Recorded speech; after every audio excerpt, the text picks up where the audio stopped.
Felicitations, my family of fledglings. And ghosts, it's so good to unsee you as well. My name is Damien Halme, professional disruptor of the status quo. Welcome to another time zone with yours truly, the ghost host with the most. I don't think anybody else says that anymore, so I'm going to say it, and hopefully a whole generation of people don't realize at all who I'm stealing this from. Hi, welcome. I love your face. You've chosen exquisite outfits, your apparel, to your whole wardrobe. It is a wild Stuart. Hi and welcome. So busy. Do you want to turn up your phone volume and I can say something rude to get everybody to leave? Should I say something about Charlie Kirk and see what happens? Too soon. Hi, welcome. We're playing Amori tonight. I'm your friendly host of spicy takes and eye-opening paradigms and shifts and that sort of thing. And I ran to get here and I still got here late. So it's hard for me to apologize when it's happened a lot in the last 3 months, but I will say I've been getting better sleep. I've been making big plans for 2026, even though it's barely September of the previous year. There's so much I wish I could tell you, but I'm also of the camp of people, hello Haley, who likes to say nothing until it happens. So if anything got canceled or ruined or something, like, you wouldn't be disappointed because you didn't know it was going to happen in the first place, so you don't know when it got destroyed. Destroyed? When your hopes your hopes wouldn't have gotten dashed because you had no hope.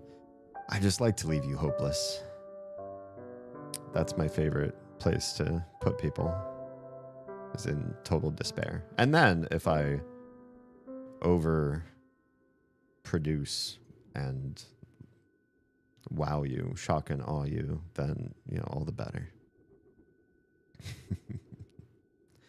Tonight we're playing Amori. We're pretty far in. If you are behind, go cyberstalk me. You can find the rest of it and playlists of backlog of this game so you can catch up, or you can watch in your own time, however you like. If you do like watching these on VOD, then, I appreciate your face because you do help with the algorithm and getting me in other people's faces. It means a lot to me. Yeah, I was passing out before stream. I'm a little bit tired. You can probably hear it in my voice, those of you who are regulars and know how peppy, spicy me sounds. And this is like last dregs me. It's like when you're drinking a drink that you should shake first, but no matter how much you shake it, there's always that like last sip at the bottom where you're like, oh, I have to chew that sip. Tonight, and the sip you chew. You definitely sound sleepy. You sound sleepy. Just kidding. Yeah, I am. It's true. I smacked my microphone because I don't like it. I wish I could. Can I do that? Can I just... Well, it went away. But can I just... Boop. Yeah. That's kind of nice. Doesn't delete it everywhere, but at least deletes it from my feed. Okay. Omori. Konbanwa. Omori wa hajimemashite. This one? Let's talk to all the weebs tonight. Gerland. Wait. Wait. I have to get close. Why can't I see what letter that is? Is it Gariand? Hi. Hello. Do you like Omori? This is my first playthrough, so if you spoil it, I will cry. I'm pretty far in, though. I've already seen a lot. I've seen a lot of the game. Okay. So, here's the Earth. Round. I'd say that is a pretty sweet light bulb. Let's continue. Also, don't be fooled. If you know this game very well and you see total playtime 51 hours, surely that means Damien here, our good friend, our intrepid host, he has played 51 hours of gameplay of Omori, and that's... But then you see the file says 2 days left, and you're like, wait, that doesn't make sense. How could you spend 51 hours playing and only get to the 2 days left part of the game? And the answer is, welcome to my channel where we talk and hang out and have a good time. And sometimes I play a game. Tonight, I'm going to get started. How are you? How was your week? It's good to be here with you. I've missed you guys. I hate the new schedule where I stream less hours every week. I stream less days every week. I get less of you every week. It sucks. It is a sucky thing. But you know what I am getting? Oh, that got loud. I'm getting sleep. I'm getting twice as much sleep as I was over the course of this last season of my life. Like a whole 3 months. 3 months make a season. Yeah, like a whole 3-month period of my... Oh, go away, please. I slept for about 3 hours a night on average, and I'm getting about double that, which I know is still less than the recommended amount that a doctor would say that you should get, and that's okay because I'm working my way up there, and I think maybe one day I will, but right now I'm still in a hustle mode because I have so many people to take care of and mouths to feed and clothes to put on their back, and it really means a lot to me if I could just get some momentum here and do this content stuff full time, and so we're working toward an era where there's more of me everywhere, and you won't feel so sad because there'll be so much of me online. You won't know what to do. I know what you will want to do. You'll want to hit block, but instead, I recommend you hit likes and follows and subscribes everywhere you can. And for those of you that are really gung-ho about support, and I hate asking this because this makes your platform different when you do this, is repost. Because you have my stuff on your platform, on your profile and feed, and that's not for everybody. I'm not for everybody, but for those of you who I am for, thanks for being here, and thanks for trusting somebody ridiculous like me. We are big me. I named the character Damien because I'm good at naming characters. The orange cat looks hungry. Feed it some fish? Yeah. Do we have fish to feed? You don't have any fish on you. Damn. Cat, we're gonna have to figure something out, Cat. We have to get you some fish. So this is the truth. I was looking for something to say about streaming, I think, and then the cat completely interrupted my line of thought. We are older. My name is named after me because every Earthbound-like game, Mother-like game, I named the character after me. And then I watch gut-wrenching things happen to that character, and I wonder, why did I name this one after me? And then I do it again the next game. So Lil D already has some crazy problems going on in his life, but he's at least getting out of the house and hanging out with his good childhood buddy, Kel, who's also grown a bit. And I sometimes ignore him to go make money. That's funny, but not great. Probably not the smartest thing to do. So Kel and I are going to go hang out and have a great time and maybe ignore each other for bits on end at a time. And we're going to go find this cat some fish. And we're going to forget that I ever had a weird dream world where everything was beautiful and colorful. And we were looking for our friend Basil for 84 years. And couldn't find him, so now he's no longer just a missing child. He's probably for CSI. CSI will probably find him. Oh, my head. Why my head feel this way? Like I want to wrench it completely around my neck. Have you ever had like a neck crack that you felt was just so insufficient and your headache was still there that you just wish you could do the exorcist trick and just grab your skull and twist it around a full 360. God, That sounds so relieving right now. I kid you not. Like, I have chills right now thinking about how lovely it would feel to be able to 360 my neck right now. I don't even know why I have a headache. I shouldn't have a headache today. That sounds super weird, but I can kind of predict when my headaches are going to arrive. And I feel like today was not a day for headaches. So how did that happen? My hair's getting longer. For those of you that know that I'm growing my hair out, trying to get to collarbone level. Basically like mid-Georgian era, post frou-frou menfolk wearing like frills and peacocking colors. But before the Enlightenment took over and made all men's fashion drab. I'd love to live in an era somewhere between that and stop wearing t-shirts and boring clothes and wear stuff that's, I don't know, more meaningful to me. I don't want to look like a period piece all the time everywhere I go, but I want the option to wear nice clothes from bygone era and feel like they fit me and not like I'm some weekend warrior type where during the week I'm doing business analyst work, which right now I am, and on the weekends I also put on silly clothes. I want it to look endemic to my personality. I kind of want to go for a timeless vampire slayer sort of look, and I think that that's the era for me to do that in. I looked at Victorian because I think everybody thinks the Van Helsing sort of look is sort of a Victorian look, but I think it's too new. I think it's too new and it's too, for the men, austere. You're not nearly as frilly as people think Victorian is once you do the research. I'm not good with history, so this is just, stuff I've recently done my own investigation on to try to figure out what I'm supposed to look like. Anyway, let's do older Damien stuff.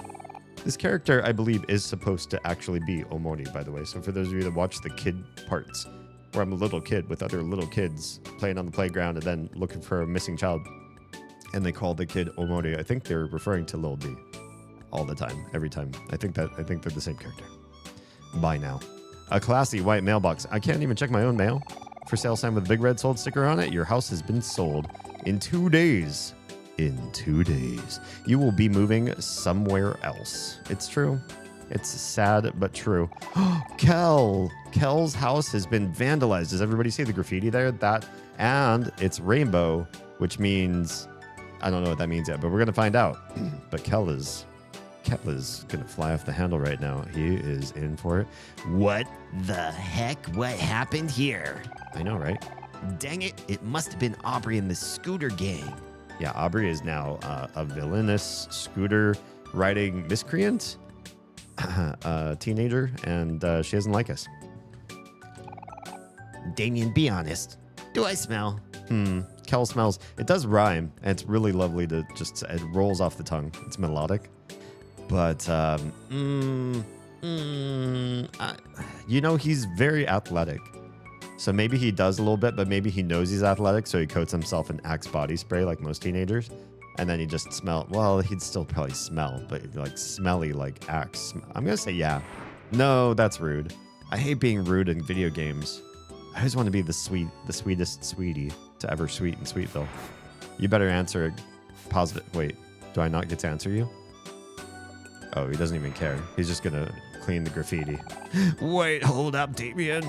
I know it's been a while since you've been over at my place, but now would not be a good time. Is it because there's a crime scene in there?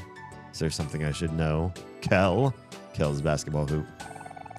It seems a little dangerous out in the street like that. Yeah. Do you see how fast these cars are driving by?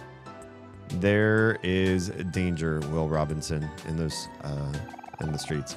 Plastic flamingos decorate this yard. They seem to be in good spirits. Oh, good. I would hate to see some really angry flamingos in the neighborhood. Knock, knock. There's no response. Okay. I forgot there was like a little pause just to be sure that nobody answers the door. Oh, these are the kid statues at the church that we went to in the last time we were adults. Statue of a religious figure. You feel as if it is judging you. We're getting out of here. I don't need to be judged. by a statue. What are we doing? I forget what we're up to. Can we go say hi to Basil? I feel like as children, you search for him for like forever and you never find him. So as an adult, I feel like seeing Basil is important to me. Thank goodness I remembered where he was, where he lived. Polly. Basil hasn't been taking care of his flowers lately. That's a warning sign. These are all of Basil's work outside here. I hope he feels better soon. I feel like he's becoming an omori. For those of you that don't know, I looked this up. I was trying not to spoil the game, and I don't think this one little tidbit spoils the game. So I'm going to tell you because I feel it's fine. But if you feel like me playing at this part of the game and you watching me on stream playing the game and we're at this point, if you feel like you can't be spoiled, spoiler alert on Omori's name. I don't know if you find out in the game is the thing. You might have to look it up online. But apparently there's a Japanese term that is, what is it? Kotomori. And it means to be like a shut-in who wants to be withdrawn within themselves and withdrawn within their home. So, social recluse. And the character that we're playing uses the name Omori, which is like a weird cut of those syllables that wouldn't make sense in Japanese, but it's not made by somebody who speaks Japanese.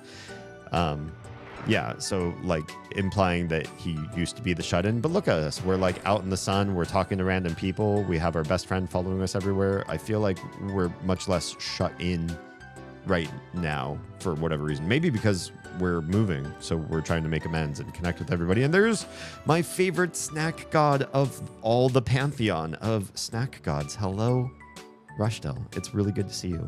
Or your text, how is everything? Rush, I feel like we haven't connected in some time, and I miss you. What's good in your hood? I'm playing some Omori, and I'm really loving this game. To be perfectly honest, there's everything about this game has been pretty darn great, realistically. Yeah. So I wonder if now that Lil D is feeling better, now the object is like we find out that Basil perhaps is also suffering from his own like kotomori sort of thing. Kotomori. That he's suffering a little bit of it himself, and maybe Lil D has some insight from when he was young and really going through it, that now he's older and it's still like with him, so he can kind of talk to Basil on a one-on-one basis about this kind of stuff and maybe snap him out of it.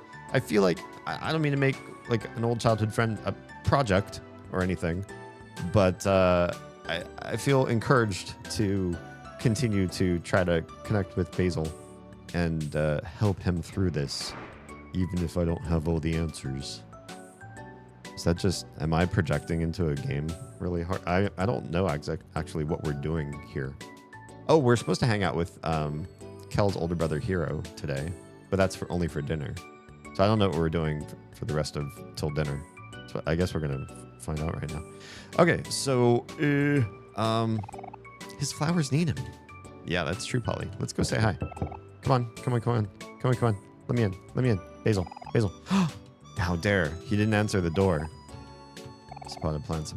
Basil. If I was playing as Basil right now, I would hear the knocks on the door, and I would go and I would answer the door. Sorry about the knocks. If this is wigging you out because you're hearing knocks in your headphones, I apologize. Some people are like, oh crap, parent over shoulder. But it's not, it's just me. Fertilizer. P.U. Classic white mailbox. It's a different mailbox than on our street. I haven't really seen a lot of the other houses. Why is this house so run down? Bunch of small toy cars. Is that a skip it? Oh, it's a yo-yo. Yeah, the window could use a little love.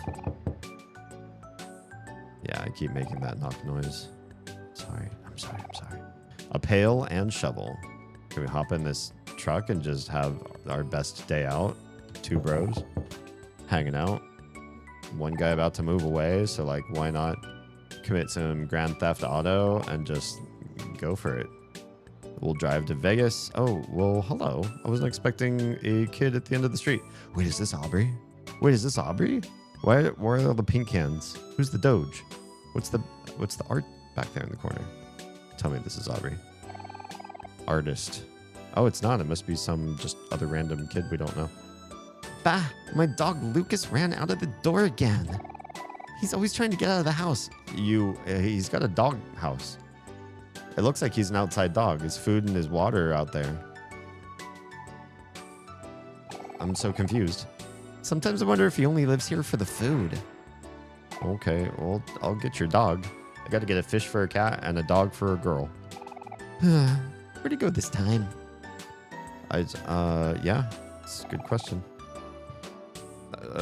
Team help pets on the case. We're gonna go find a dog and bring it back to its home. We're gonna find a fish for a cat, and we're gonna save this community from itself. Maybe, I don't know about that. Is that a dog hiding back there? Big bag of trash. I guess not. It's just trash. Hey yo, I heard you got trash. Can I sell it?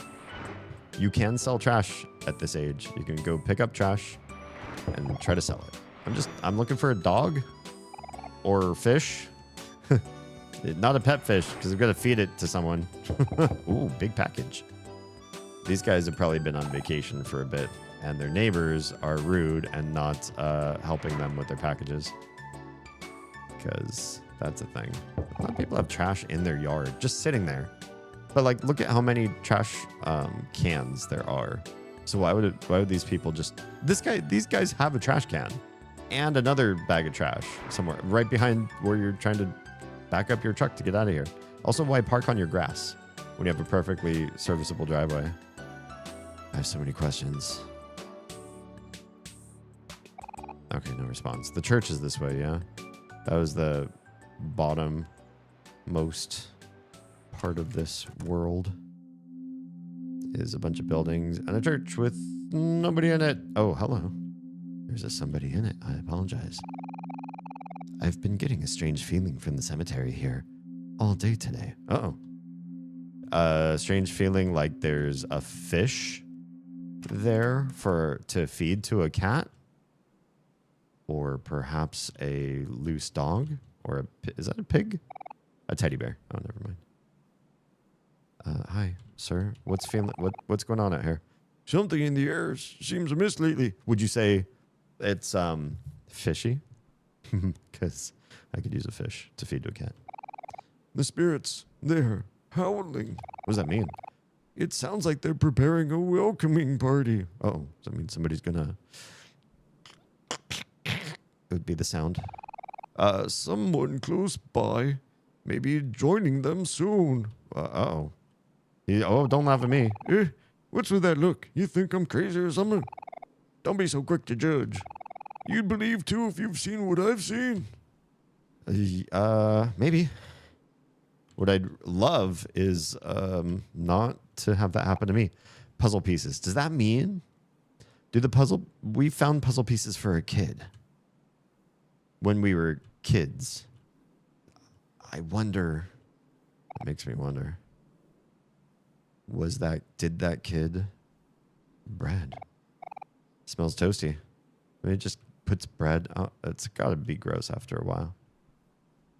Again, this seems weird, but this little altar here in the middle, because there's a tree right behind it hanging in just a weird spot, like the bottom of the tree, the roots look like a mustache or something, or I don't know, like a brown curtain.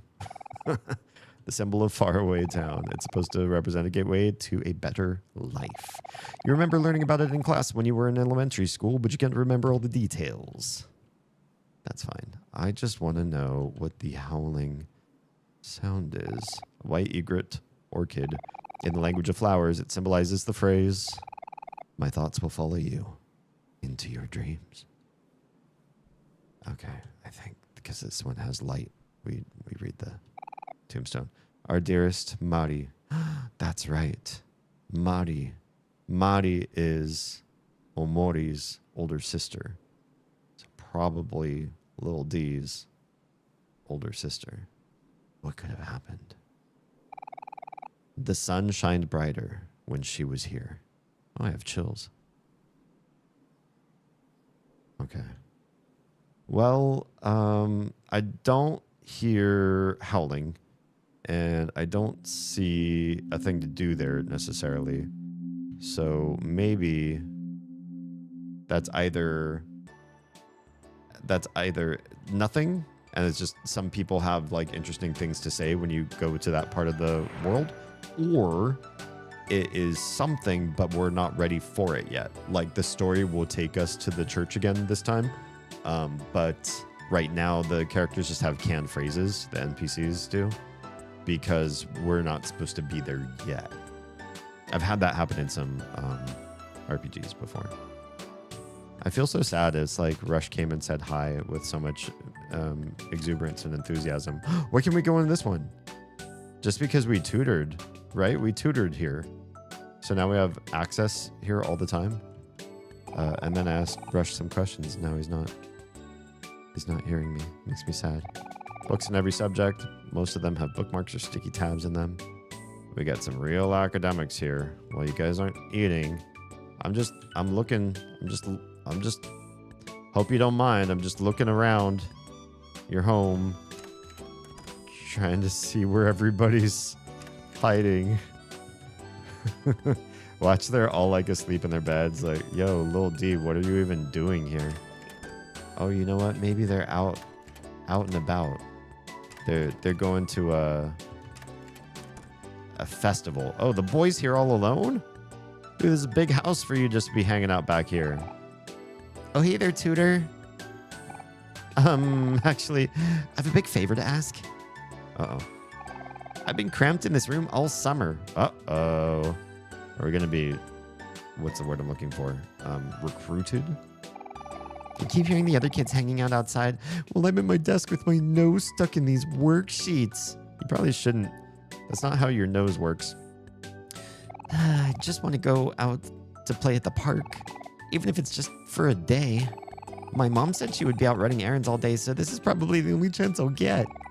Could you help me finish today's worksheet? Oh, gotcha. So I don't have to like hang with the kid, but I do have to help him finish his homework. Yeah, I'm down. I'm down. Let's do some homework, kid.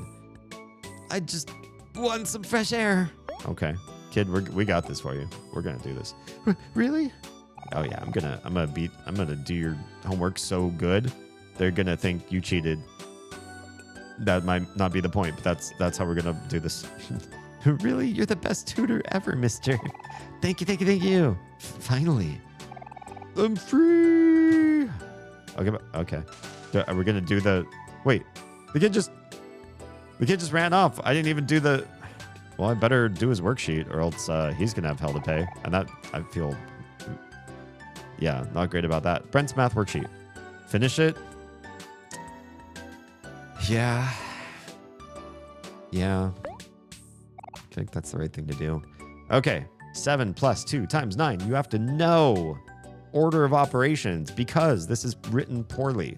No mathematician worth his salt will give you this sort of open-ended equation and expect you to just know. Also, because multiplication is higher order than addition, putting the addition first in the line is there to trap people. This is a Facebook post. But 9 × 2 would be 18. So 18 + 7 is 25. I'm not going to pick randomly. We know math. I know math. 5x squared. Oh, I wish they had chosen a different font. Because the caret and the 2. Yeah. 5x squared is 80.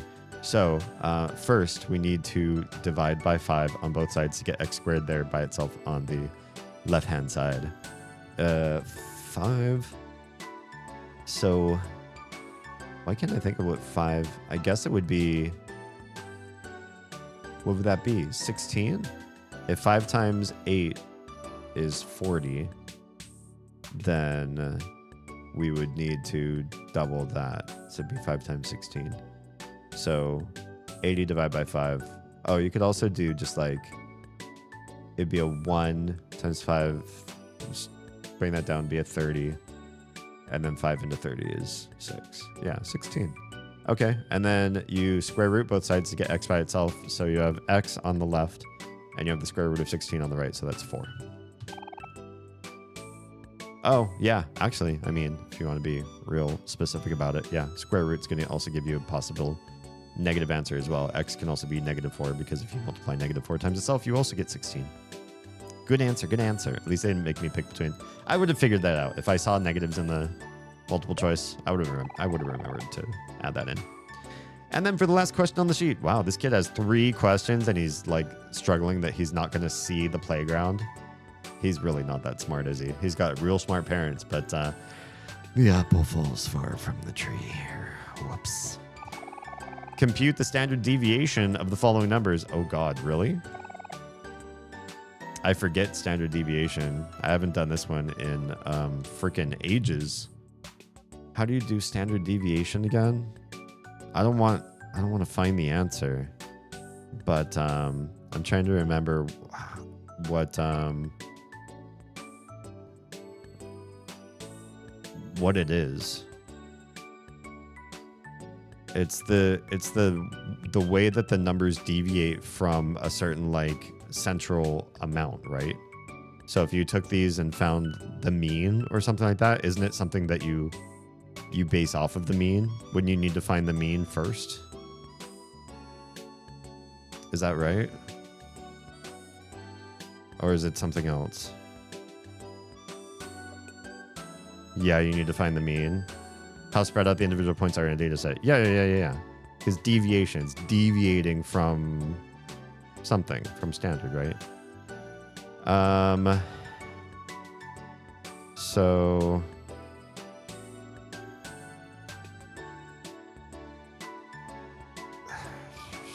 do I need to add these up in my head? Do I want to do this in my head or do I want to grab a calculator? How much do I care?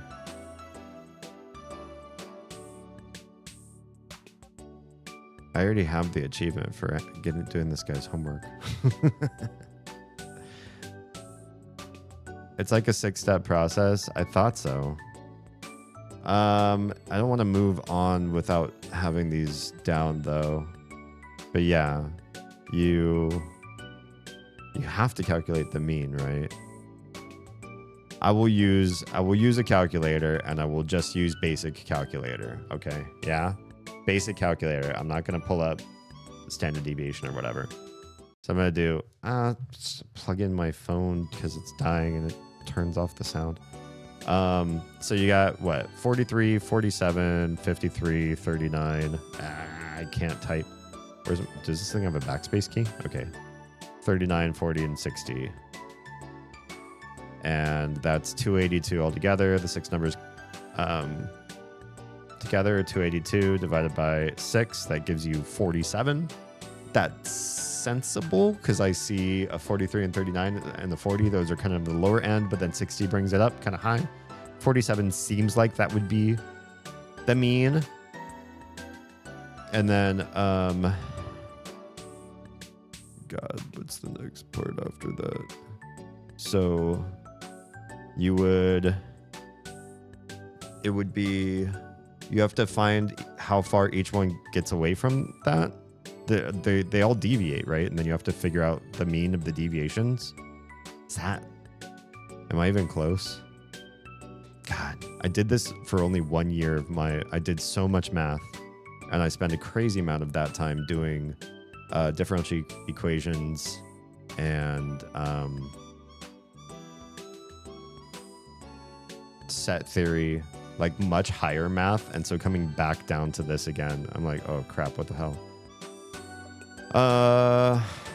But let's say it was that. So you'd have like a -4, a 0 for 47 because that one's right on the mean. And a 6, what's 37, 30, 39? That would be a negative number also. -8. 40, that's just -7 on the negative side of the scale. And then 60 is 60 minus 47 is 13. So, okay, now we have a bunch of numbers. Then you have to do something with those numbers. What to do with those numbers? Now that you have 6 different deviating numbers. Thank you, Haley. I appreciate the lookup. I'm trying like not to. I'm afraid if I just look up standard deviation, yeah, I'll be led into the. Hey, I appreciate it when the audience helps out. Square the deviations. Oh, square the deviations.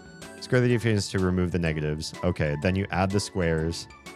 Then there is a second mean process, but you have to add them after they're squared. I would have totally missed that part. Add them after they're squared and then divide to get the mean of that.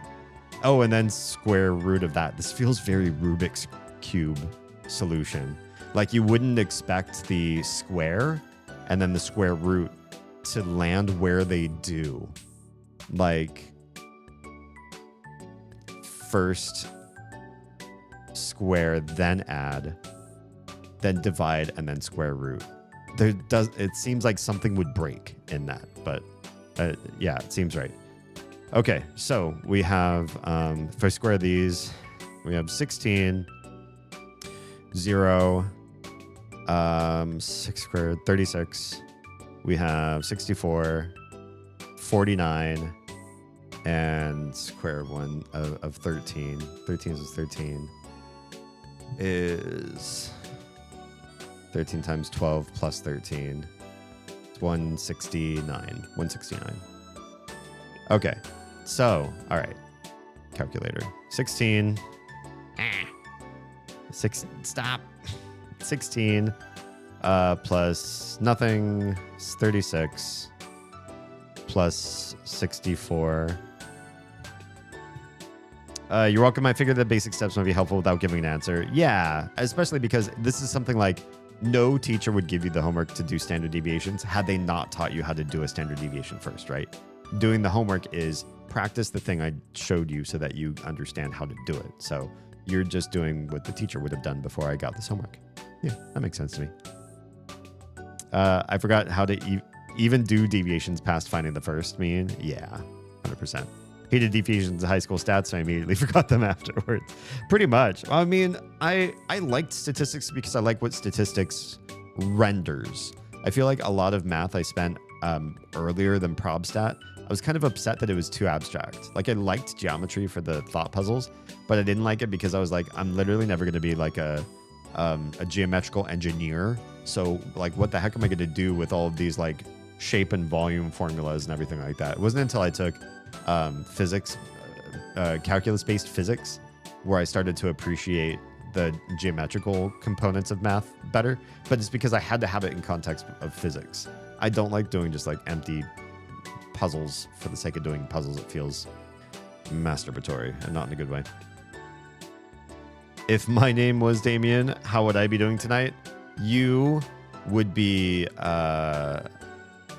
sleepy, but getting happier because you're socializing, because you're an extrovert, and your social battery runs down because you have a day job that is a work from home, and it keeps you locked away from humans for long periods of time.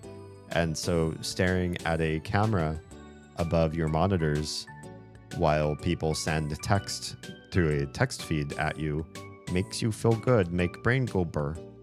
So thanks for feeding my my extroversion battery in an era of my life where it's hard for me to do that on my own. If my online Twitch handle was evil_robot, how would I be doing tonight? Sam, I love math and I love looking at and learning statistics, but deviations are such a long process, I get bored with them.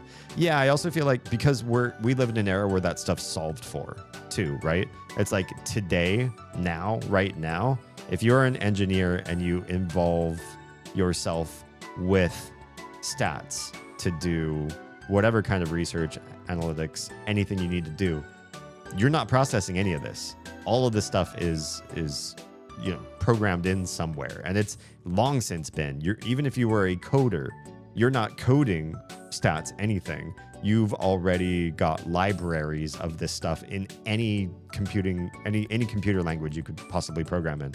So you will never have to do this in this era. It feels really empty to go through these motions and do them by hand, right?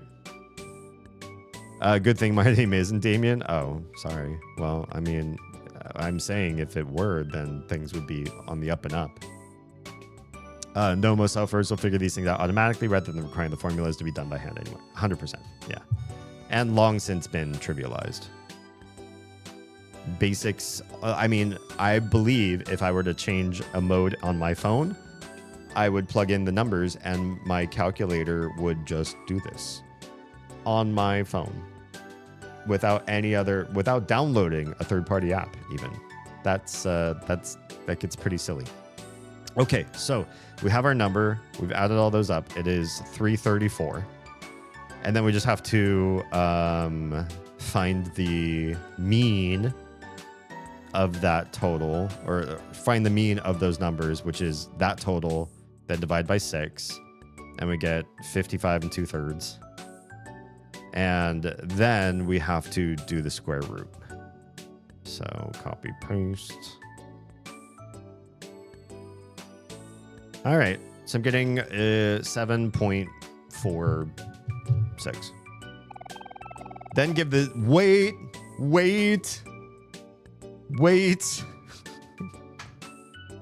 What is this?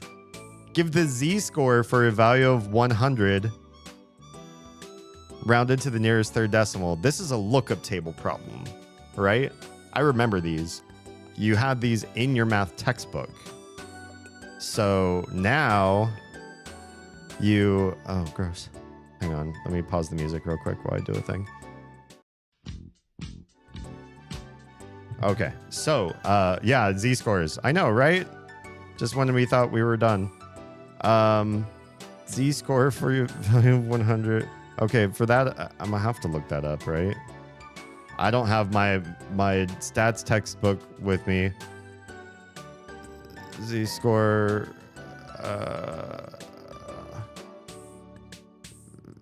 value of 100 for standard deviation of 7.46. Did I say what number was? Yeah, I remember what that shit is. Oh, you need the mean for that too, don't you? What did I say the mean was? Hang on, let me check history. 47, right? Duh, I remember that. Mean 47, standard deviation 7.46.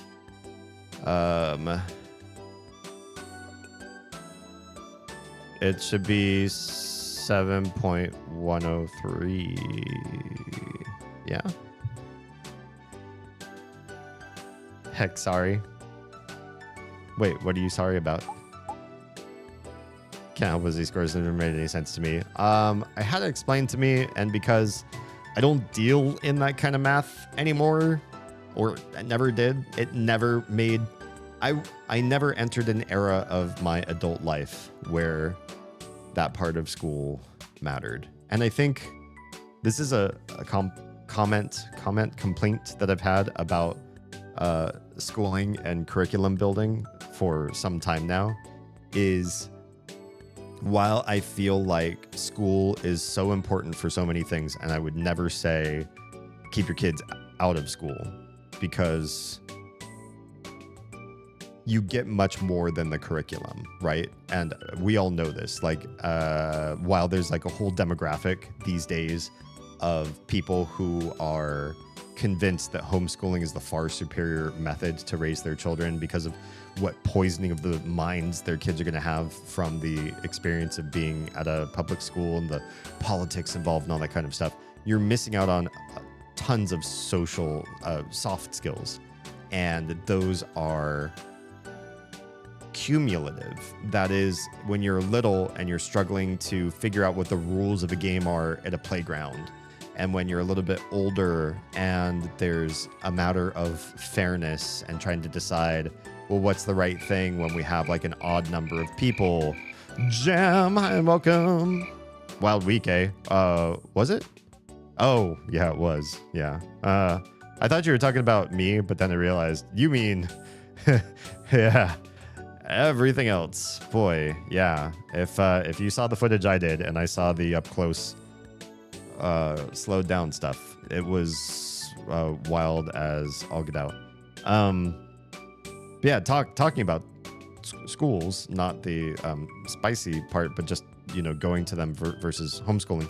The cumulative steps, the playground rules, and then figuring out how to be fair, and then getting into fights over emotions and declaring your feelings towards somebody and being rejected, and like all these steps along the way that homeschoolers do get to in their lives, but sometimes on a much smaller pool or exposed to many fewer ideas and backgrounds and paradigms and eventually getting to all that stuff. But it always comes later, or I feel like it always comes later. That's where you get the social stigma and the stereotype of the typical homeschooler. It's like they're there developing along with everybody else, but everything is slower or comes later.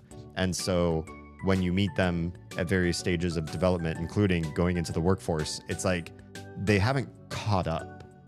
And it's the soft skills. You can teach them all the academia that you want, but it's getting thrust into the jungle that is high school socialization that is super rough, and I think hugely beneficial, a forge that you put hot metal into. While public schooling has some major flaws, it offers a sense of self and socializations the homeschooling will never give. And I don't think there's anything wrong with a public school system having flaws. I think the negative part of that is when you have parents who are so disaffected from their kids' upbringing that they don't fill in those gaps or don't contextualize things.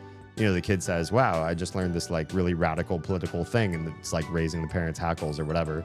Or even if it doesn't, and you're just trying to help them understand things on a broader basis than just what the crazy extremist teacher taught them, you want to put that stuff into context. You want to teach them the things that are never being taught in high schools.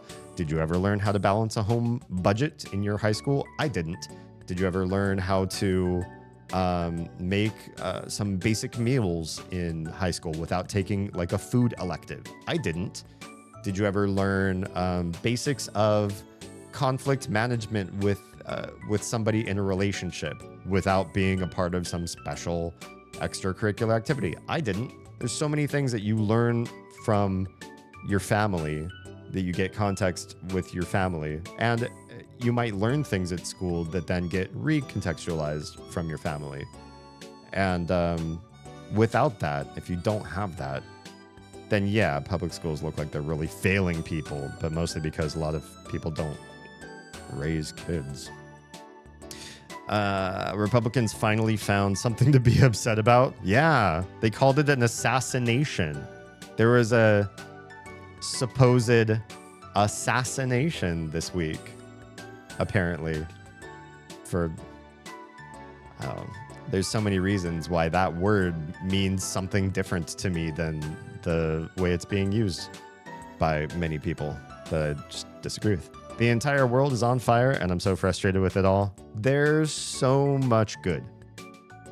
Don't worry so much about the bad. The bad is still there, and I think a lot of the fires you see, I'm going to go out on a limb and say the majority of the fires you see, I know I'm being really vague right now. I'm not a pundit yet. Maybe one day I'll step into the scene and we'll pull up videos and start addressing other people and talking to other political streamers and making a whole show out of it that way. Maybe in the future. But the way I see it, the majority of fires in this world are not new energy being invoked towards a brand new cause that everybody's jumping on and moving toward that direction culturally to go towards something that is punitive and outcasting and xenophobic and harmful and unfair and unjust. The vast majority of people are moving toward justice and progress and science and goodness. But what I think the fires are, the majority of fires, are backlash. And by backlash, I mean this world of tradition, of ossified faiths and beliefs, and taught that the world has a certain structure and everybody coheres to the structure. Men are like this, women are like this. There is no in between them, and this is how it's been for centuries, and therefore you can rely on it, and anything that's different from what my grandpappy believed is evil. They're losing that ground every year. I don't know about every year, but like every generation, the Overton window of the conservatives is slipping and losing ground and admitting new stuff. They have to keep younger people going conservative. And that's happening all over the world, losing ground to things, giving up, conceding so that they can continue to exist. And I think that angers some people. They're angry, they're scared, they're afraid that they're losing the only things that they believe in and that they understand. And of course, a lot of people are stepping in and trying to make money off of that, because when somebody's afraid, fuck, you can make good money. Riel! That is one of my favorite combinations of emoji I think I've seen you put together on my screen. The flying wisdom. That's a religious symbol if I ever saw one. I think it's death throes, you know? It's not just backlash, it's death throes. They know that they are losing the culture war, and they're trying to lash out one last time. If I can poison you on my way out, then I'll feel better about losing, dying. That's my thought. I'm a big optimist in this. It's true, but I do feel that's the case. The main flaw is security and protection, but that's more so in result of a bigger problem that I won't go into. Security and protection. I did a little bit in home ec and government econ classes. I firmly believe that specialized classes like those should be part of Common Core rather than higher levels of math. 100%. That's all I'm saying. And I'm not saying we shouldn't learn math, or we shouldn't learn history, or we shouldn't learn econ and politics and all that sort of stuff. Some of it's just good for enrichment. Some of it's good for stretching the brain and giving us new ideas and stuff. But there's so many things out there in, especially in high school curriculum and some in college gen ed, that you won't use. You will not. And this is especially frustrating as a college student. You know, you or Mumsy and Popsicle are paying for this shit, and then you don't use it. Like, you can't find an application for it in your adult life. It just doesn't come up as a use case. You kind of have an extra tool that you didn't ask for, that you weren't going to go into in the first place. It doesn't bring you joy to do that thing that you now have training in, and you can't get that money back. But you have the degree. So, you know, good. Maybe it'll help in the long run just to have that degree. I feel like there are plenty of things missing. Oz and I have made a curriculum for our kids to go through with them as they age, to ensure they have certain survival skills, self-care skills, skills to prevent exploitation, like finance and scam, you know, protective of self kind of skills, relationship skills. There's so many things that we have to do for them. The school either would never, or doesn't do it the right way, or, you know, it's always been a parent's job, and we've just seen many parents drop the ball on it for whatever reason. So we've made this. If you think of any like great curricula ideas for, you know, like a general non-school based curriculum, things that are like absolutely essential for existence, hit me up, or we can talk about it tonight. Yeah, because I think that's super important that that kids learn that kind of stuff, and that we maybe at some point in the future readdress the curriculum problem in schools and maybe take some of that stuff out until it becomes something you can elect into. Underwater basket weaving, great if you want to do that, if that's your calling, if you think you can make great money from it, or if that's your artistic expression, you think that's the good thing, then do it. But, you know, don't force anybody else to do it. Not that, I mean, that's a silly example, but you understand my point. Technically, it could be classified as such, and assassination is defined simply as an act of you-know-what for either political or religious reasons. However, do we have a motive? Because without a motive, that's speculative. If we feel that this person was taken out of the picture for reasons that were political, it's a feeling until the person is identified as having done this and has declared exactly what their intent is. Could have been just, you know, hated the guy or whatever, just rankled his nerves, or who knows. I wouldn't call it necessarily political. If I disagree with your views on something, are we being political? Hard to say. That's really stretching the word of politics, I think, around. Haley, I can't remember if you're an ad skipper or not, so I don't know if I want to keep reading the stuff until I know that you can actually hear the sound of my voice as we continue to go. I would have been better served with a class on like basic sewing than calculus. Right. That's a great example, Riel. Is just the idea of calculus is a really powerful math. As long as you have in your life a need to use powerful maths. Turns out, just especially with computers, some smart folks, some really, really smart folks came in, did stuff with computers, and made them do all the crazy cool math calculations. Now you can play a game and it has lights and shadows and they all move with calculus. The rendering of 3D objects on a 2D computer monitor, that's calculus based. There's so many things that calculus has solved, but it only needs to be solved by some people, and then everybody else can just enjoy and maybe focus on other things that are much more directly important.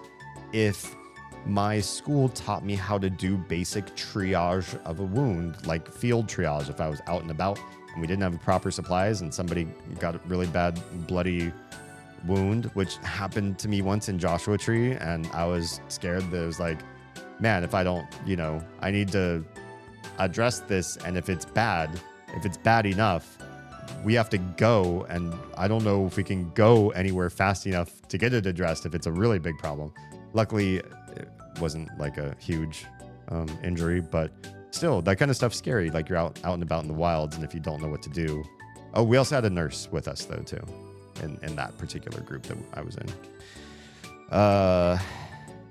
Yeah, but I would rather know that, and sewing and cooking and money and household organization of like, what do I do with me? Like, when do I shower and take the trash out? And how do I do project management of a person's life? And then if I get together with somebody, and or maybe we have other family, kids, or people who have to move in with us, or roommates or whatever, how do you manage people so that we're all doing stuff together? All that stuff is important, and I feel like a lot of that's not really covered. So, and yet, I know crazy, you know, fluid motion, like you get a big funnel and you fill it with water and you say it drains at so many milliliters per second. How much time does it need to go from full to halfway? Like, I can do that math. I will never need it. I will never need that math. I don't know. Welcome back, everybody else who's just coming back from short break.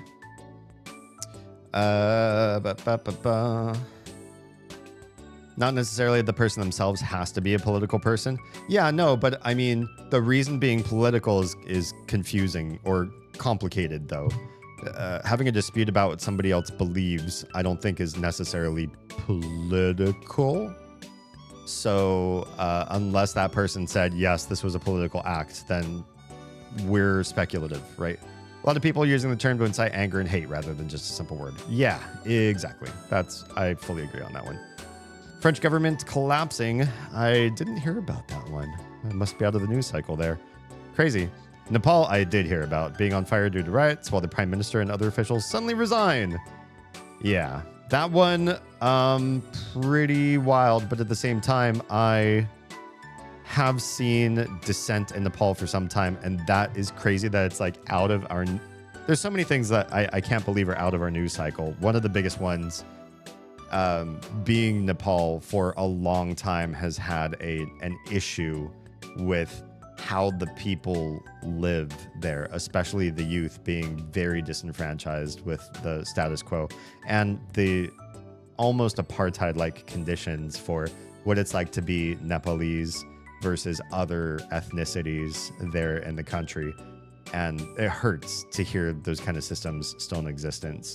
And not too far from there, the craziness that's been happening in Myanmar for, I feel like it's been like 20 years that there's just so much social unrest and warring factions and different people getting sided with various governments and backing Chinese trying to pump money in to see some of their interests through. And it's just a mess. How many times the government has switched hands and or been like a government in exile or a government by name only, but really there's a militia behind everything. Yeah, it's...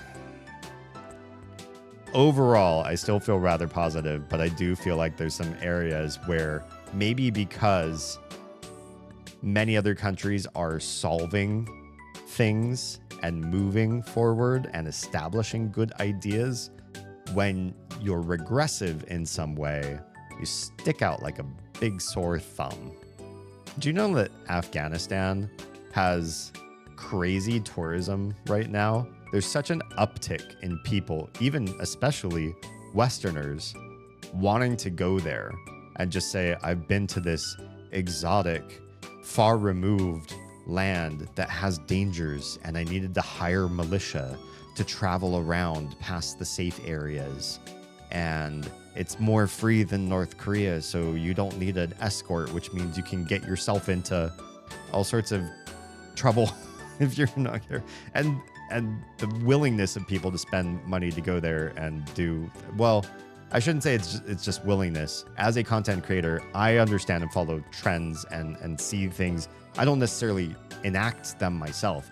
I pass up sponsorships. I miss out talking about hot topics. Like, there's so many reasons why I'm not just sitting on the newest, hottest news. In fact, I remember one day I talked about breaking news and it bit me. So I try not to do fully breaking news sort of stuff until, information really comes in and I don't misstep or talk too speculatively myself. But one reason why a lot of Westerners go to Afghanistan is because you can get social clout out of that trip. You can film, you can show what the Taliban wants you to show, and you can make some great posts about it. And the more removed from the culture you are, the more wild it is that you went there, the more clout you get for having done it and made some videos on your trips. And that part's kind of sick. Like, folks are monetizing putting themselves in this country's limelight that's been handed back to the Taliban, who I can't believe not only has many dissenting voices that wish it wasn't such an extreme, what's the word I'm looking for? Misogynistic system in power, but that there's also at least one faction in Afghanistan that hates the Taliban, is trying to derail them because they feel like they're not extreme enough. You just can't win, Taliban. Sorry. Some people wish they could detooth you. Some people wish they could double your teeth. Gross and weird. Let me catch up with chat.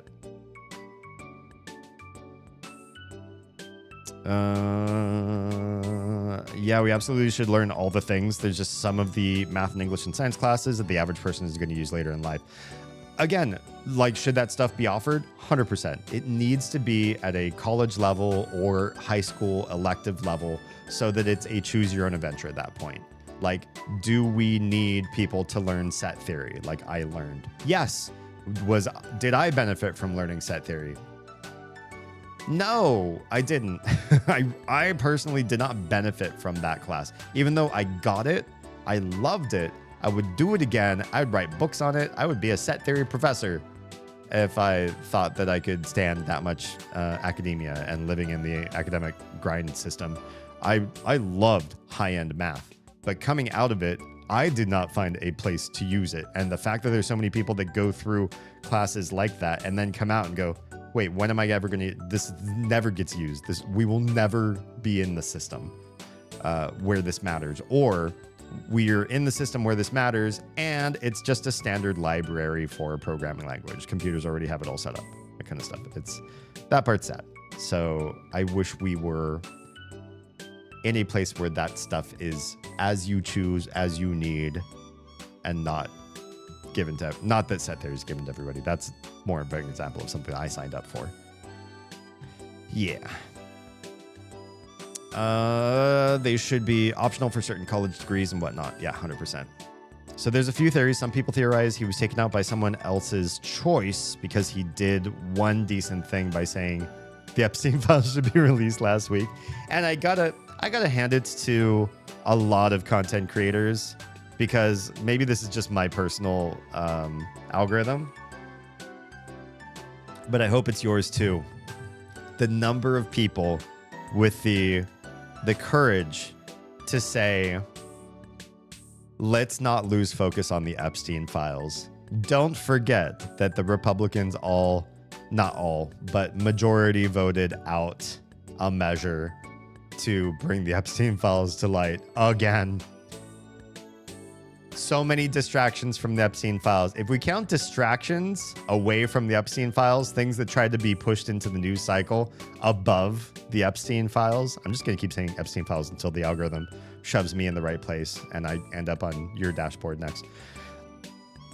It's insane how many ways we have been diverted away from this. And the crazy thing is, this thing that was not many years ago, I think just a little bit older than my own children, was absolutely a talking point from conservatives of, we have to put America first. That means protecting America's children.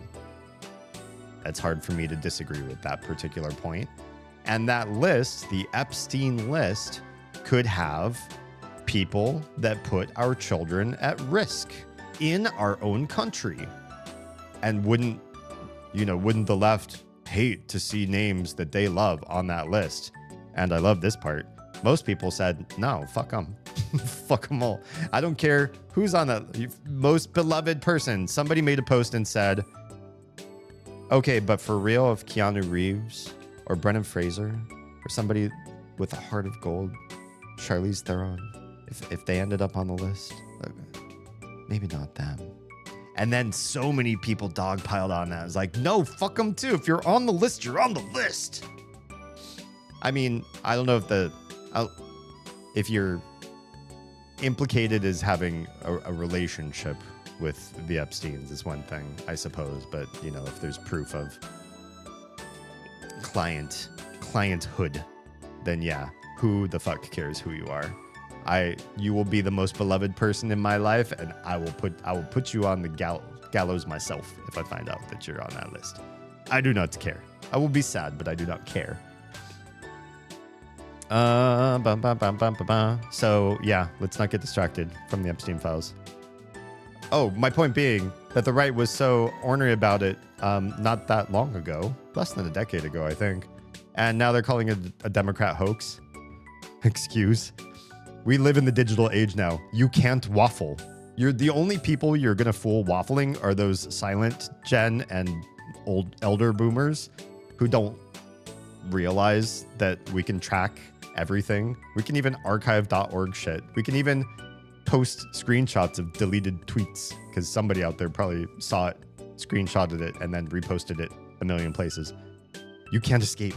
If you've said something, if you've made a misstep, if you're changing your mind on something, we will hold you accountable. Yeah.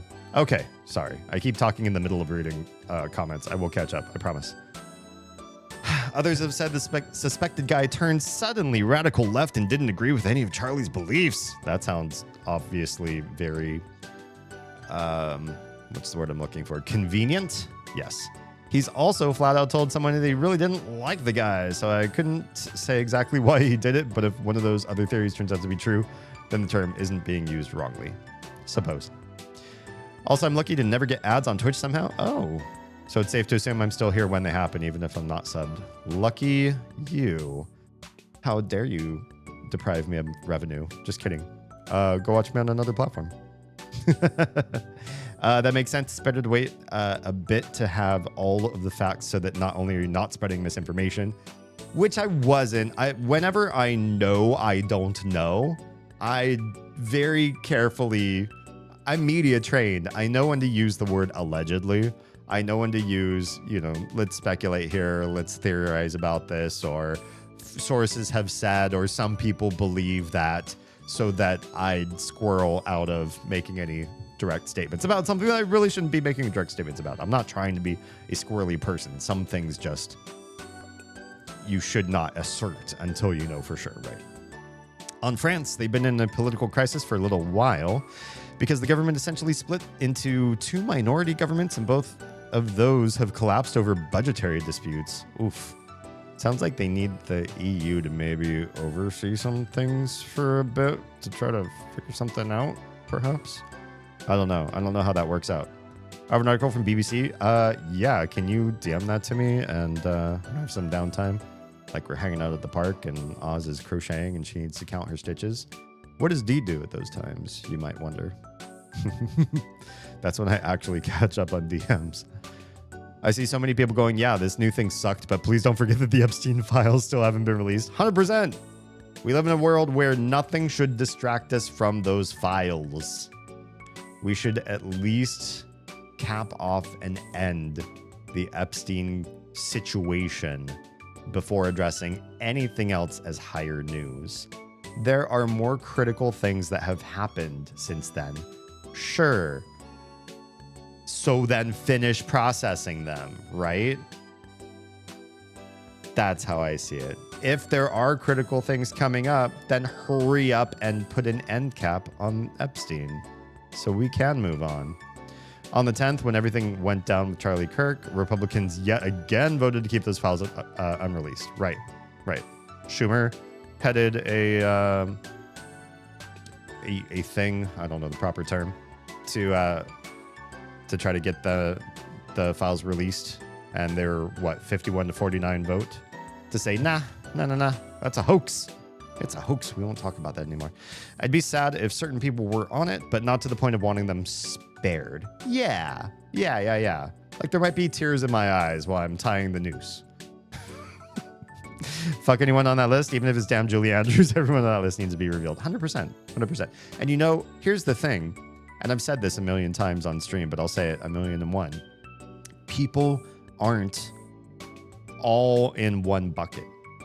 Everybody has things that they regret having done, or things that they don't regret that they should be ashamed of and aren't, and have done great things. The mix is different, from person to person. The great thing that you did might have just been, I don't know, saving an ant when you were little, and ever since then you've been a despicable, gross, and hateful person. But you weren't always that way, right? At some point, maybe you did something good for some creature on this planet. And really, really goodly people that do tons and tons of great stuff have sometimes made an error and hurt somebody and maybe didn't even fix it afterwards. And there's like an open grievous wound there. So it happens. A great case in point is William Rhodes, who came to Africa as a conqueror and destroyer and enslaver of people, and is seen as just overall a wicked tyrant of a man who caused much harm and suffering in the colonial conquest of a new continent of people that he wanted to, exploit for his country. And he also created the scholarship program that brought a lot of disenfranchised youth into better schooling in his own home country. So he's helped out so many people and hurt so many people.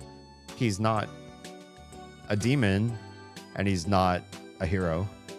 He's an extreme version of, what many of us are at the end of the day. Yeah. The Oversight Committee listened to multiple victims recount the suffering they went through, and a few of them either left that meeting crying or at least visibly upset, and I believe one of them had to leave to throw up. Oof. Also, can I just say thank you for making a space where we can talk vent about these? Yes. My channel, for those of you that are new or watching this for the first time or watching this on VOD, I want this to be a place where we can discuss things and research things and talk about the fullness of an argument. I'm not one to platform ideas that provide or produce extra hate, division, suffering,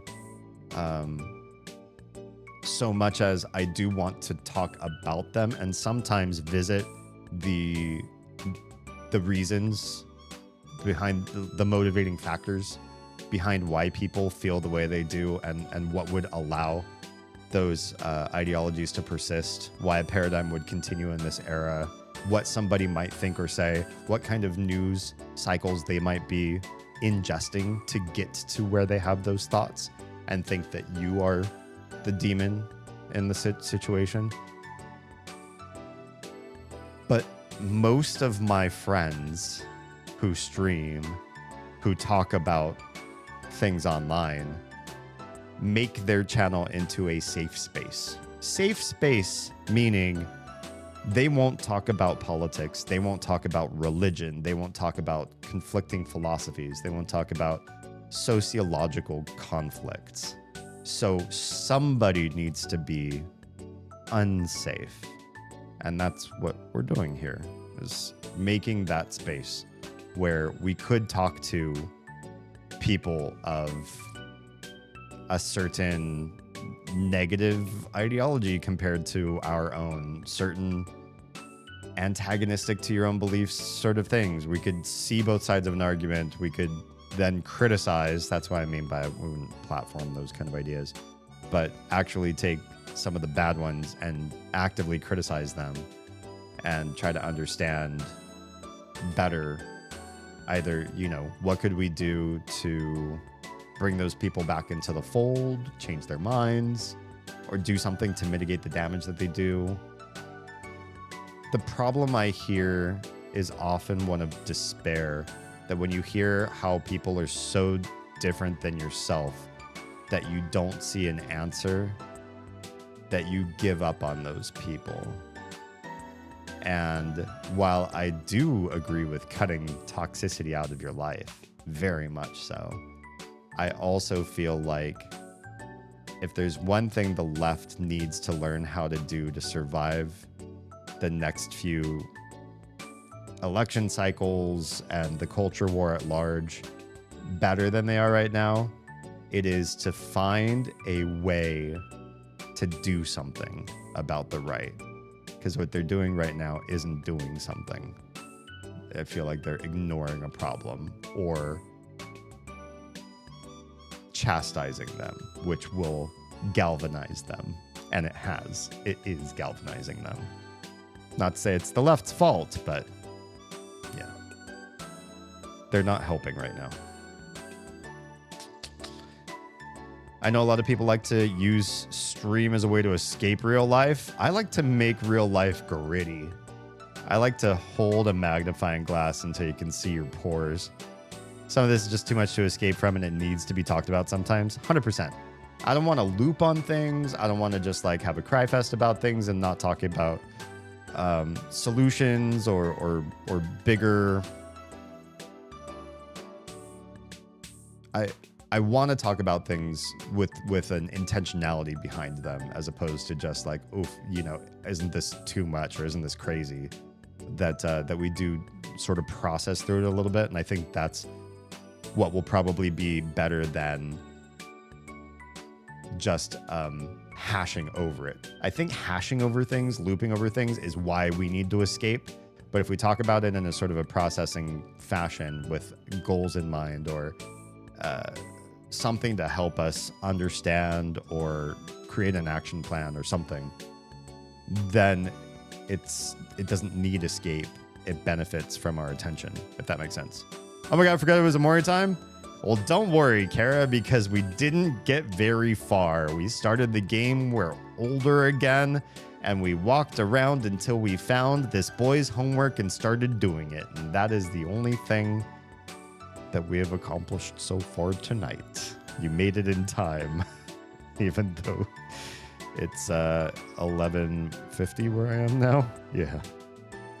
Makes sense. You like to make life gritty when you're married to a chaos goblin.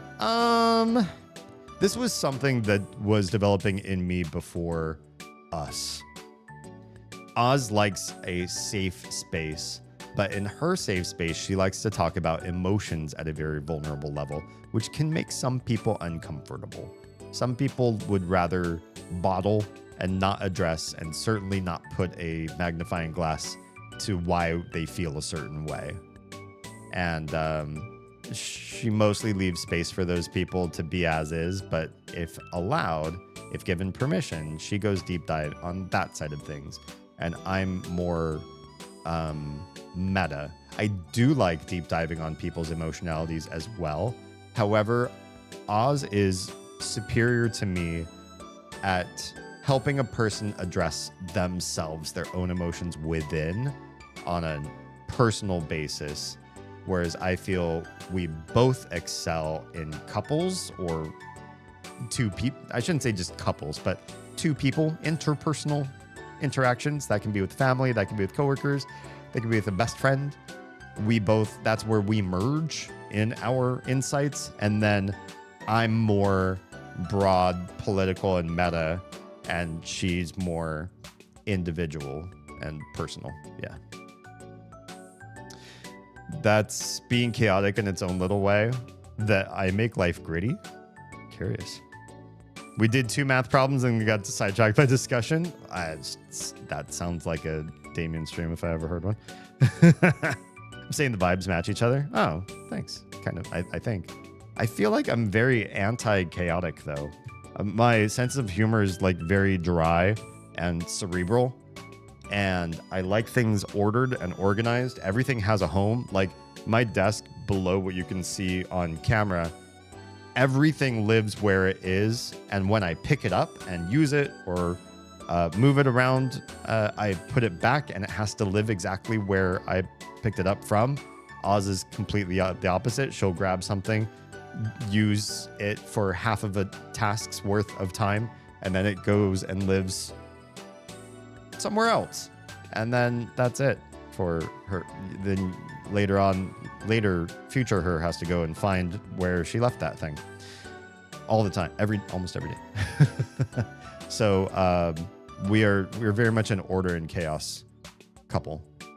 Yeah, although she's getting to a point in her life where some types of chaos are bothering her because it's not uncomfortable, inconvenient. It's inconvenient for her. It takes a lot of time and gets her frantic when she's looking for something that she needs and can't find it. And I'm learning to live in some visual chaos sometimes because it's like all her like stuff kind of out and about. And of course we have kids, so kid stuff is adding to the visual clutter. And I can sort of like Hindu, Zen, cow. I'm mixing a whole bunch of weird mess up. I sort of cow eye, stare off, and like I don't see it. I don't see the clutter. I walk the path that I can walk, and if my side of the bed is clean and made, and where my accoutrement, my keys and wallet live, if that part's clean and I can get to it, and my side of the closet is ordered and all the shirts are in the order that I like them in, because I have an order for my shirts in the closet. That's just how I do. If all that stuff is aligned, then how the rest of the house is doesn't bother me. Yeah. I feel like it might be that might be it then. I'm getting to know you guys at a point in time where you've started to mesh together and pull personality pieces from one another. Maybe a little bit.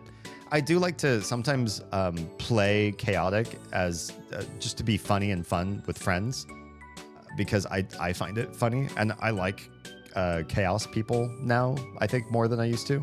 I wonder about, my type as I get older, but I also don't really care so much because I'm married and have 2 kids, so who cares what my type is?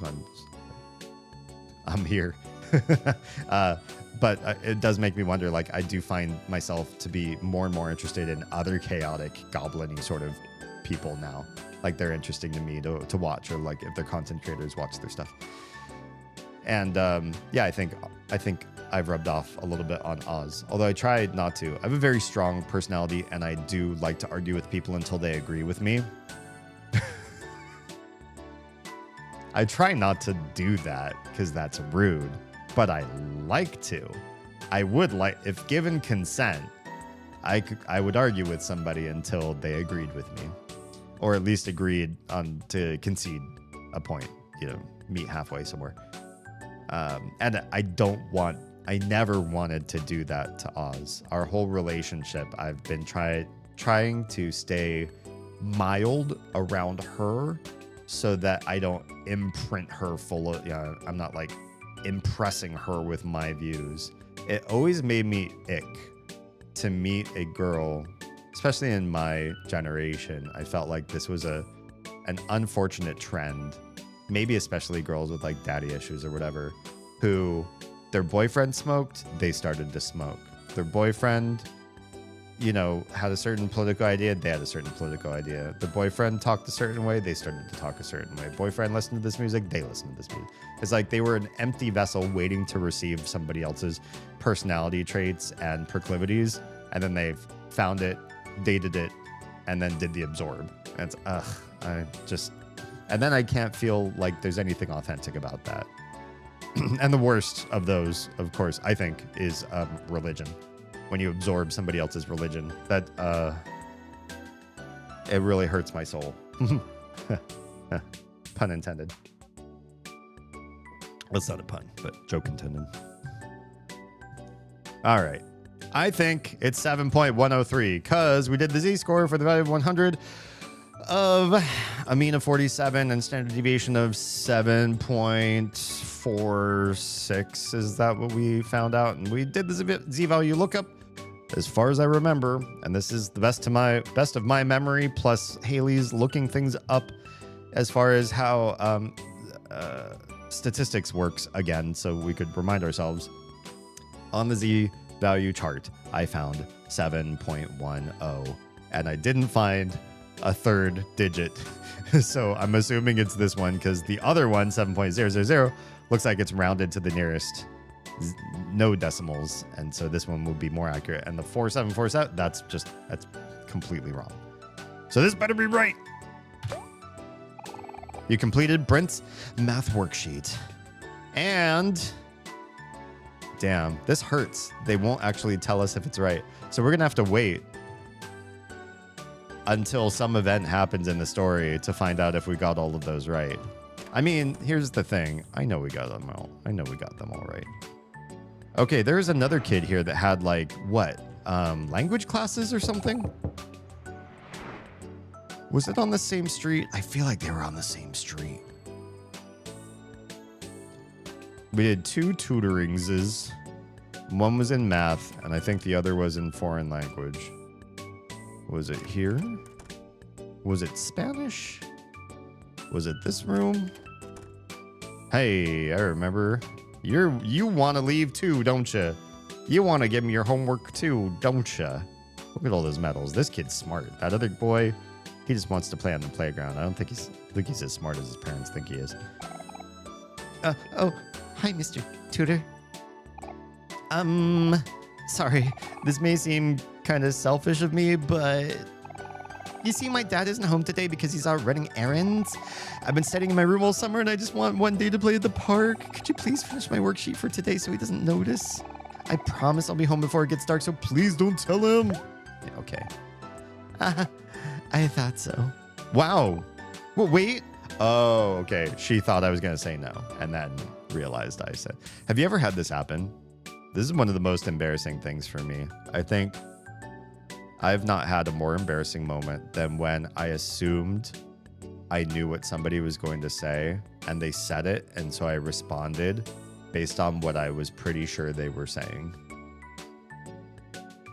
And in one place in my life, I shared this on a stream that's now members only. So I'll give you this one as a freebie.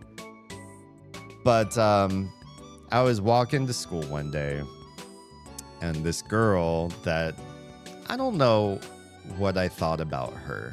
Thinking about it, I just feel like I had a missed opportunity, and so I'm bitter about this. But almost every day walking to school, I would walk with her and one of my best friends. And this best friend of mine, a boy, would pick on this girl like crazy. Classic textbook crush type pick on. Like, he was brutal. He was so like, saying all the crazy things, making fun of her name, like really laying it on thick. And I don't know. I don't think she read childhood psychology. I think we were all, was it 6th grade, 5th grade? 5th grade, maybe? 5th grade.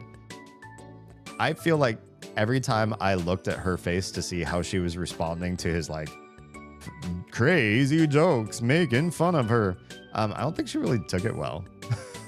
But she had to walk to school. She couldn't like take another route or ask her parents to drive her, I guess. So it was like either deal with the boy picking on her or what. I don't know what else she would do.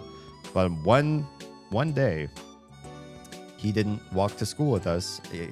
Maybe he was sick, had to stay at home or something. I forget why. I forget why he didn't come that day. So it was just me and her, just me and the girl, walking to school together, walking up the hill.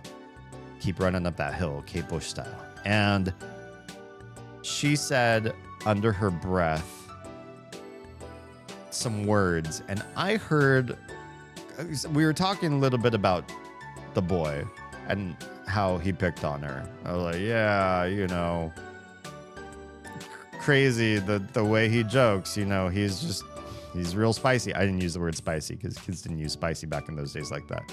But I said some stuff about him to try to like white knight her a bit, I guess, maybe. I don't know that I really had a crush. I was just trying to be defensive and be like, hey, I'm friendly. I'm not going to say a bunch of mean stuff to you and pick on you. And then there was a little pause and she said under her breath some words. And I'm pretty sure what she had said right in that moment was, do you like him? Really quiet. Like, do you like him? And I thought she was being quiet because I was like walking with him all the time and it seemed like we were pals, and at recess we hung out. So maybe she saw that and she's like, are you like him? Do you advocate for that type of behavior too? Will you pick on me too? Will you side with him when I see him again? And so I was like, oh, in response to hearing her say, do you like him? I was like, oh, I mean, not really. And she got so flustered and started to like run ahead and said, you can be alone then. And she was like flush, like blushing, and just like went on ahead. And it dawned on me, she didn't say, do you like him under her breath. She had taken a pause and pivoted topics and asked, do you like me? She asked me, do you like me? And I was like, I mean, not really. And we never talked again. Ever again. Not in any other school. I don't know if I ever bumped into her in public anywhere, but probably not. She probably just dodged me everywhere for the rest of my life. She saw me in a public place, she probably turned the other way. So, not that guy. He hates me. Yeah. In an alternate world, we're married to... No, I'm just kidding. I don't know anything about it. Okay. Yeah, so this girl misheard me for a second. Now she just realized what I actually said. You mean you'll let me go? Oh, thank you, Mr. Tutor. You're the best. Yay, I'm really going to the park. I wonder what I should do first. I know. I want to play in the sandbox. I can't wait. All right. Thanks again, mister. I'm going to go have some fun. Bye-bye. Goodbye. I wonder why they don't have an animation for her to just walk out. Like, why fade to black and then fade back in the same screen, like in the same room. No, whatever. I'm sure it saves on... Okay, what are we doing? We are doing her worksheet, which was for language. Yeah. Joy's language worksheet. Finish it? Hell no. What, am I a good person in video games? Yes, I am. Always. I am always a good person in video games. Because I think I tried it once where I wanted to do the evil playthrough. And I was committed. And I played for maybe 5 hours of Fallout 3. That's the one in DC. And I played a neutral playthrough all the way through the game. Loved the ending. Loved everything along the way. I had a great time playing the character that I did. I played a bard. And I know if you just heard me say Fallout 3 and bard, you probably have no idea what the hell I was doing. I made a character who specialized in stealth, in speech and charisma, and never fighting. I ran around the capital wasteland, not getting in fights, making everybody my friend. Some people fall in love with me, and just overall being a chum of a guy who was on everybody's side and everybody loved, except for the bad guys. The bad guys eventually became mean. And all bards have to do some combat, so I learned how to do sniper rifles. So not very bardly, but they didn't have musical instruments you could play, and then that would do damage to an enemy or something like that. It was fun. And then I was like, I got to see the evil side of this. It looks really interesting. There's so many things I missed. You know, what happens if you blow up Megaton? What happens if you work out of 10 Penny Tower or whatever that place is called? And after like 5 hours, I was like, I feel so sick to my stomach every time I sit down to play this. I feel wretched inside. I hate this. I hate choosing to hurt people, even pixels, meaningless pixels on a screen. Yeah, so I had to quit, and I don't play evil playthroughs almost ever for anything. Okay, in the sentence, I feel like these are way easier than the math problems, but whatever, we're gonna do this. You know, if you're in English, well, I'll say there's probably two people. Either I have to close this window real quick because it's long since been dead, hasn't it? Okay, bye, and I'll end it here too. Okay, bye. Okay, that one's done. If your English is a second language and you're trying to learn English non-native, some language questions relating to English can be really rough.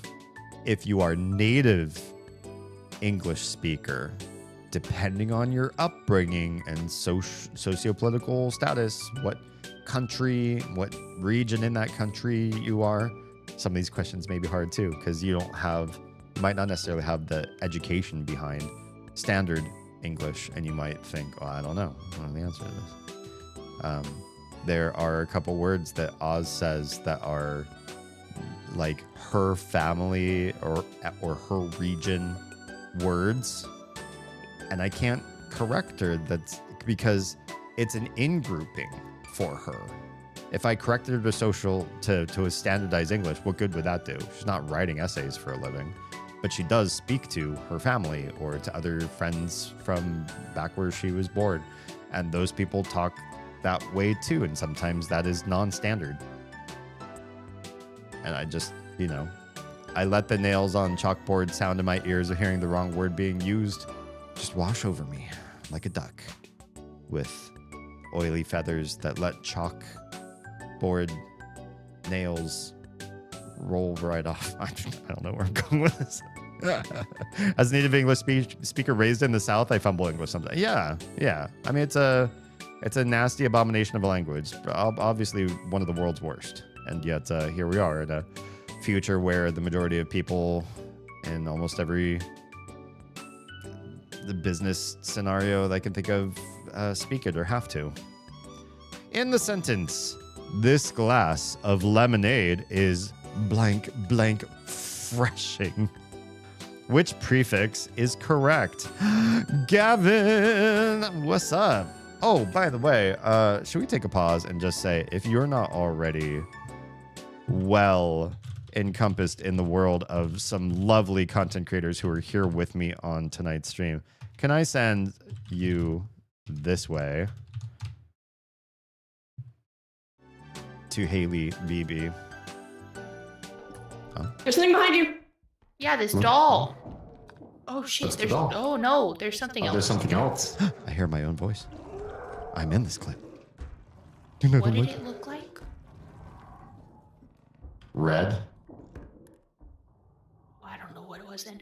Anyways, grab this doll with me Oh yeah, I because it's remember. easier to do with two people grab it at the same time.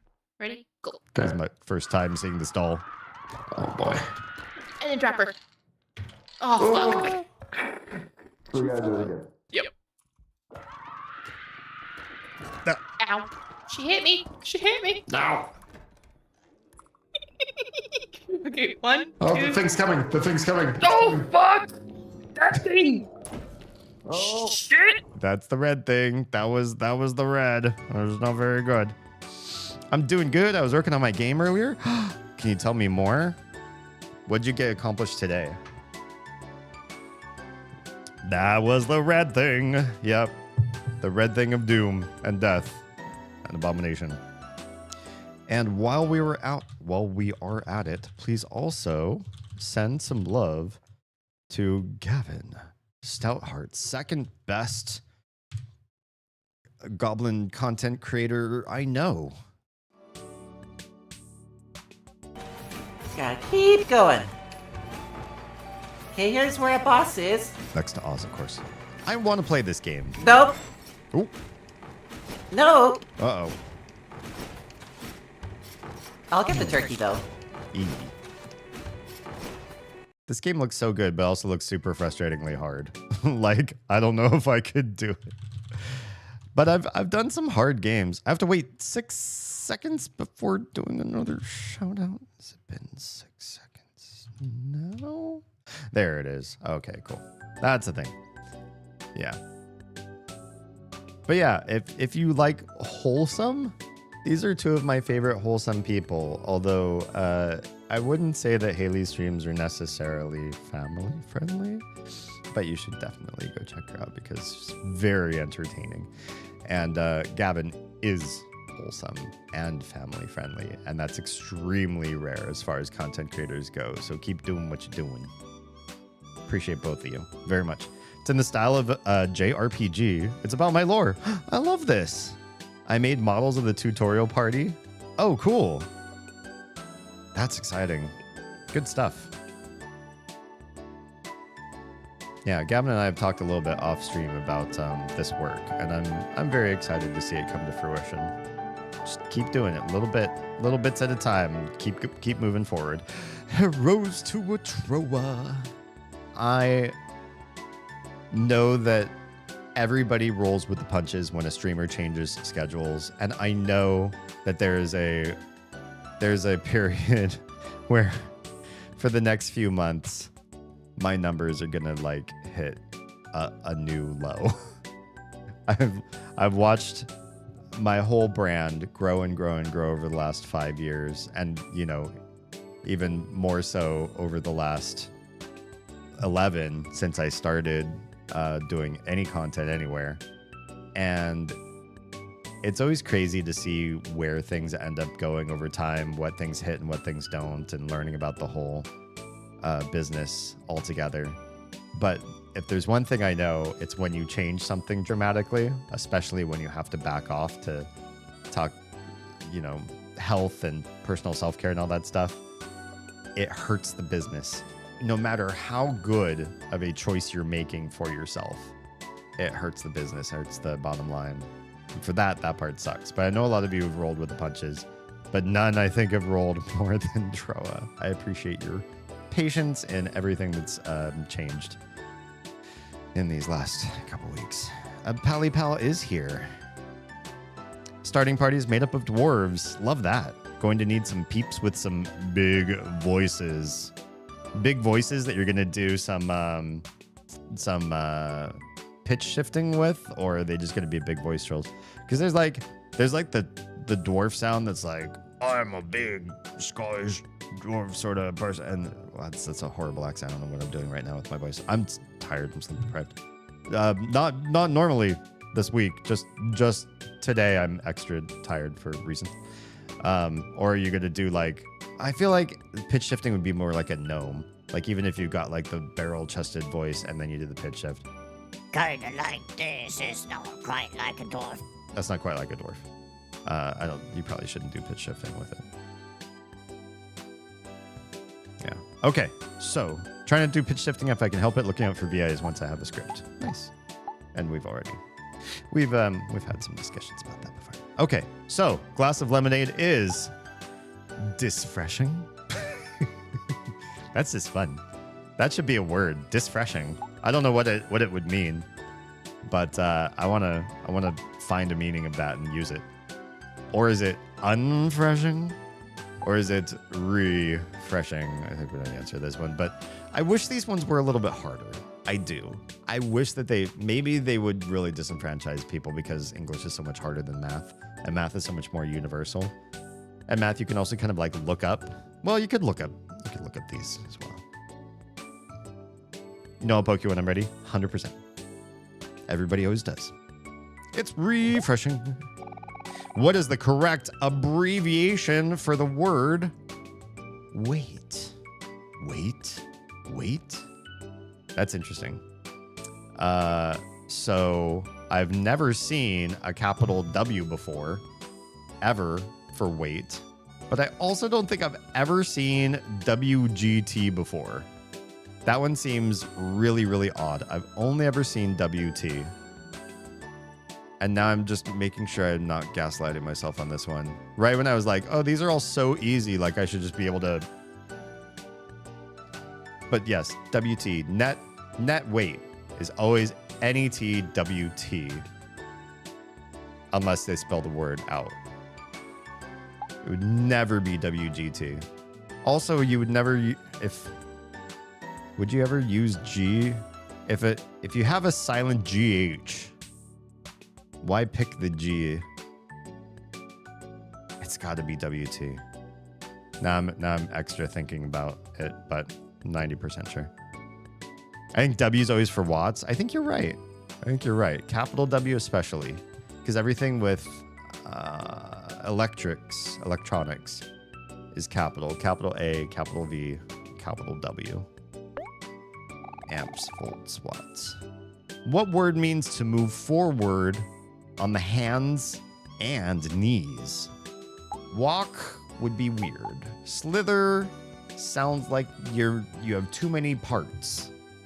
If you can slither, you probably don't have hands or knees in the traditional sense. So I'm gonna go with crawl. You completed Joy's language worksheet. Okay. Well, I wish it was more interesting. But that's just the linguist in me. Well, I'm a mathematician too, and I felt that the math ones were a little more interesting. I forget if there's anything in the last house. This is the last house, right? Yeah. There is. What was this house? Wheelchair. Was this the family with the elderly lady? Big family. Oh, hi. Yellow bun granny. Well, hello again. I must thank you again for helping me get my medicine yesterday. Oh, you're a delivery person. You know, you kids remind me of two of my sons when they were young. Because we were. Dun dun dun. Oh, hi to you as well. Who are you saying hi to? Those two were quite different from each other, but got along very well. People would always say they balanced each other out. Hick, hick. Is that a cough or a laugh? I may not look it, but I'm turning 64 this year. Wait. Are you really like I guess you can be a granny at 64. I don't know. It feels young.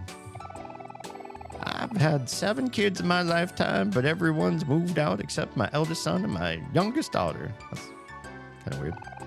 My eldest son never leaves his room, though, so probably won't ever leave. Oh, right. You're the one with the otaku. Otaku. He lives here underneath the stairs, Harry Potter style. There's a girl in my room. Get out. Look at all those beautiful posters up there. Sexy waifus. Hello? Creepy guy. I cannot begin to prolificate the proposal of mundane scribbles amongst one another on deflated parchment. If you could describe me something, please do so in the most modern entrapment in Parliament. Whatever. Why, yes, that peripheral you ponder over there is my dearly betrothed. It is his waifu. I think we already discovered this. I don't think he's got new voice lines for me. I'd appreciate it if you kept your optical appendages in their sheaths.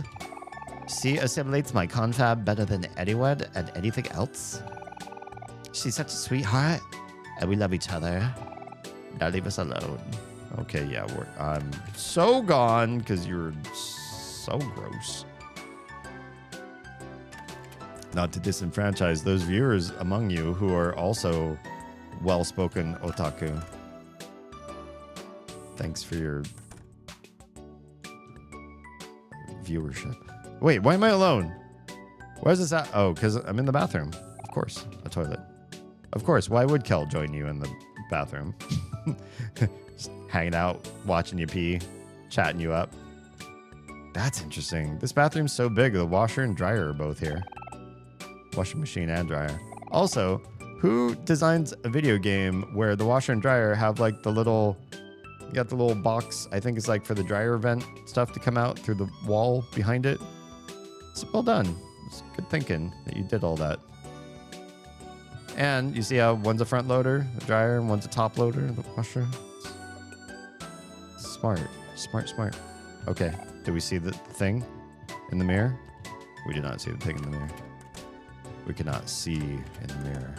And then the daughter? Oh, daughter's not here. Fancy tea party for 2. Except the daughter's not... Ooh, love note? Hello? There's a love letter on this table. Who could it be for? Oh, indeed. Will. Nancy. Okay, let's get up. This place is dead anyway. We're done with this street. Now let's go to the park and figure out just what the heck are we doing as older kiddos now in this world. We've been all over this place before. Oh, there's more trash to pick up. Lovely. Hey, kid that I've released. This is so much fun. Well, you're free now. Enjoy the fun. Oh, you're in the sand too. Hop and hop and a hop and a hop. Okay. Enjoy the hops. Who are you? Life's been kind of stressful lately, but people watching out here helps me put things into perspective. I gotta sneeze. Oh, that was an awful sneeze. Oh. Have you ever had a sneeze that feels almost too sensual? And then there are other sneezes that feel like you just wrenched everything in your body and you're gonna like hurt, all your joints are gonna hurt for the next 5 to 10 minutes while the cortisol tries to escape your brain. This was the latter. This was not a sensual moment on camera. I'm sorry. Maybe next time. I might make it a habit to come to this park more often. I guess sometimes all it takes to relax is to stop and smell the roses. I think you're people watching. I'm just kidding. Not that literal. Oh, that's a smelly boy over there. There's so much trash. Should we just be picking it up? I forget if you can just grab all the trash as you see it. Or if you need to pick up trash, turn it in, pick up trash, turn it in, etc., etc. There's more people over on this side now. We're going to start on the left, though, this time around. Because we didn't do that last time. Yeah, we can just pick up all the trash. Here's those creepy cultist dudes. They're still here. Recycultists. We are recycultists, followers of the holy bin. As all have littered, all must accept that they are trash. Reduce, reuse, and recycle. Okay. You say the same thing? Okay, you do. I love that. Who are you? You seem new. Wrinkly forehead? Oh, don't call people by their traits. That's kind of weird. Hey, pals. Good to see you. These new recycultist folk that have been showing up are making a real big change around here. This is the first time I've seen so many people taking the initiative to pick up trash. Makes my job a whole lot easier. Har har. Something about them feels a little fishy, though. Fish? You said the magic void. I'm trying to find fish. Oh, the kids disappeared. I forgot that happens. Sometimes you remember stuff from your youth, I think. And then when you interact with it, it just disappears. I also forgot that this park is apparently at the edge of the known universe, and there's nothing but clouds on the other side of it. That's weird. The stench of this man is indescribable. Hey, bub. Could you spare a few nickels? Really appreciate it. How much do you want to donate? $10. Are you sure you want to donate? Yes. Give him all my money. All of it. Thank ye kindly. Hey, bub. Thanks for helping me. You've been a real friend. So, I got something special for you. Oh, that's a Twitch ad. This is always a little bit awkward. I give stuff to people in games because I expect a reward. I would hate for my kids to ever watch me on stream act this way and talk about it this way. But the fact of the matter is, if you ever have a chance to toss money in some direction and it looks like it's sort of like a dead end, like, oh, you shouldn't really like just give your money away. That was like almost a third of all of my money I just gave away to this random person in the park. That's probably not the smartest decision to do in real life. But if you're going to do it in real life and give money, you should do it out of the kindness of your heart without expectation of reward, especially from a hobo. If you're trying to exploit them for something because you gave them money, that's kind of weird. But in a video game, it's 100%. You do this every time. Hobo asks for money, give them all the money. You keep giving them the money until you can't give them money anymore. Because that's how video games work. Yeah. I feel like maybe part of what's happening today, I don't know if it's an allergy or something, like maybe that time I got punched in the nose earlier today. No, I'm just kidding. I didn't get punched. But my nose is all like stuffy and funny. Like back when I used to say that I thought there was something allergy inducing in this room, but then I think it was something else. I think I was going through some sort of chronic thing because in recent weeks my nose has been much better, even when I've been in this room, and so I need to figure out what's causing it to be this way again, where it's kind of like hard to breathe through again. I do want to wait until everybody is back before I continue on with this dialogue. So we'll do that. Music's quite cute here. And you know what I really love is playing a game that you don't get DMCA struck for playing their music. Which should be like pretty much every game. It's absolutely wild and baffling to me that some people would say, try to go after you for having their music playing on live stream for their games. This really disincentivizes creators from bringing your game to light and sharing it with an audience if they feel like they're going to be demonetized for doing that thing. Yeah, unfortunate.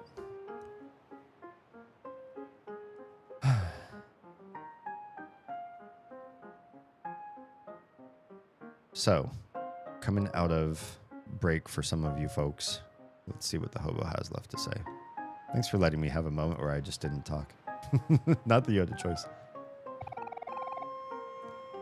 Hold out your hands for me and close your eyes. Uh-oh. Uh-oh. Do we trust him on this one? Do we get a choice? We don't get a choice. We're closing our eyes. You feel something cold on your palms. Mm-hmm. Mm-hmm. You got a gold watch. What? You like it?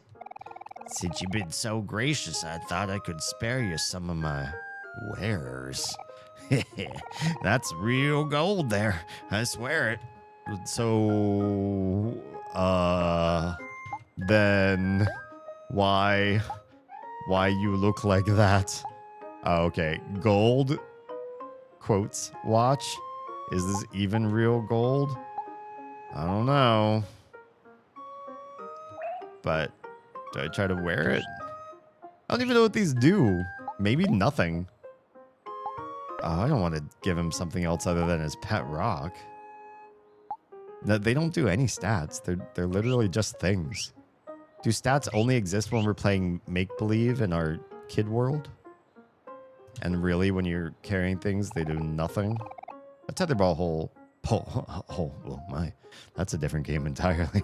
A tetherball pole. Smells like rusty metal. Hey, person I can sell trash to, if I remember correctly. Hello, youngins. I see you have some trash with you. Thanks, I'll be sure to dispose of this properly.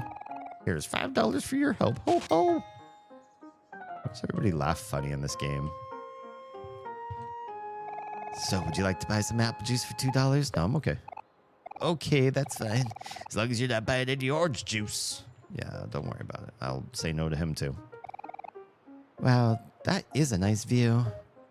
Oh, the back of the apple guy? Is that what she's saying?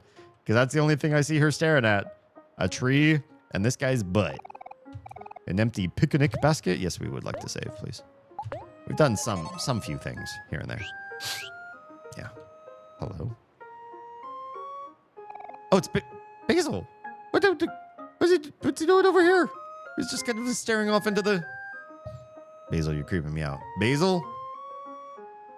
I think we need to go. Hey, Kel. Hey, Damien. What's up, Basil? Nice to see you out and about. Are you feeling better after yesterday? Huh? Oh, look at him. Why does he look like that? What's going on? Yesterday? Oh, have you been in the dream world for like months? What do you mean? You had a big stomach ache, didn't you? That's why you had to go to the bathroom? Oh, right. Yes, I feel much better now. Did you want to hang out with us today? Damien's not going to be around for much longer, you know. Right? And yet I'd spend all day working and ignoring Kel. ... I don't know. Rude, I see where I stand. Just kidding. Basil, you're allowed. You're full grown. What? How old are you? 16? I mean, you're older. Maybe tomorrow. That's my last day, dude. You sleep on this, maybe you'll miss it. Sorry. Don't worry. What's up, kids? How we doing tonight? A full-grown teenager. Fully teen. Full-ass teen. Let's do a shout-out for Kids Channel. Please go show them some love if you've got a moment to do. Even if you don't. No. Yes. Should I play Yes. this Push your head back until it goes pop. this season?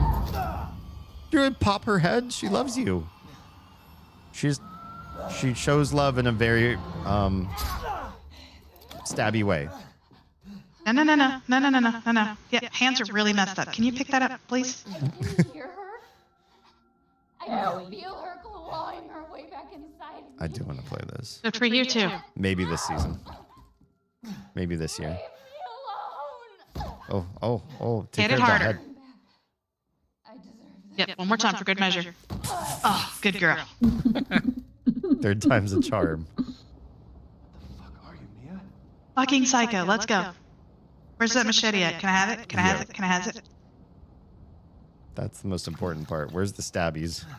Oh, look at that. A little bit of Gatorade. I'm good. Please go show we so punny some love. Silvos, how's it going? I'm also gonna do a shout out because you were just streaming last night. Time is a weird thing. I have to wait 42 seconds. Gross. I completed all my tasks. Spoilers. Lloyd's not the imposter.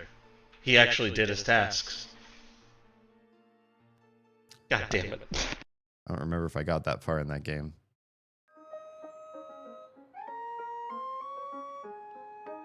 Hi and welcome everybody. How's your beginning of your weekend looking so far? Any big plans coming up? Not a child, I'm 16. She needs to love me less fiercely. Yeah, that's a jealous lover if I ever saw one. This is what you get for making a Tinder profile. Don't worry. You don't have to force yourself. We can always catch up later. Yeah, except me, because I'm leaving in 2 days, so no. ... Yeah, you're right. Oh, okay then. See you later, I guess. Okay, bye. Why is Basil like this? See you later then, I guess.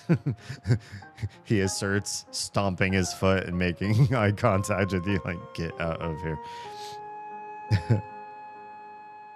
I played Grounded 2 and I hatched a soldier and I rode it with a saddle and named her Antonia. Aw. I sort of understand that reference because we saw the Ant-Man and Wasp movies this summer.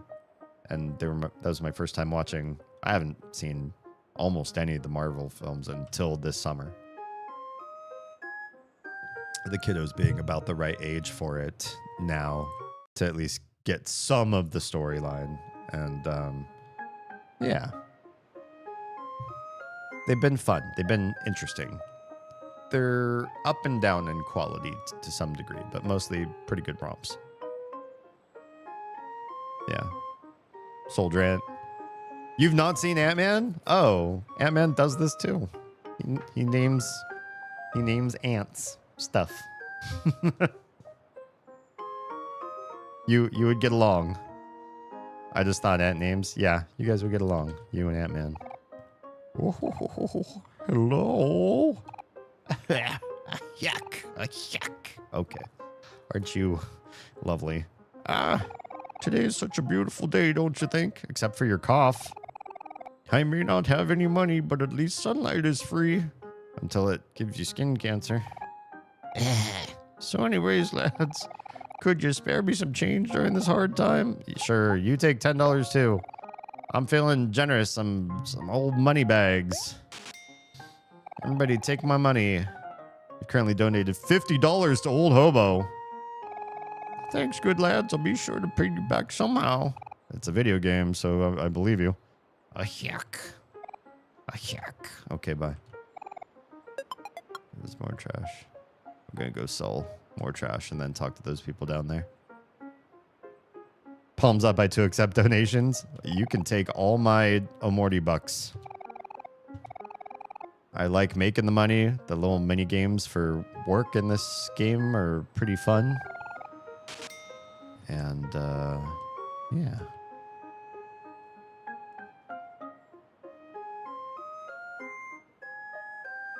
Hello? What's happening here? Hey, neighbor. How's it going? Oh, this is Kel's neighbor? Blue-haired girl. Hey, Cal. Oh, and who else is with you? Oh, wait, I recognize you. It's Damien, isn't it? Wow, am I really that much of a shut-in? This is like the neighbor next to my neighbor and they don't know me. Sorry, it's been a while. I think we only met a few times. My family's always lived here, but I was sent off to boarding school for a few years and just came back about 3 years ago, I think. Oh, so for 3 years I've been shut in and didn't, we've had plenty of opportunity to hang out. You're streaking. That's allowed in this channel. That's allowed. A 5-stream streak, nonetheless. I feel like, is that accurate? This stuff has been in beta for so long. I just don't know if I trust the numbers so much. But maybe. I almost never get past 3 for anyone. Wow, I feel extra lucky. You can streak here anytime. Hey, Damien. Chris is my next door neighbor and she's really cool. She's the fastest swimmer in school. Oh, cool. When she's in the water, people compare her to a mermaid. Oh, why do you sing that? Or a shark. Oh, okay. Or even a torpedo. Oh, Kel, you're never short on compliments. Aren't you trying out for the junior varsity basketball team this year? I'm sure you'll be a shoo-in. Well, I'll try. I've been playing every now and then with the strangers at the park. I think I'm getting better, but it's a little hard to tell. But if I practice basketball as much as you practice swimming, I'd probably have a better chance. Well, just get to it. Oh, I'm not that hardworking. It feels like fun to me, honestly. That's the dream. Find something you love and you'll never work a day in your life. Is that how the cliche goes? I forget how it goes. Something like that. Past? Yeah, it's the... Well, I understood what you meant, but yes, the second. Grammar Brain's on vacation. They can't toot tonight. We do not police grammar. The only thing that affects like grammar, spelling, pronunciation, punctuation, anything like that in this stream is I also do this because I'm a bit of a provocateur and a bit of a bully, but I love having moral high ground for saying this way and the way it makes other people feel. I will always forever on this channel and going for everywhere I am on social media, I will always say GIF. And I don't care whose nerves I rankle. If you don't like the way I pronounce GIF, you gotta love me for me. Flaws and everything. I'm just kidding. It's not a flaw. It's the right way. So that's the one, the only thing. But everything else, misspell, mistype, autocorrect, I don't care. We won't judge you on any of that ever because ideas win in this channel, not how they come across. I'm about to hit a 5-watch streak. Troa, what did you do to get such grace? The gods have blessed you. The streak gods, the streaking, the streakers have graced you. Tomorrow it'll be 1 again. Yeah, most likely. So lame. So lame. Don't know why. Okay. Where are we? And besides, even though I love swimming in pools, I love swimming in the ocean even more. Wait, are we a coastal town? Where is this place anyways? I love everything about the ocean. The beach, the sound of the waves. I feel like this is the next time we go into the dream world or whatever, it's the little kid world. I think we're going to like get over the fear of drowning because I think that was a thing. I don't get 5 streak in my own stream. Same though. I don't think you can get a streak in your own streams, can you? I forgot to turn. Oh, but you've got your profile and then the streaming profile. So yeah, I guess you could. I forgot to turn it on when we stream. Oh yeah. I should check to see because I do have like other accounts, just like, you know, separate from the world, seeing what I can do. And, you know, especially I think especially for social media accounts where your history is public. That's not true for everywhere, but some places people can go to your profile and then see what you've watched. And I always felt a little bit weird about that. Like, I don't know, if I'm obsessing for like a weekend on like how to make cheese, I don't need the world to like know about my proclivities. Let me have my weird obsessions where I go down a weird rabbit hole for a long period of time and like super obsess over one thing and then drop it like it never happened before. Like I never cared that much about cheese. It was just that 1 week and then never again for the rest of my life. I'm making fun. I don't think it was ever cheese. What was the last thing I ever What was the last thing I hyper obsessed over and could not stop looking up? Honestly, realistically, the one thing, like if you look on all of my activities recently, probably for the last season, like 3 or 4, maybe even 5 months, what it's been is I've been looking up diet. If I have ever been a resource for you in your life as far as physiology, the chemistry of the body and nutrition, diet and consumption and absorption of food and the proper like minerals and vitamins and how they get processed and amino acids, all that kind of stuff. If I've ever talked with you about any of that stuff, there's a chance I got something wrong. I might have prescribed some of the right ideas as far as like what a good diet is, but they overlapped by accident, and the meanings or understandings behind them were often founded in pseudoscience or from schooling that I learned secondhand from other people who I trusted, whose institutions have gone through reformation processes since then and discovered, hey, they're not really teaching to, proper scientific method, or something was debunked about the way that they pulled their studies together. And so while my diet hasn't hugely changed, like I do still strongly promote water as the majority fluid that you drink, lots of veggies, which I think is kind of just a no-duh. Like everybody knows veggies are healthy for you and not like deep fried and battered, and largely sort of like a seafarer's diet, because just the actuary tables of, longevity have sort of proven, a high vegetable and high maritime protein diet just seems to be like a thing that we're wired for. Those things haven't changed, but a lot of the reasoning behind it and like what we're allowing in our own home and disallowing now has changed profoundly, and I'm very apologetic. And I hope to, in tonight, and well, I don't know about tonight, but in it going forward, undo some of the wrong thinking or explaining behind things I've done, including I have this slated, maybe not this year, but hopefully sometime next year, going back to my old live stream, an entire live stream dedicated to diet, and going through it point by point and reacting to my own stream, and then talking about what we've learned since then. Yeah. Yeah. I'm special. Special, like special. Yeah. I like me, see me, watch me, and you should too. Yeah. Sounds terribly narcissistic, but it's really materialistic. I like cash. Ultimately, I don't know. Yes, I like cash, but I don't like cash for cash's sake. What I like is I don't think that if I got to a place where I was wealthy, that I would be happy per se.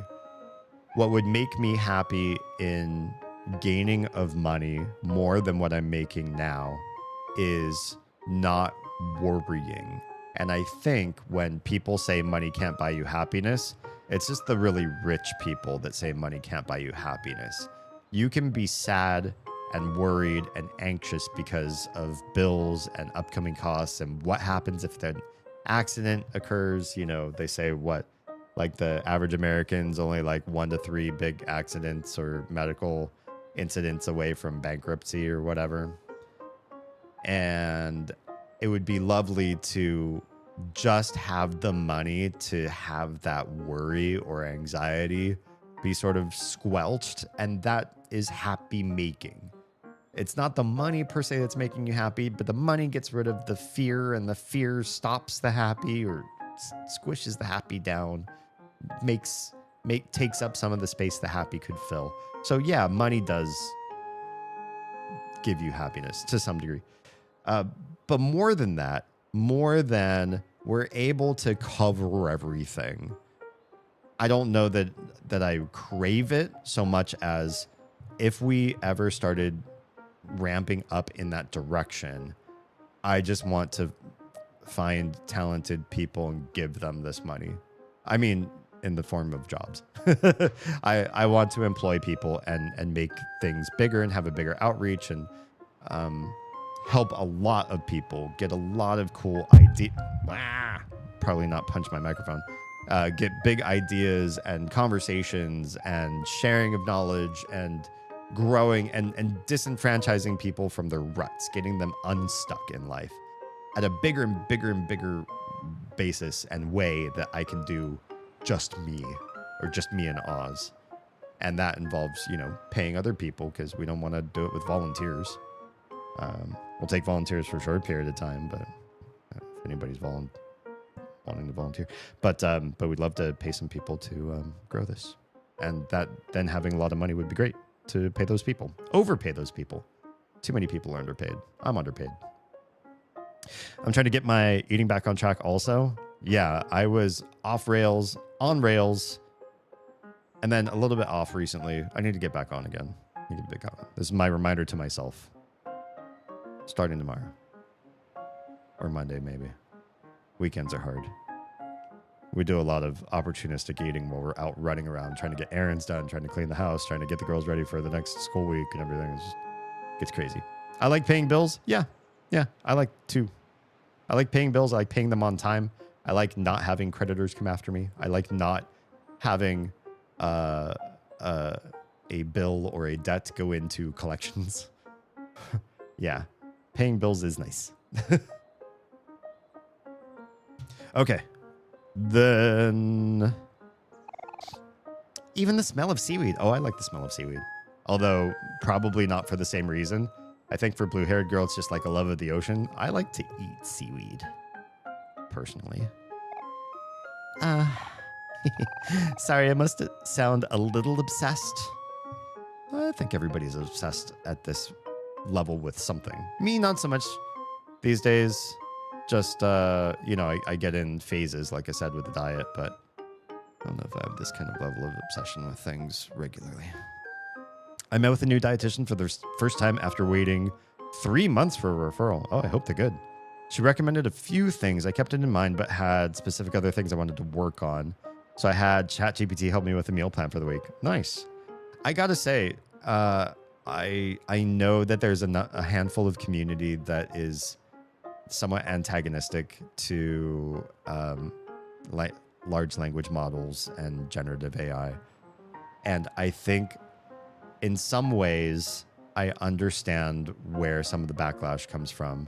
And I think the worst part that I'm seeing is there's some really destructive choices being made by companies that are disenfranchising people that they could have on and pay good wages and make good quality of life for employees, but are instead choosing to make things harder for people by disenfranchising people or cutting tasks and roles and trying to apply AI where it's not really the greatest fit.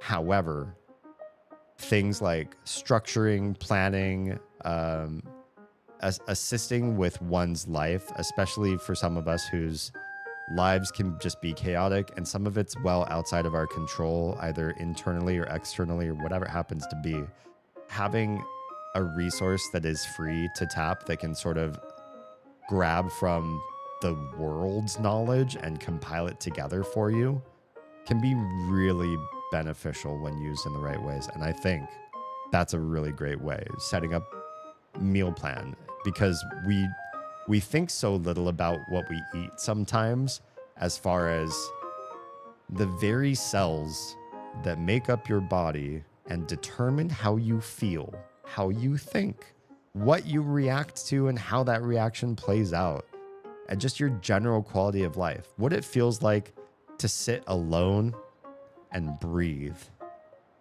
Are you in chronic pain? Are you in anxious and depressed emotions?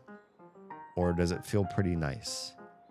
A lot of that, some of that's obviously based on other things, other pre-existing conditions, but diet helps or hinders all of that. So focusing on that and using tools to help you, I think, is smashing. Whenever someone asks if I could do a fill-in or add to what exists, I always just assume no, because that's just because I have no idea how. Do a fill-in or add to what? I don't remember, or I don't know what context that's related to. I wish people would figure out how to use AI in good ways. I wish people would use computers and phones in good ways, period.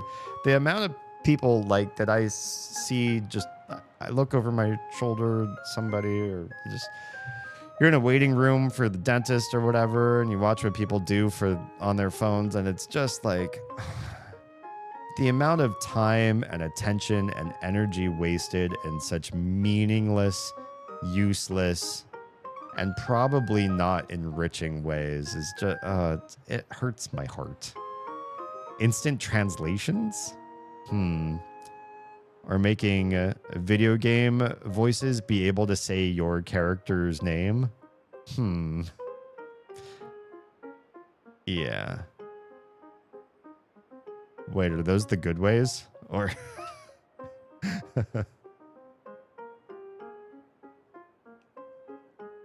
real-time translations would be game-changing? Oh, that's what you mean by instant. Yeah, that exists. I don't know if you know that. I don't know if I'm allowed to say that. No, I'm allowed to say that. That exists. Put it in an earpiece and speak and understand any language. So it's not as well developed as all that. We don't have like the Babelfish, right? But there are limited devices that are jargon based. So they have a vocabulary of 500 to 1,000 words. And they do process in real time, in crowds, groups of people talking over each other, and will grab those specific jargon sets and prioritize playing them in the earpiece of the person who's wearing it. You might understand by my very specific description of what's going on why they are set up to be such a minimalistic experience when there's probably technology to do better. Well, I don't know if there's technology to do better. It has to be a wearable. It has to be small. It has to survive with a reasonable amount of battery life throughout the course of a day. It can't get too hot. And it can't have internet access because of where it's being used and how it's being used.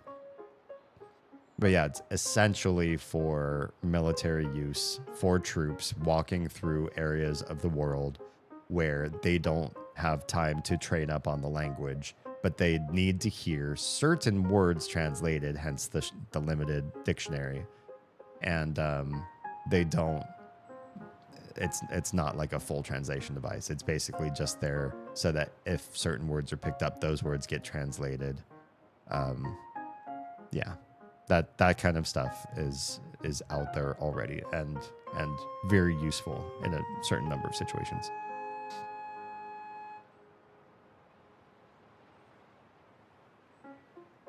If you could help, sure. How? It's hard to describe. I don't see myself as being particularly a draw for a show.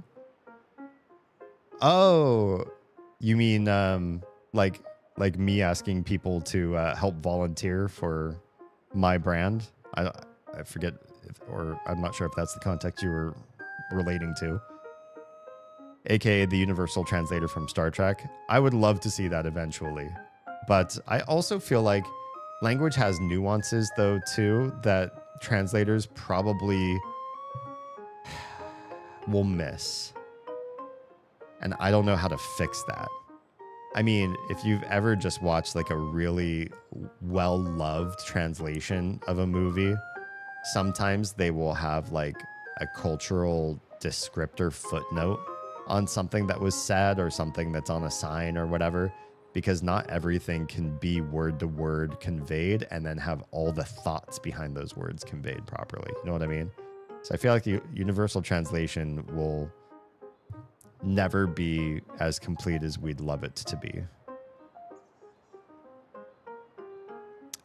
Things I wanted to work on were eating leaner non-processed meats, not relying on only meat for my protein source, making meals that are satiating. That's a huge one, really, because I feel like one of the number one reasons why, especially in America, we have a problem with caloric intake and consuming more or absorbing more than we should every day is because we have so much non-satiating food, so much empty carb or empty calorie food, right? But 45-ish carbs, like I should be eating, getting more fruits, vegetables, trying to get all the color groups in my diet. Dietitians never seem to care about that, but everything I read online says it's recommended. Yeah, color is the thing with color is there are cyano and I'm gonna get the word wrong. What is the thing?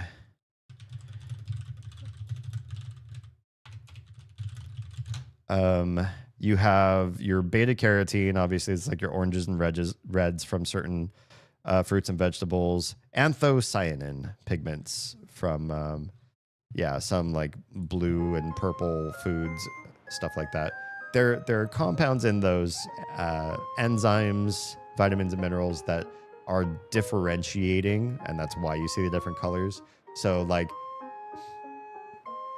color is a good heuristic to get that stuff in you. Like you're not eating food for the color per se, but you're eating it for the pigmenting components within, and just diversification can be really healthy too. There are how many essential amino acids? 11, is that right? And essential meaning your body can't fabricate them on their own. You need a helper, an external intake to get them in your system.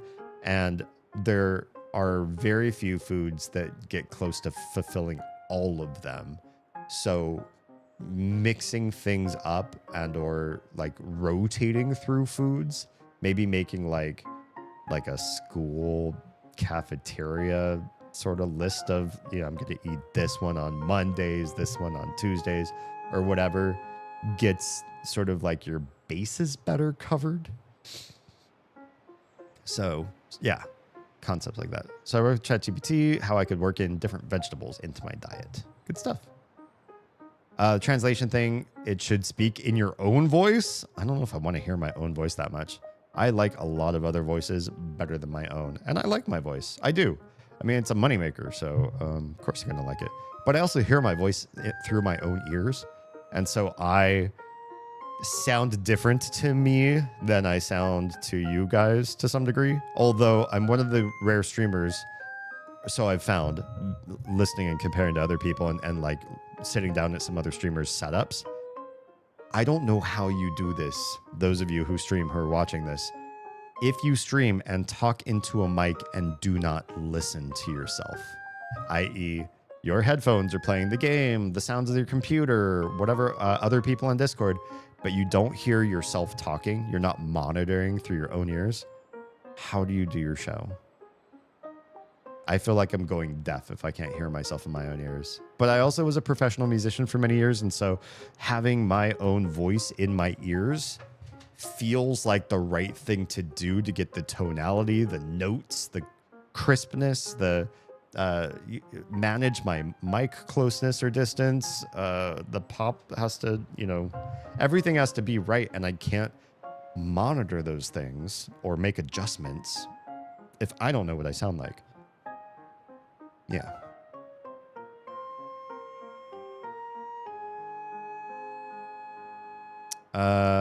I struggle with working vegetables in that don't really pair. Oh, with things that don't really pair with vegetables.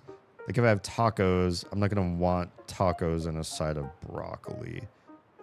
Yeah, but like if we think about tacos in the sense of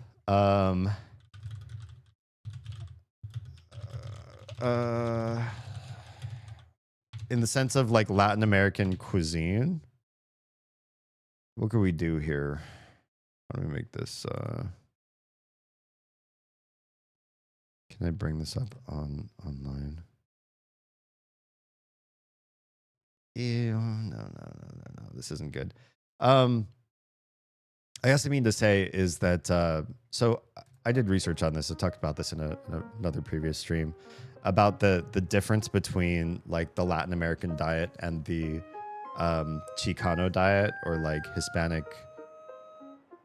United States diet. When you think of Mexican food and it's served in the US, either from fast food all the way up to, a lot of sit-down restaurants that serve some sort of Mexican or other south of the border cuisine, you think of it in terms of you're given some sort of carb substrate upon which is put protein and maybe some light vegetables. If you're talking about like shredded iceberg lettuce, you're probably not gleaning vegetative nutrition from that a whole heck of a lot, right? Or maybe some diced onion or something, and tomato, but not a veggie-rific meal, right? And then, you have like 20 different varieties of what's the carb substrate, how thick is it? Is it made of masa, flour, corn tortilla, or whatever happens to be? And then the sides you think of are usually like maybe like a little fluff of veggies that are kind of gross and like covered in sour cream and pico, and then rice and beans. And like that's the meal, right? And that is often the meal that is had here in the US as taught in our country about what like Mexican food should be like. And you get health problems from that lack of vegetable type of eating. Number one, a lack of folate, which comes from dark leafy greens. So if you don't have those or some other source of folate, you can have really serious health problems down the line, incredibly serious. And we see that in people who eat predominantly that type of meal. As soon as you go south of the border and look at the vegetable content in most of Latin America, though, there's lots of vegetable options. There's so much stuff that they just, I guess, don't teach Americans for some reason, or doesn't make it across the border for, I don't know, agricultural reasons. I don't know what it is, but it's a lot more of a vegetable-driven diet than I think America gives it credit for. Probably not broccoli, but, there are other stuff. Star Trek Next Generation had a whole episode about the Universal Translator. One of the best episodes of Star Trek ever made. Talking about how things are lost in translation. Oh, yeah. Not the translator per se. Translator can translate words, but it doesn't necessarily give you the context to proper names or phrases. Right. Everyone sounds different on recording. Yeah. I think because I listen through monitors so often, I'm less wigged out by it, but I prefer the sound of my voice from inside my head. When I hear it outside, I'm like, why do people like that? Why do people... And I've had some like really nice, very charitable, very makes me blush worthy compliments about my voice in the course of my life. And I thank you all for that. I appreciate that's something that I worked so hard to train on. I went to academy. I studied voice acting. I wanted to be fantastic with the voice that I was also naturally equipped with. And then, better hone it through training as well. I'm glad that it brings joy to so many people. But I could have 7 billion compliments on my voice, and I still have my own opinion of my voice as it sounds. And it's okay. There are other voices I like better than this one. I wouldn't want to hear myself all day long translating stuff. You hear your own voice through the speaker of your body? Yes. I've been told my voice is similar to Gilbert Gottfried, like his made-up character or his actual speaking voice, which I think is an insult, but he was great, so I don't mind. Honestly, there's some voices that, while people might call them brash or like loud or grating, can also be fun or energizing or demand attention. So in some ways, I think that the voice that might not have like dulcet tones can also be great in other ways. We're all just, it's just like hair. You might not want the straight hair you have or the curly hair you have, but somebody else on the other side of the spectrum is like, man, I have the hair you want. Trust me, you don't want this hair. I want your hair. So, yeah. Good tacos have vegetables. True. That's true. You can put vegetables in the taco too. I'm making tacos, pico de gallo, and hatch chilies. Nice. Sounds good. Oh yeah, guac too. The plants are now allowed water again. Whew. Good. I hope you're still watering them on Wednesdays, even though I'm not streaming that day anymore. They will soon be sending you love. Excellent. I will take all the plant love I can receive. I know it's a far trail, but we got the jet stream heading in our direction, right? Goes from west to east. Yeah. So we'll take all the plant love. That's totally fine. It's good to be passionate about something, isn't it? Maybe not obsessed, but yes, passionate's fine. And as long as it's not a person. I guess. Actually, I think this all started because I went to boarding school on an island and really enjoyed my time there. The ocean reminds me of the friends I made there. I hope maybe I can see them again one day. But for the time being, I guess I'll just be collecting seashells and... Oh, quest. Find a fish for a cat, find a dog for a girl, and find a seashell for another girl. I get it. Yep. There's another quest. You know, that story kind of reminded me of this, but Damien is actually moving far away from here really soon. Maybe you can give him some tips on how to handle moving away to a new place. What are you trying to do? What are you trying to do right now? Kel, stop it. You're embarrassing me. Oh, Damien is moving? Well, being away from my friends was pretty tough at first, but change is just a fact of life. It's the memories we make with them that we should cherish. You know what? I just decided something. If you see any seashells, can you bring them to me? She's going to make me a seashell necklace. I know what's happening here. I know what's happening. They're kind of hard to find around here, but I'll make sure it's worth it. Oh. What are you... You'll make sure? What are you going to do? Wait, she looks like a little kid. Never mind. Look how short she is compared to us. Never mind. I lied. Pretend I'm not saying creepy things about the pixels on the screen.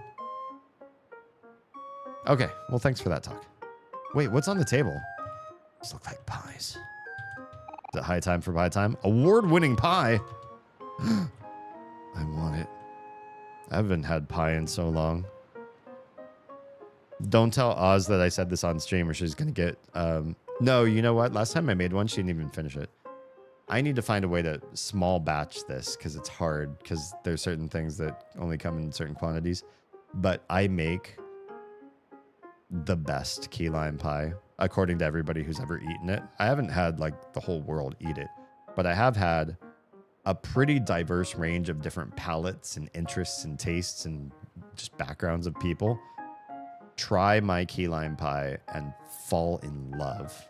One person even asked how many children were required to be sacrificed to make it taste that good, because anything that blissful could only occur if sin was happening on the other side of the planet, like Utopia.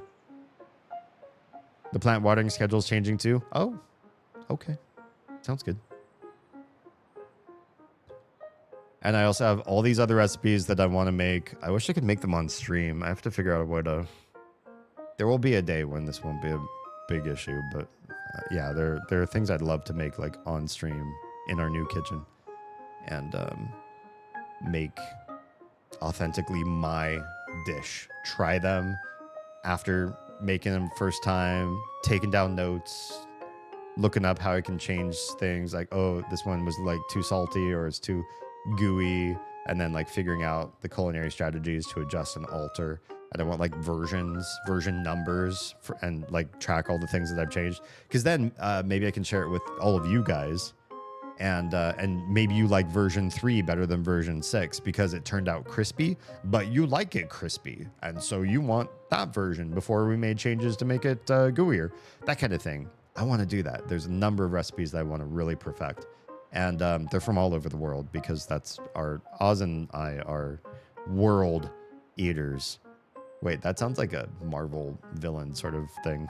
Like we go around consuming whole planets. Well, if my mouth would fit it. Muffin pan for mini pies? Oh, that's a good idea. That sounds delicious. Then I don't know. My fear is if I need to make a small enough amount of the filling, really, because we always end up throwing away half or more of the filling based on the recipe I use, because Oz just doesn't eat sweets often enough, and I'm trying to not eat sweets right now. All-American mom. What a lovely day for a picnic. I brought my specialties, chicken pot pie, lemon pie, and of course, my world-famous apple pie. Well, that's very all-American. Phew. Making patties is hard work. But once I sink my teeth into that tender, juicy burger, it's gonna be all be worth it. I can almost taste it now. Dear, pay attention. The patties are burning. Oh, shoot. Thanks, hun. That was close. Is that term minced? Minced. I know we're talking about food, so you're going to be like, minced what? Minced curse or swear word? Minced oath. That's the word. Minced oath. You ever heard the word minced oath? No, he just said like, oh, shoot. I love this about language, and a bunch of other languages do this too. It's not just an English thing. But there is a whole category of words, and many words that cover the same like curse words. But a minced oath is like taking a swear word or cuss word, really bad word, vulgar word, and replacing most of the word except maybe the starting sound with like a different word. Or if you have homonyms, but they're written differently. Chinese has a lot of homonyms that are carried out by different characters that mean completely different things, but they have the same pronunciation. So you could just write the character that's meaningless, but everybody knows what you meant because the context you said it in. That kind of thing. And my favorite for English are how many different ways people have minced oathing against Jesus Christ.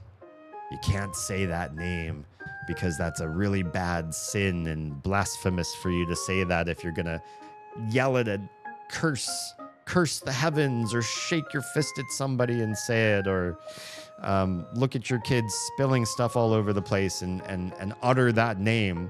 So you have everything from cheese and crackers to Jiminy Cricket.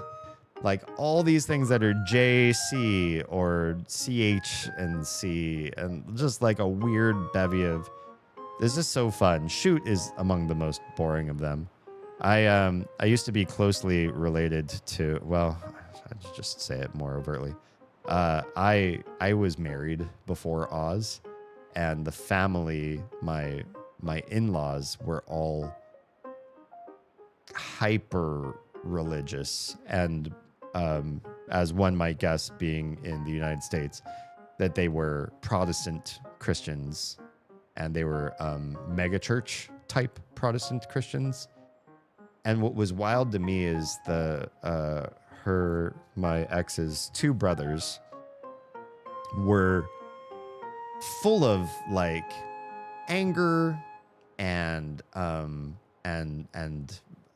violence and competition, full of testosterone and like wanting to like climb all the things and work out and do all the boy things and man things and cuss up a storm. But their church upbringing said, don't you dare use any of those bad words around here. But they cussed up all the time. They painted the air blue with almost every sentence. Like my friends that grew up in low-income, non-religious households, they just changed the way they pronounced the words. And so they said shit a ton, but they pronounced it shoot.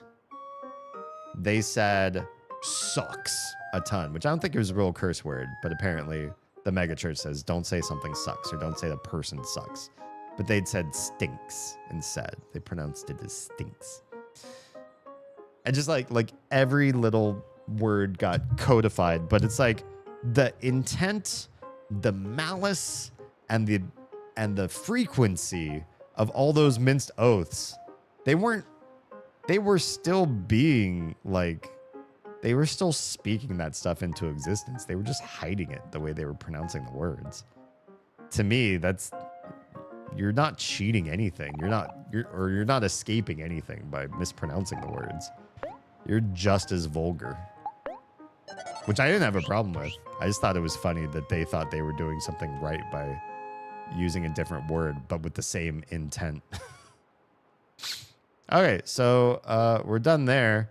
I suppose we can go around the world and try to find seashells and a fish and a lost dog. And see what we can do. Oh yeah, I forgot that place only had its own like special music. There, Mama Durgan Mao has both wings. Good stuff. Troy was talking about the Minecrafts. Good stuff. We have a lovely Minecraft server with much love, time, and attention poured into it. Let's see. I'm pretty sure we gotta stop at Gino's Pizza and the bakery and other Oh yeah, are we gathering stuff for dinner with his brother? I just kind of remember that's like where we had left off at the end of the last stream. Now that I think about it, that might be it. Okay, Gino's Pizza and the bakery. Lead the way, Damien. Okay, we can actually do those things. We don't have to go side quest a million ways, but all the scooters are there. I feel like we're gonna run into Aubrey. School principal. As I was saying, can you believe? And her then. Okay. Red glasses lady. Are those supposed to be glasses? I just thought she was blushing. That was like the time we, yeah. And then, honestly, I think that, yes, definitely. Okay, it was. Somebody's having a private conversation over here. I don't know why they even let me like run up and chat with them in the first place. Sleek silver scooter. Neat. Okay. Yeah, those scooter kids. They got to be around here. Are they in the hobbies building? Oh yeah, this has got to be them. That's Aubrey over there in the pink, isn't it? Hey, Damien, I just remembered something. Do you remember when we were kids? Me and you used to sneak out of the house to go to hobbies in the middle of the night? Wait, is this place open in the middle of the night? Doesn't seem smart. We could never get up for school on time the next morning, and Hiro and Mari would always ask why we looked so tired. I'm sure they suspected something, but I'm glad they never told our moms. We were pretty adventurous back then, huh? Why do I feel like Kel wanted to do it, and so he got Omori out? Or Lil D? This place is kind of small, but it has a lot of old and rare collectibles. People even come all the way from the city to shop here. Neat. Hey, nerd. Yo, champs, just going on a whim here, but would you be interested in buying off my last Pit Rock? Kel already has his, though. They usually go for $25, but you seem like just the right guy for this one. So I'll let it go for $10. What do you say? Sure. Maybe we'll give somebody else a pet rock? Excellent. You and your new pet rock are a good match. Take good care of it. You got a pet rock. Whoa. Hold on a sec, Damien. Is that a pet rock you just bought? Yeah. Wow. I don't believe it. This is really strange since we haven't played since we were kids. But it just so happens that I have mine too. I know. I put your inventory together, my dude. Right here. Yeah, we're gonna be pet rock buddies. We're gonna make them touch. Then we're gonna look fiercely into each other's eyes, and the rocks are gonna be touching, and our gazes are gonna be touching. I don't know. Such a weird coincidence, huh? I'm just in a weird mood tonight. Hey, I have an idea. Why don't we battle with our pet rocks? Oh, battle. Oh, is that what you kids call it these days? You still remember how to play, right? Whoa, you better teach me. Don't worry. Even if you don't, it's really easy to catch on. You'll get it in no time. Now let's clash. Wait, why did I say no? And are you ready to clash? Wait, shouldn't it say, are you ready to rock? Pet rocks. Oh, we're just doing rock, paper, scissors? Okay. Paper. Why do I only have 3 hearts? Do I win? Oh. Okay. Scissors.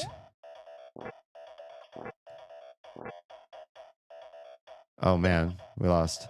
How do you win this? This is the thing is rock, paper, scissors is a game you win by playing it with somebody. And then you like learn about them as you play. You can't do that with a game. He's got no expression. I can't like read his mind. I'm gonna go rock. Best I can do is try to assess combos. Is he just always gonna pick rock? Oh my god, he just always picks rock. There's no way. We just keep picking paper until we win. We just keep picking paper until we win. Oh my gosh. So lame. He's literally just always gonna pick rock. Oh shoot, I lost. Isn't this like, wasn't that a Simpsons meme? Like Lisa was like, oh, poor Bart always picks rock. So predictable or something like that. And Bart's like, good old rock, nothing beats that. But he is Pluto. Oh, that was Pluto, wasn't it? Why would Pluto always just pick? I guess he is kind of a himbo. Yeah.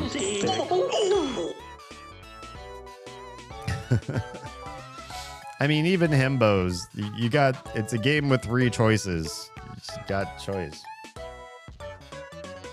Pluto is a rock. Pluto's so much more than a rock. Pluto's a dwarf planet. Does Pluto have a core underneath that rock? Is there something, would it be molten? Is there enough gravitational force that the inside of Pluto is hot? Just curious, because it's really, really far away from the sun. That kind of makes you wonder, for every planet that's far enough away from the sun that they would be cold, could you do something with like thermal, I don't know if you call it geothermal if it's not on Earth, but like that planet's thermal energy, if you could somehow get to the hotter mantle and core and all that sort of stuff, could you extract heat? Could you make that happen? I'm so curious about, especially isn't it Europa, the moon that has actually like liquid oceans? It's not water. I think at the distance from the sun it is. It's like liquid methane or something like that. But it's like a liquid substrate. I'm really curious if liquid is part of what might help the chemical soup occur that could create life, right? Because then you have things that are in motion, the way fluid moves versus, a gas giant or just like a raw dry surface would be very different as far as like getting commingling of different components together so that pieces are made. I need to spend a little bit of time doing this. Maybe I'll use ChatGPT to help me out with this. Or maybe I can just research it without having to use generative AI in this particular regard. But I've been interested in evolution and taxonomy because I feel like some of that stuff has changed in our knowledge and understanding of it since I was in school. Like we didn't have the full genome completely mapped out while I was like learning my earth sciences. And now it's so trivial to get genetic information about an animal completely mapped out, right? It's far less of a crazy project.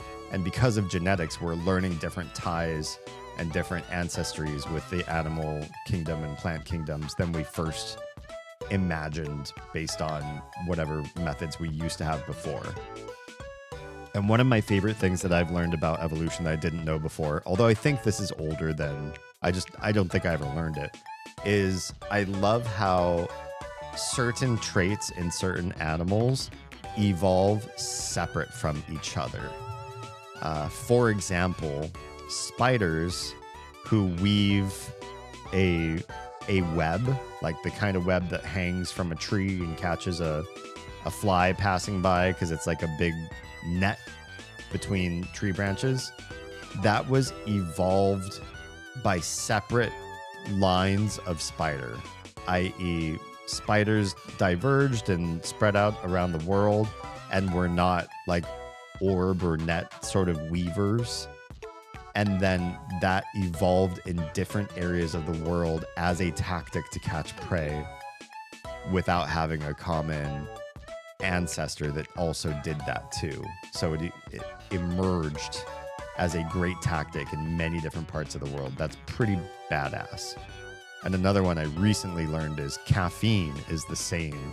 So all the different caffeine infused plants in the world were looking for some sort of chemical structure to give them a little bit of an advantage. I don't know about looking for, but you know what I mean. It's evolutionary advantage that works with the ATP cycle, the Krebs cycle. And caffeine is like a good covalent or replacement with adenosine, I think it is, or something, adenine. And so it ended up working really well in two different ways. Way number one is because it's an energy replacement that it gives plants energy the way it gives people energy. So it's enervating. And the other thing of it is that it's a poison that is good against your enemies.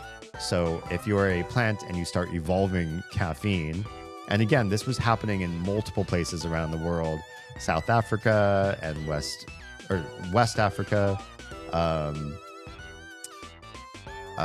Southeast Asia, South America, various different places have a plant that has caffeine in it that were completely unrelated to the other caffeine having plants as well, and like where they develop and all that sort of stuff. But so they have to also evolve an immunity to the poison part of caffeine, or the plant will die. It will kill itself because of its caffeine content. So that's also kind of weird. It has to be immune to caffeine to have caffeine. And because it's such a bad poison, what it does is it beats out all of its competitors around it, the other plants, because the plant waste gets in the soil and makes the soil caffeinated, and other plants die, and there's more room for the caffeinated plant to continue to grow. And insects eating caffeinated plants have the same effect that people do, except when an insect's eating a plant leaf, it gets way too much caffeine and just dies. It goes into spasms and gets shaky and everything, like Fry in that one episode of 100 Cups of Coffee, but then it dies at the end of all of that. Yeah. And people probably would too. If you imagine if you were crawling on a leaf that made you the size of a bug and you ate that much caffeine, you ate a leaf's worth of caffeine, and the leaf was the size of a room, you would probably just, your heart would pump like crazy. You'd start shaking. You'd just collapse. All right. Oh, shoot, I lost. I guess I'm pretty rusty. That's okay. You were always the one who was good at video games anyway. I literally just kept selecting paper once I figured out you weren't going to do anything else. I guess you're the same old Damien after all. I know it's been a while, so let me give you a refresher. Wait. Oh no, they messed up this part of the dialogue. Because he was just like, when I said I didn't remember the rules of the game, he's like, that's all right, you'll pick it up real fast. And then we just started playing. Like, he was just going to ignore me. But here's the dialogue that was supposed to go there. This game's been out a couple years. I'm surprised nobody bug reported this. I know it's been a while, so let me give you a refresher. Pet Rocks is a game where you and your pets team up and battle or clash. If you wear your pet rock as a charm, you can find other players with pet rocks and challenge them. From what I hear, the reigning champ lives somewhere around here, but no one knows what they look like. Kind of mysterious, huh? Who knows? Maybe we'll get to meet them one day. Okay, I'll wear the thing. This better not make me worse at combat. Where's my pet rock? The most loyal rock. It looks like a Tamagotchi. Hey, look at that. There's a pet rock player right in this room. Maybe you pick more than just paper. Okay, you already said that. Oh, I see you have a pet rock. Did you want to clash? Okay, I've been training my tomato girl since I was a kid. Wait, what? I won't lose to you. Are you ready to clash? It's fun. Oh, yep, that's a tomato. Tomatoes get the fist. Oh, it's fist and fist. Uh-oh. Don't tell me I have to pick paper again over and over and over again. Please be more cool than Kel. Uh-oh. I picked paper. Oh, don't make it so all I have to do is pick paper. No way. Aw, darn. It's okay, tomato girl. It's not your fault. You tried your best. Okay. So help me if I have to run around and just do paper to everybody. It'd be funny. It'd be a cute running gag. I work at the candy store, but I like to come here on breaks. There's always something new to look at, so I'm never bored. Yep. All right, you two. What's going on? Oh, They were never there. I waited to the end to talk to those two, and they were never there. A new video game called Super Ultra Sprout Mole Eater Revenge of the Moles 3. All right, well, that's a new interesting mini game sort of thing we got going on. Weren't you gonna go? Thanks to all these donations, looks like I'll finally be able to leave the city or leave for the city tomorrow. Oh, it's tomorrow. Okay, come on. First we go to Gino's. Oh no, are those the cool kids? That's them. That's them. I'm pretty sure. Dino's Pizza's the bomb. This is one disgusting, dirty, greasy looking cheese pizza. Just the way I like it. Let's dig in. So, we're still on to go to our secret hangout spot today, right? I'm gonna bring my fishing pole. Fish. I need fish for a cat. Me to myself. Out of a cool stick and a jump rope yesterday. Do you think it will work, Charlie? ... So we're going to our secret hangout spot. That's a perfect date spot. I'll be sure to bring one of my special ladies. Gross. Swimming. Sounds pretty fun. Well, while you're all fooling around being babies, I'm gonna be busy skipping rocks. Why do they all want to eat like between words? I mean, I know that pizza looks good, but like, can't you just stop eating to talk for a second? That's supposed to be rude. I've been looking for the perfect rocks all week. You can try all you want, Kim, but you'll never beat Aubrey's record. Shut up, Mikhail. Like any of the girls would actually wanna go to the lake with you without you paying them. I told you to call me the Maverick. I bet my tongue. What a loser. Master, are you hurt? You pay for this, Kim. Wow, that's a lot. Kindly seat yourself. Let's talk to some normal patrons first before we go bothering the gangsters over there. My wife keeps telling me that I'm getting chubbier and tubbier, but I just can't help myself when we live so close to Gino's Pizza. I really shouldn't get anything, though. Last night, my wife smelled pepperoni in my breath and got really mad. Maybe you should. Whatever. I'm not here to give relationship advice to pixels. Oh my gosh. My crush is sitting right there. What do I do? What do I do? Breathe, BB. You gotta be cool. Is it this person? Like right here, right here? Fashionable mom. Oh, it's not. Oh, are you crushing on one of the gangsters? My older daughter's coming home tonight from college. I'm sure she'll have lots of tips about what's hip and cool these days. Oh, I can't wait to catch up with her. So you can know what's cool? Like, why is that the draw? Are you just happy to be with family? Hello and welcome to Dino's Pizza. What can I get for you? Oh yeah. Hiya, I'm here to pick up an order. I see. What would you like? Oh, I know. Would you like pizza? Nom. I think my mom phoned in an order for a hero sandwich this morning. I'm just here to pick it up. Do you call them? I gotta know. Everybody in chat. This is a test. No, it's not a test. But I want to know.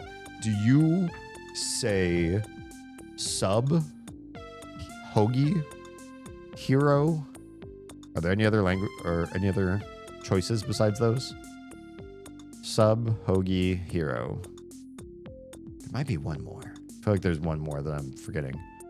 What do you say?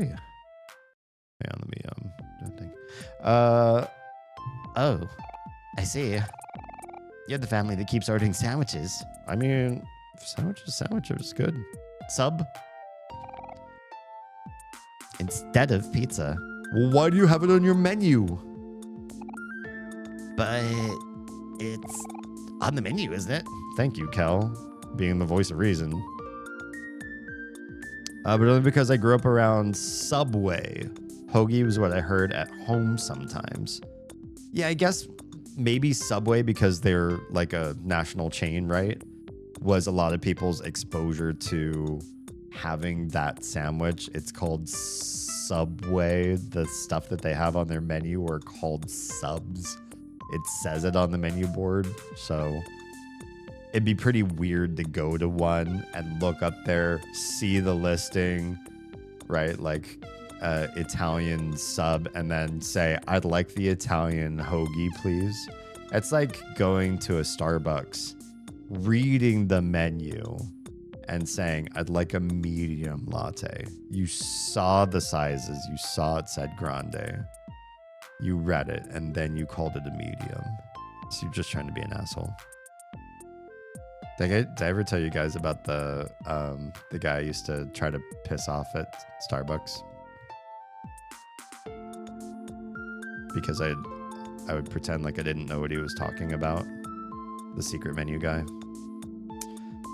I'll tell that story. I will. I'll say it again for anybody who's new. Doesn't Domino's have sandwiches or something? Maybe. I mean, if you have sandwiches on the menu, somebody in corporate devised a strategy, a recipe, and believes that people order them enough to keep them on the menu. And especially for companies that have been around as long as Domino's and Pizza Hut and that sort of thing. Like, they've been around for a hot minute. If they have a sandwich, it's because people are ordering it enough to keep it there and keep the ingredients in store and keep the employees making them. Yeah. Pizza Hut did too for a bit. Sub, I suppose, I usually just go with sandwich. In school, we used to have ham and cheese on a hoagie. That was the name on the menu. Interesting. I'd say ham and cheese on a hoagie? That's interesting. It kind of like implies that like the bread is called a hoagie. Sort of by the wording.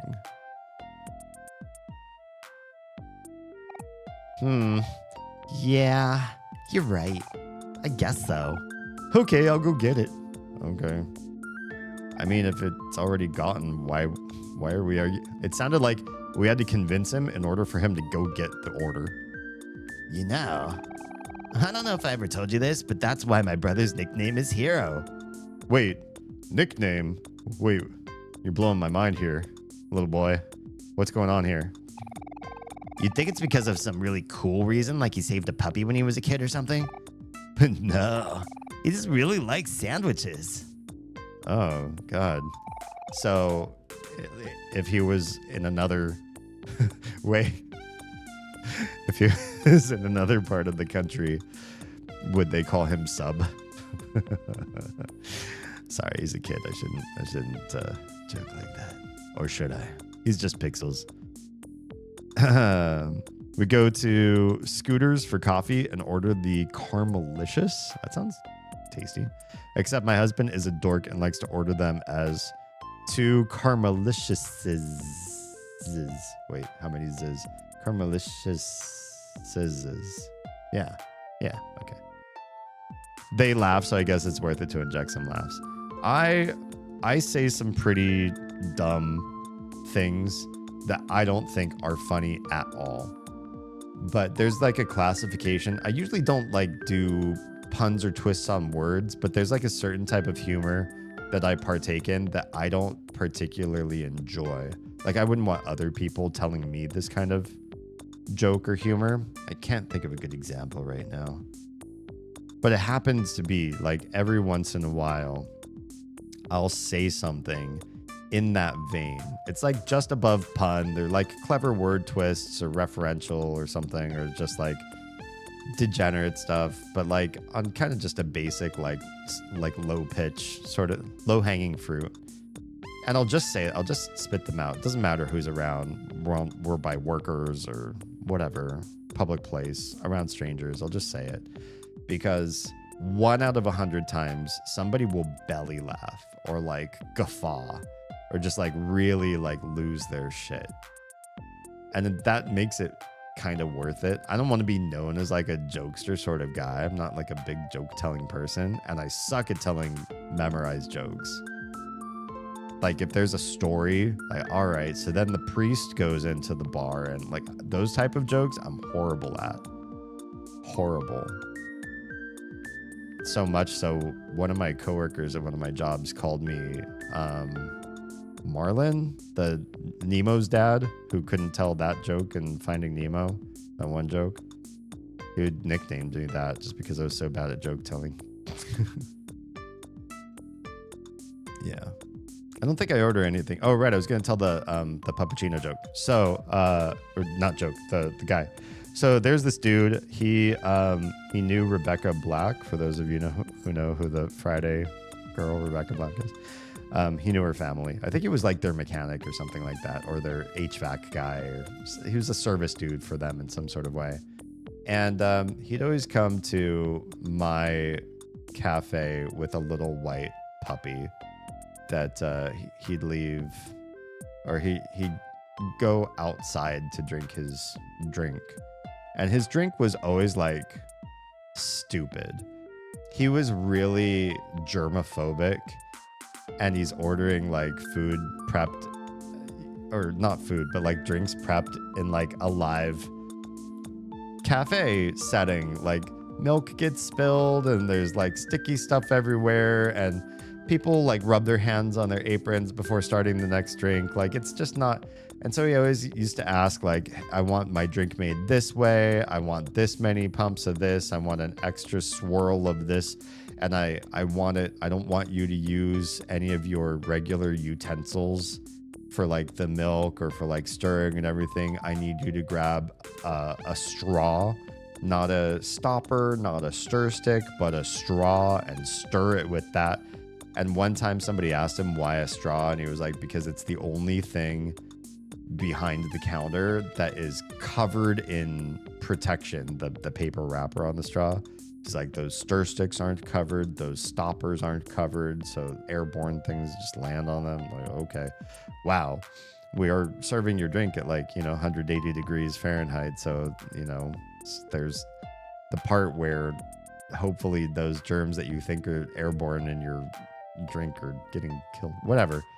Anyway, I would often take his order, and at the end of him ordering his incredibly complex laundry list of things, which I already knew, like when he's walking in the front door, whoever's running bar is already making his drink. That's how like well rehearsed this like 10-step drink for this one old dude is. It's just so frou-frou and dumb for this guy. And then after he'd order his drink, which was, you know, halfway made by the time he finished spitting it all out, then he would ask for something for the dog, which is not canon. There's no hidden menu or secret menu.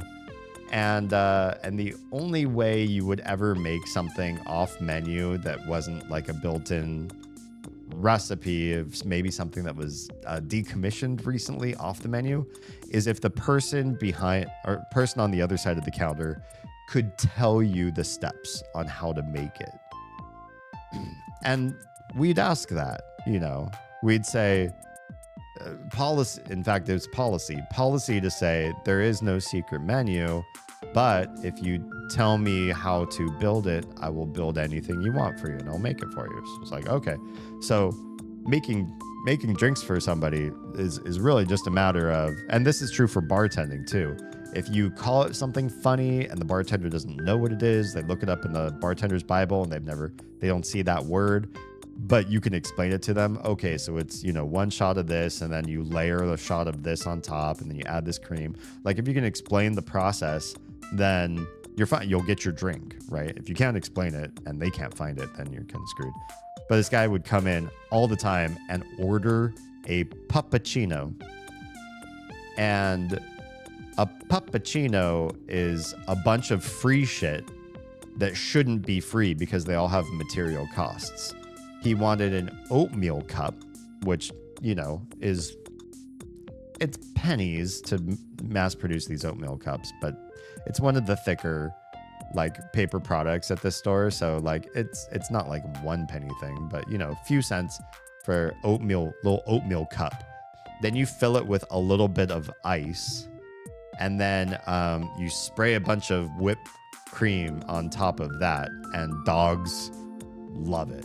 I don't remember if there's like a third or fourth step or whatever. It might literally just be like ice and whipped cream in a cup for his little toy white dog. And I love this because I think now that I look back on it, I think it was a narcissist. Narcissists are always like this. They have like no concept of who other people are outside of their own heads, what they know, what they memorized, any track record of anything about anybody external to themselves. Every time we'd walk in and order the puppuccino, I'd say, "I'm sorry, sir, what? Oh, we don't have that on our menu, but I'm happy to make anything if you can explain to me the steps to make it." And I would say this every fucking time he came in. He was a regular.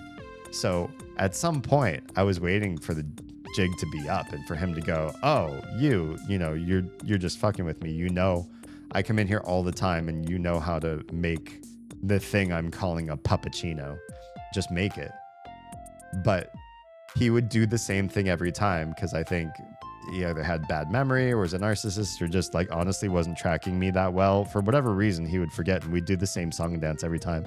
And I loved inconveniencing him because he was just such an asshole to everybody. So I would say, "Oh, that's not on our menu, sir. But if you show me the steps to make it, I'd be happy to make that for you." Every single time. And every single time he'd turn behind him to look at the people sitting in the lobby and be like, "This guy doesn't know what a puppuccino is." I loved making him do that. He was trying to put me on blast, but he didn't realize I was puppeteering him to do the same song and dance with me every single time he came in. And then he'd have to sit there and explain. First, you grab an oatmeal cup and just go through the list on how to build it. And it was my one little pleasure at that store. It was fucking with that guy. Another one of my friends did this with a sausage breakfast sandwich. Somebody used to order one through the drive-thru, and this guy, it wasn't me, but you know, similar mentality. He would repeat back, "All right, one sausage, yum yum. Anything else for you today?" And he conditioned the guy to call it a sausage yum yum, even though there is no such thing on the menu. And I don't know that we ever saw anything come to fruition that was funny, but I think the expectation was he was hoping that that guy would go to some other Starbucks one day, try to order that, and be corrected. Like, I don't know what the fuck that is. What's a yum yum? What do you mean by that? You know, the sandwich. Oh, yeah, we don't call it that. And just, I don't know. That one was not as funny as my puppuccino joke or story. Our Chihuahua has been offered pup cups, but we have to decline. I tell them we appreciate it, but she's 4 pounds. It would make her heart explode. Oh, yeah. Just, yeah, too much all at once, I imagine. Okay.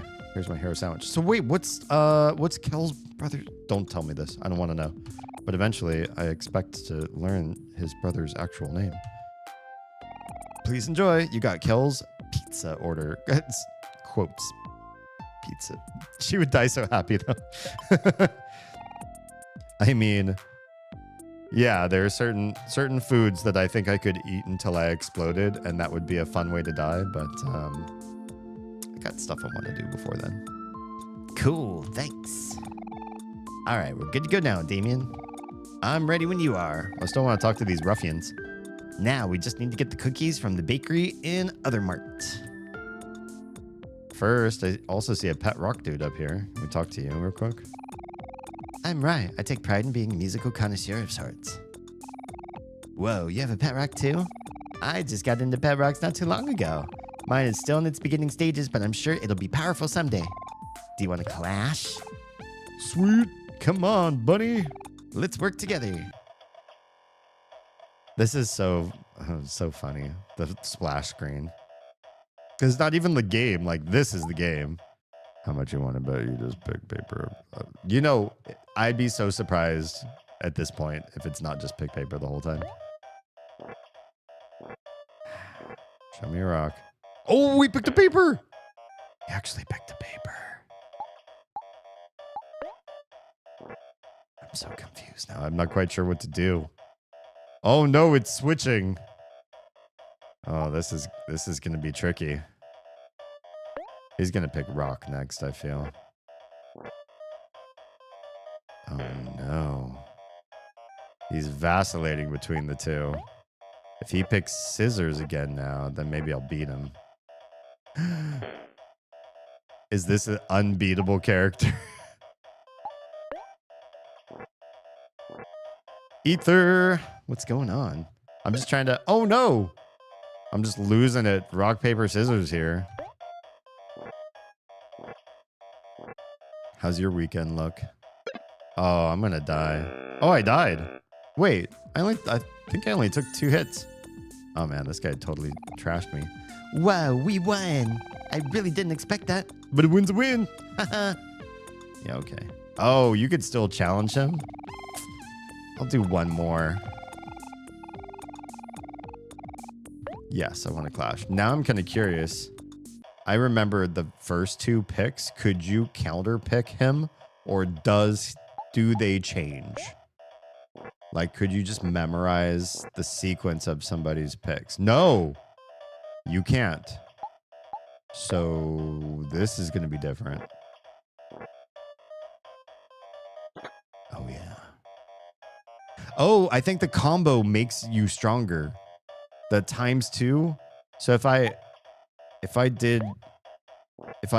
hit him again, I'll do 2 hearts damage. Oh, damn, that didn't happen. Come on, buddy. Oh yeah. It's getting down to the wire. Yeah, now I feel like I'm just kind of rough guessing because I have no idea. There's no way to tell. How do you decipher from here where to go next? Cool. Yeah, that was just luck. Darn. Your pet rock is pretty strong. I guess me and Bunny still have a way to go before we catch up to you. We're 1-1. That's weird. And there's what, like no more chance to go again? Interesting. So you beat a pet rock person, you cannot play them again. Not that I mean, it's not really a captivating game, so I'm fine not playing it a lot, but never messed around with Pet Rock thing, really. Yeah, I feel like it feels like Final Fantasy's Triple Triad, but a lot less satisfying. Even the Triple Triad games kind of like, there's so many choices that are like right to do at any given time. Like you don't have too many options, what I guess mean to say. Like there's often a most right choice, and if you don't do that, you kind of, I don't like, why are you playing the game? The real game for games like Triple Triad is like finding the cards and collecting them. I never did a lot of this stuff either. Okay. Dang it. I'm trying to fix this old arcade machine, but I'm missing a rare and important piece. Sounds like another side quest. It looks like it was just bitten off right here. I wonder where it could be. Oh God, did somebody eat your piece there? Ew, it's a nerd. Leave us alone. We got no business with you today. Wow, yeah. These guys are hostile. I don't know. I feel like there's something to be said about simplicity. I would prefer basically just rock, paper, scissors over something like Caravan from New Vegas. I do feel like there are some games that are simple, that are fun. I watched a game where people had their like pegs and slots in a grid, and both people had one pawn on their side of the square with a grid. It's kind of like a chessboard looking grid, but your character pegged into, I guess they were pegs. Maybe it wasn't even pegs. Maybe it was just like you moved them across squares, and your objective was to get your pawn to the other person's side. It's just like run across the way to the goal. And the only way that there was an actual game involved with that is you had a bunch of playing pieces that were not pawns or other characters.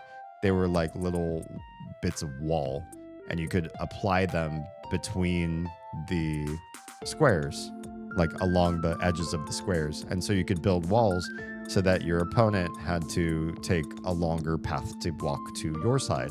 But every wall you make is also a wall that affects your pawn. So you have to be mindful, where are you trying to walk, where are they trying to walk? And every turn that you had, you could either move your pawn or place a wall, but you couldn't do both.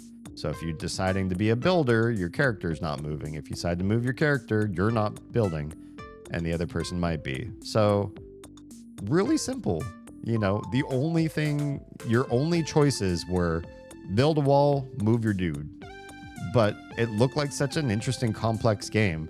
It also, unfortunately, looks like the sort of game where if one person gets it and the other person doesn't, there's no chance for upset. I feel like there are a few board games, especially like that, where if it resonates with one person, or they're just like smarter or more developed in that particular skill set, it is not fun to play. It's not fun to watch when somebody just gets trounced by somebody else that just completely knows the strategy. I like to see games that feel a little bit more fair. That sounds like fun. Not as fun as Connect 4 though. See, Connect 4 is one of those games where I feel like even unskilled people could sometimes like get lucky. Because there are certain conditions where you could drop a piece and then you'll win one of two ways. And so your opponent has nothing they can do but lose, right? They don't stop you, they lose. They stop you and they set you up to win somewhere else or something like that. And sometimes you can get that kind of condition by accident, even as a novice player. So Connect 4 is a fun game like that. It's an equalizer. I like that. Even little kids can play with people and get a win. And also they make some Connect 4 like really big. Have you ever seen the lawn game Connect 4s? Those are just fun because they're big. What does that mean? Damien and Kel, what are you doing here? Don't you know it's rude to bother people while they're eating? Who said we were bothering? We're just trying to talk to people.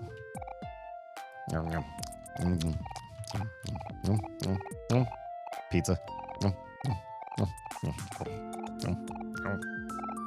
Oh no, I pressed it again. Poop. I didn't mean to make him talk twice. Oh, there's so many munches. Okay, don't talk to that guy again. Hello. Oh, well, you're actually being civil. Matug. And Aubrey, are we talking? Last I saw her, we got into a big epic fight. Aubrey is not talking to us. All right, bye.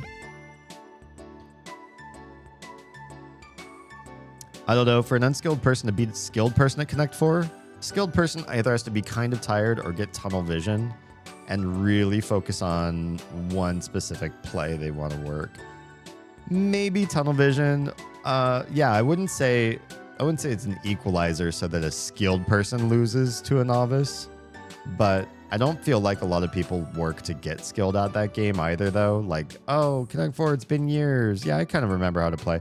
And then maybe they still get beat by a new person because they're casual. I think that's what it is that most people are anywhere from novice to casual.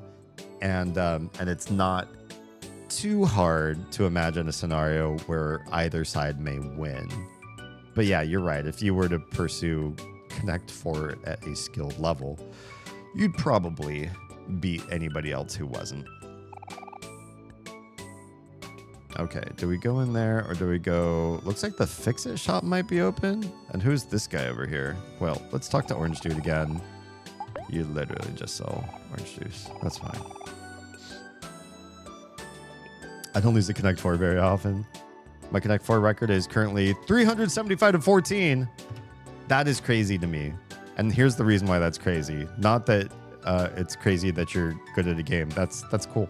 I appreciate when people, work to excel and learn something very, very well. What's crazy to me is that there exists a person who would lose at that, or maybe multiple people, maybe it's a cohort of people who would agree to lose to you that many times at a game that you're well skilled at. Oz's brother is particularly great at Mario Kart games. And I think collectively, most of the people that he knew decided they were not going to play that game with him. Because when you play a game that is fun if there's a chance to win, and maybe not fun when you feel like there isn't a chance, I feel like you're disincentivized from playing that game. I felt that one of the reasons why I stopped, I was a hardcore League of Legends player for many, many years, for many seasons. And I think one of the reasons why I stopped playing the game, it wasn't the community, it wasn't the toxicity. I could honestly manage those kind of things. I don't mind when people get spicy with me. I just like, they're internet anonymous people on the other side of their own keyboards. Like, who cares what they say or type or whatever. But games, most MOBA games are like this. There comes a point in most of those games where the upset chance, the risk of one side losing gets gets smaller at a significantly faster and faster rate. In other words, like a momentum or whatever. And if in MOBAs, when one side got enough momentum, that's like, this is pretty much a pretty sure win. These guys are probably going to do it.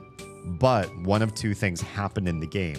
Either the game really favored the downtrodden, the underdog, and gave them big boosts so that there was suddenly a big risk of upset. So you do really, really well in the game. You work so hard to be able to trounce your enemies, and then your enemies step in and they get a special buff or something's going on, and the two of you are suddenly clashing on more even footing again. You have to be much more careful because it's not the big trouncing that you thought it was going to be. If that was a guarantee, not a guarantee, but if there's a chance that happened more often, or the other thing is, in games where one side is guaranteed to win by the momentum that they've gathered, if you could just like hurry up and win, then that would kind of be fine too, right? Like, oh no, it looks like so-and-so has all the resources. Oh, it looks like in the next 1 minute, they're going to wrap up and we're all going to be putting this game aside and go do something else with our lives. But the problem with MOBAs, and this is the same thing with Monopoly, and this is why so many people hate Monopoly. This is why I hate Monopoly, is you play the game, somebody gains the momentum, the chance of upset is almost non-existent. And then you have to keep playing the game. Yeah, I mean, you don't have to. You get up and leave if you want. You can just say, I don't want to do this anymore. But there are so many games in this category where losing is practically inevitable and the winner just gets to sit there and like dump on everybody for the next 15 minutes or something. Nobody wants to sit through that, right? That's rage inducing. That's what causes people to stand up and flip the table and be like, I'm done with it. And it's not necessarily the player's fault or anybody in the game. It's the way the game's designed, that you have this momentum-based situation. Everybody steps in and grits their teeth and slowly loses. That's awful. That's garbage. I don't like playing games like that. I had to give up every game that has that like slow loss mechanic. It's just it's like despair mechanics. Well, I mean, when you got finished with your schoolwork early back in school, there was nothing else really to do but play Connect 4. I mean, I didn't do that, but that's cool. If you were that down for Connect 4, good stuff. That, or you play Dungeons and Dragons or read. I guess it would be different with laptops and phones nowadays. Well, I mean, even back in the day, you had the option to do sports with your friends or whatever. That's what I did when I was off school most of the time. My friends would cycle through different sports or hobbies. So we were street hockey players for a while. We were basketball players for a while. We did tennis for a while. We were into RC cars, but not like a toy store RC cars, but like the ones you'd get at hobby shops where you like built them up and you bought like an expensive battery and you had an expensive remote control and like the outer shell, you'd like do special paints and stuff with it and everything. And it was all like modified and you'd buy the special tires and everything. It's like, I don't know, maybe like $200 worth of goods at one point or at some point. I don't even know how I ended up getting all that money. Back then, $200 would have been like an impossibility. I think if I got saucy with you, you'd just get confused. I haven't played Connect 4 in 4.5 years. Last time I played was with my father before he passed. Aw. Was that a nice memory to have? Sort of like a game that you really loved growing up and kind of like an end cap to that story. I think that would be pretty cool. It was something to do during classrooms when you got all your work finished back in school. I kind of got all my work finished in like 10 to 20 minutes. I was one of those kids too. Yeah, for sure. You know, the stuff that was supposed to take you the entire class period and some of the next ones. So most of my time spent during class, I was just reading or playing Connect 4. I'm trying to think what I did in classrooms if I had the opportunity to do so. Like, what was I up to? What were we doing in the meantime when everybody else was still maybe working on their stuff? Sometimes I think I would read. I would draw. There was a computer class that I had where we snuck games on the machines, me and a couple of my friends, and they weren't supposed to be there. And at one point, they all got deleted, and we reinstalled them with a more sneaky file location, and they stayed for the rest of the semester. They never found them again, or the rest of the school year. And that was a pretty hard class to get away with having a game on there, because the teacher would come by and like look at everybody's screens and see how you were doing. So we needed to get like really good about playing the game and keeping an eye on where she was in the classroom. If she was like up at the front or like working on paperwork or whatever, or helping another student, like then we were all back to playing again. But as soon as she started to like walk around the classroom and like look for people to help, everybody had to like switch their screens real fast so that she wouldn't see what was going on. I wasn't always a good kid. Yeah. I remember playing Dungeons and Dragons at lunch. Oh, that's pretty cool. I mean, it's nerdy, but that's cool. I didn't know anybody that did that kind of stuff at my school, especially not at school. Good stuff. Okay, who are you and why do you look so frazzled? Messy hair man. Why has everybody got to be like described by their features? Yesterday, while I was eating a banana, I found a cool overgrown lake area just behind the park. But soon after, a bunch of hooligans on scooters rolled in and kicked me out. Wait, overgrown, behind the park. Did you say that right? And to make matters worse, they even threw away my banana. I can't let a bunch of kids boss me around. I'm an adult now. A young adult, at least. So he said, yesterday I was eating banana, found a cool overgrown lake area just behind the park. That's got to be their secret hideout. An overgrown lake area. Yeah, got to be. Oh, man, he's going to do the whole script again. You know, adults can let kids boss. I mean, you shouldn't let the kids boss you around, but the fact is, some kids, especially in their teens, they got the hormones and the growth spurts and everything. They can get away with, you know, being physical with adults sometimes and overpower, especially, you know, some adults that are working white collar jobs and sedentary lifestyle and everything. It's like, don't discount a young person just because they're young and you think, well, I'm older and wiser. They might be stronger and full of hormones and emotions. I did Dungeons and Dragons at lunch, and also I ran an after-school club for it. Oh, cool. But I mean, honestly, the budgeting for education in Washington was pretty massive, so they had the resources for it. Oh, that's nice. That's really awesome, actually. I also ran D&D club for the library, and that's how I got my volunteer hours. Wait, you had to do volunteer hours? Or what was the volunteer hours for? Was that like for college admissions? That you wanted to be able to say you had volunteer experience for something? Playing D&D for some younger kids, I got my volunteer hours and had fun. That's really cool. How much younger? Like, what was the age gap between you and them? That sounds fun. My friend has boys who are around a good age to like really get into pen and paper RPGs. I'll have to ask him and see if he's if they're growing up that way, or because I know he was that way when he was young. Welcome to Fix It, where you can buy stuff and fix it yourself. What can I interest you in?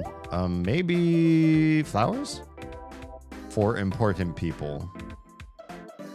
Sure, let's get some flowers.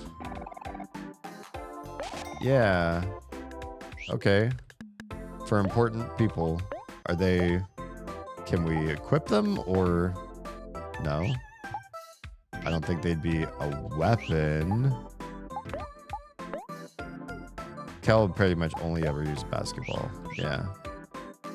So it's not an equip thing.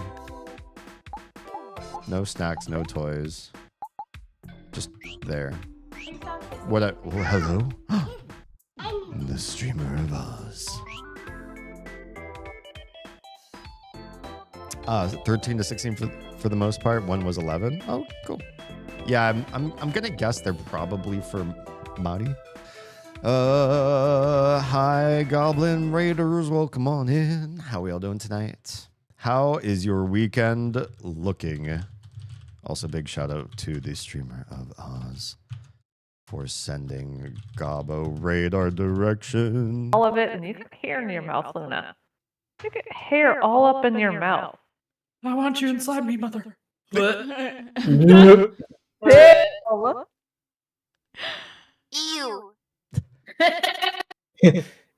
That was adorable, ew. That was the best ew. I need that as a soundbite.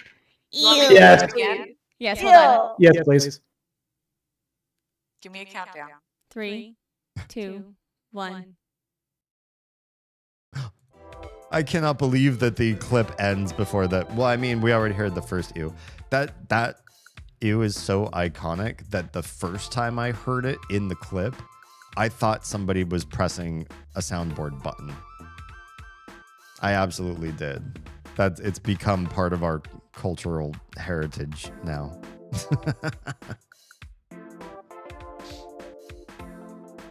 So how are we liking Silk Song?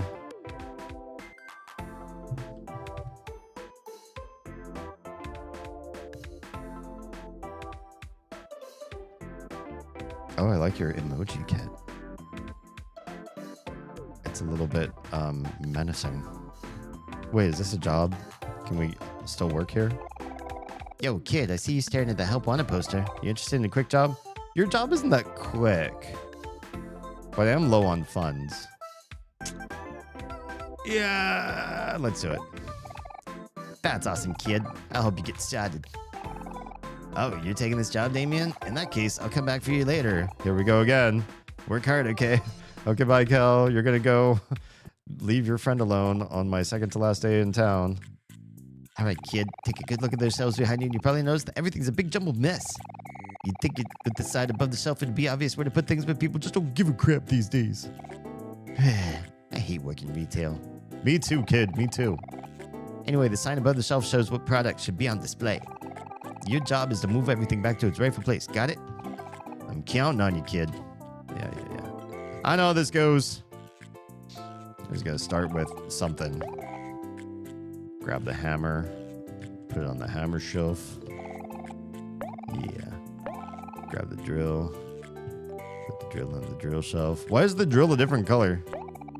That's rude. Grab the shovel. Shovel go. This is just, I don't know. You just get in the flow, and it's just how it do. The world slowly comes together in peace and happiness.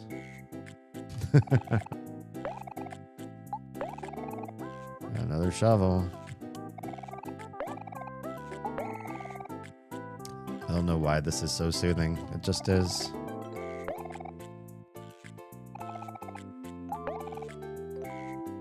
More tape. Also the music. This has got to be, yeah.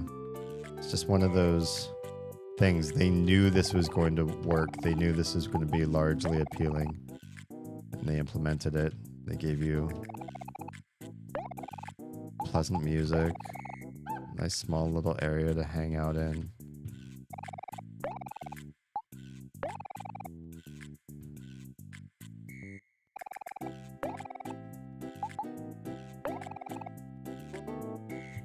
Anybody see all the Saw movies? I did. I dated somebody who thought Saw was so good. They got the box set, and then they thought, it's so good, and Dee's so into horror. He's gonna love watching all of these Saw movies back to back to back to back, all in one day. It was a... what did I just pick up? It was a nice day and all. Oh, a hammer. Not paying attention. Paying attention to my own story. It's a nice day and all. We had a good time hanging out, I guess. But the movies were... I don't know. I feel like... They get so much attention for being so low effort. What did I just grab? A wrench? Yeah, I thought, I already did this. We know the gimmick. There's probably no reason to play this again. But it is pretty easy money. I thought maybe if I played it twice that it would give me like a different difficulty or a different task entirely. Turns out it's basically the same. Or it seems exactly the same. That's fine. Money's money. This is probably not the shortest of the mini games to get money from. Takes a little extra time. But it's fine. Need that. So...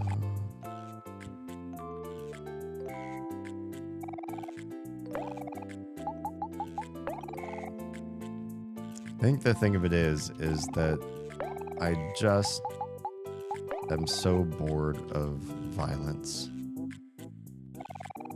And I mean that in the most unhealthy way possible. Violence should never be boring. It should always, you know, create some sort of visceral emotion in people if you're healthy and you haven't been overexposed to it.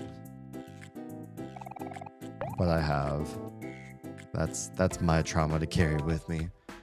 Seen so many like real life snuff and awful things happen, terrorist recordings, things that they do to people, gangs who catch somebody who snitched or whatever, somebody who's two-timing them and film the footage to send off to somebody else. And I've watched every horror film that has like the blood, the guts, the squirting, the latex and viscera and everything that, you know, they pile on characters to show how bad it gets. And the ones where they try to make it look really realistic. Like, I feel like the Saw movies are a little bit over the top goofy. But like the Hostel movies, I think they really tried to make those look like the violence looked very realistic and not like cut away from things, but they wanted to show, you know, the deep nitty gritty of it, of how it would look to get those sort of bad things, get hurt in those ways. It's so just so boring to me. Alien Earth has been so good. You're not the first person to say that. I've had a few people mention that I would really like it. Wait, is it horror? I didn't know that. Nobody has told me you would like it and it's horror. Maybe they'll just assume that I knew, but I didn't know. Ain't you finally done? Excellent work, kid. Here's $30. Oh yeah, you get more money for this one than the other ones. Probably because it is extra time spent. Hey, Damien, how'd you do? While you were working, I decided to play some basketball at the park. Man, that was fun. I'm ready to go whenever you are. Yeah, that's the weird part. He goes and has fun, and you are off doing... Wait a second. How much store is here? There's a... Hey, hang on. Hang on. This place is huge.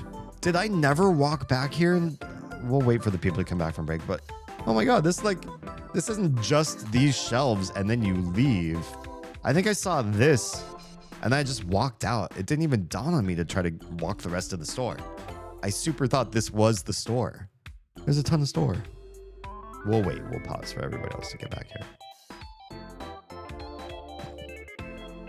I was worried about too much CGI, not seeing the monster until the last episode, and a lack of interesting plots. I'd be okay with monster reveals coming late, because I also feel like sometimes monster reveals that come early, you know what you're afraid of, and I think knowing what you're afraid of, sometimes you lose a lot in that. Whereas if you don't know, or if they keep it sneaky or shadowy or partial reveals, that can be better because the imagination starts to run a little wild, and yours, I think, audience is better at scaring themselves than filmmakers are at scaring the audience a lot of times when it comes to creature features. None of that's been a problem? Okay. Even seeing it early, there have been so much more revelations. Seeing it early? I don't know. That sounds like the opposite of what is good. Explain to me why having revelations early is good. I like slow burns. Although, well, I'll say this. There's like, I think I want to blame J.J. Abrams for this, but I'm sure there are other people that do this too. For a while, there was a type of TV show where they wouldn't tell you shit about the story for like many episodes. And this is kind of like the Lost kind of slow burn. We can watch an entire episode, or it's also kind of like the Dragon Ball Z problem too.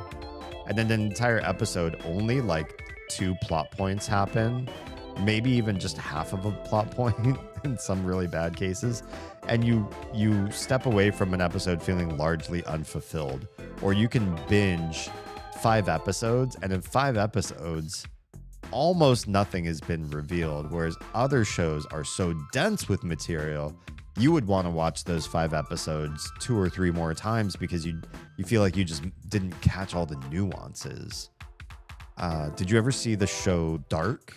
It's a German production, sci-fi sort of story, but it's like very like low like bright lights and tech everywhere kind of sci-fi. It was sort of a very down to earth sci-fi, low in the showing of tech all the time, and a lot of like interpersonal. And that one, the episodes were so packed with stuff. You watch 5, if you binged 5 episodes, you saw tons. It's so many things, like huge revelations changed in the world building and all that. That can be good in its own way.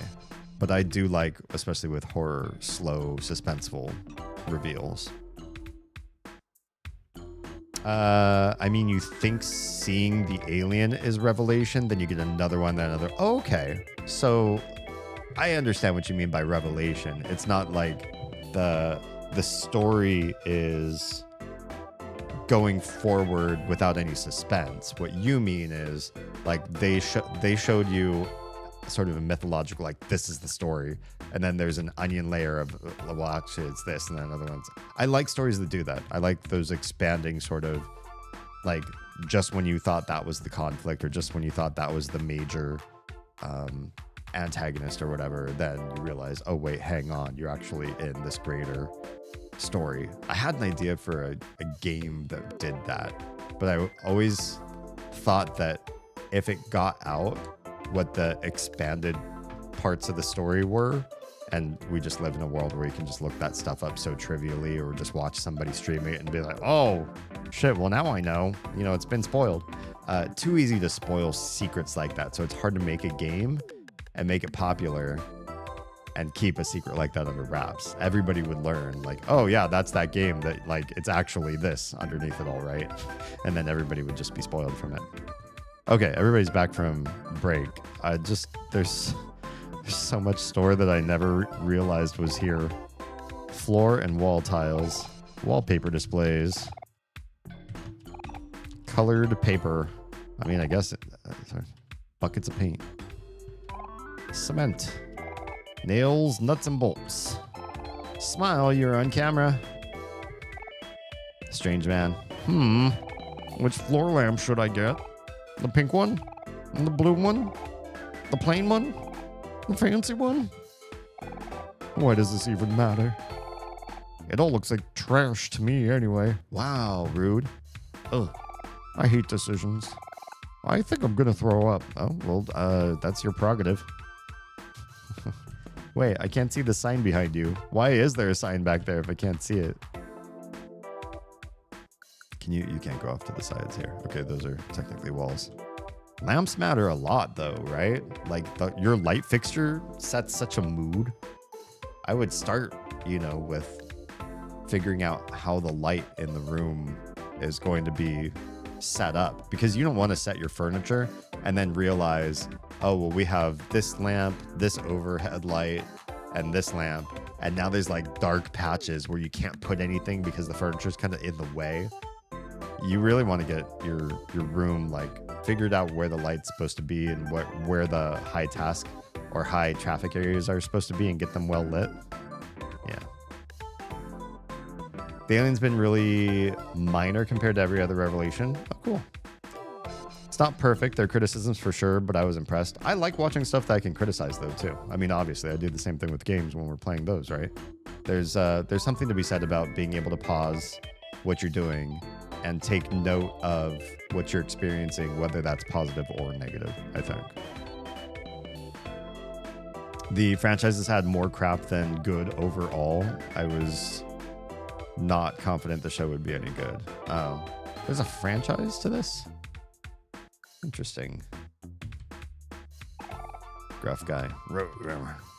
Okay, just gonna grumble. All kinds of tools. What is this? Assorted hardware stuff. Assorted hardware stuff. Oh, what's happening? Uh-oh. Hey, Damien, let's go somewhere else. Wait, why? Oh, why is this weird? Why is he weird about this? Kel's dad. We get to meet Kel's dad. Kel, son, is that you? What are you doing here? Aren't you supposed to be doing errands for your mom? Oh, hi, Dad. I didn't see you there. Come on, Damien. Don't we have that really important thing we gotta go do? Yeah, we should go. Don't want to be late. Oh, all right then. See you later, champ. Okay. Bye. Can we still go this way? Because I wasn't done exploring this place, to be perfectly honest. Grandfather clock. Do they sell grandfather clocks in hardware stores? Fertilizer. P.O.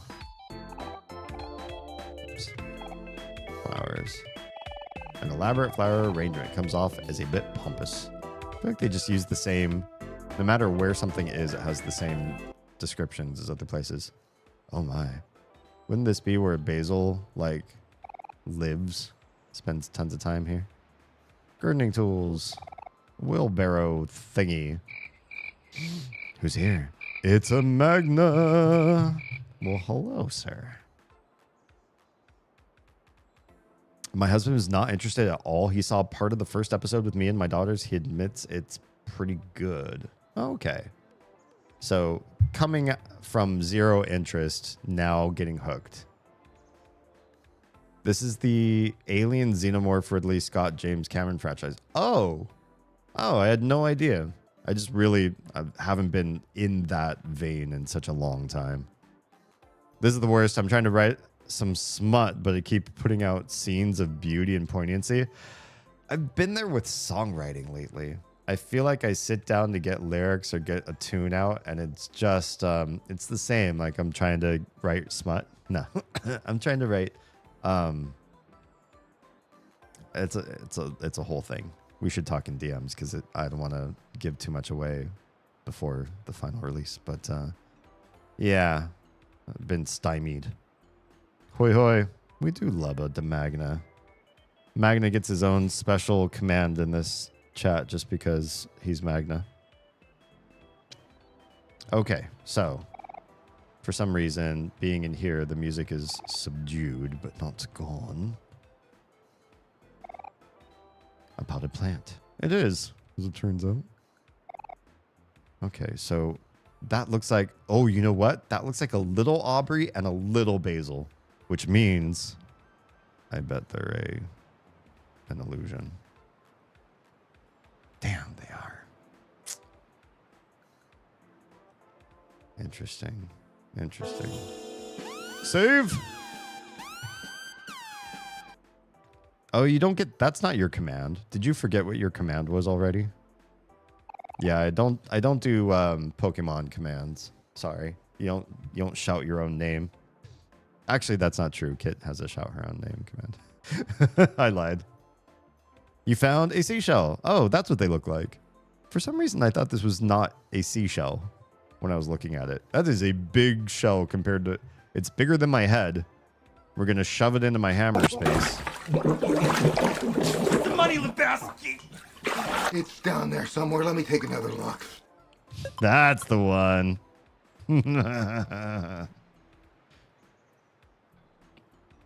All right, I'll have to save the game now, too. Since Magna said I had to. Okay.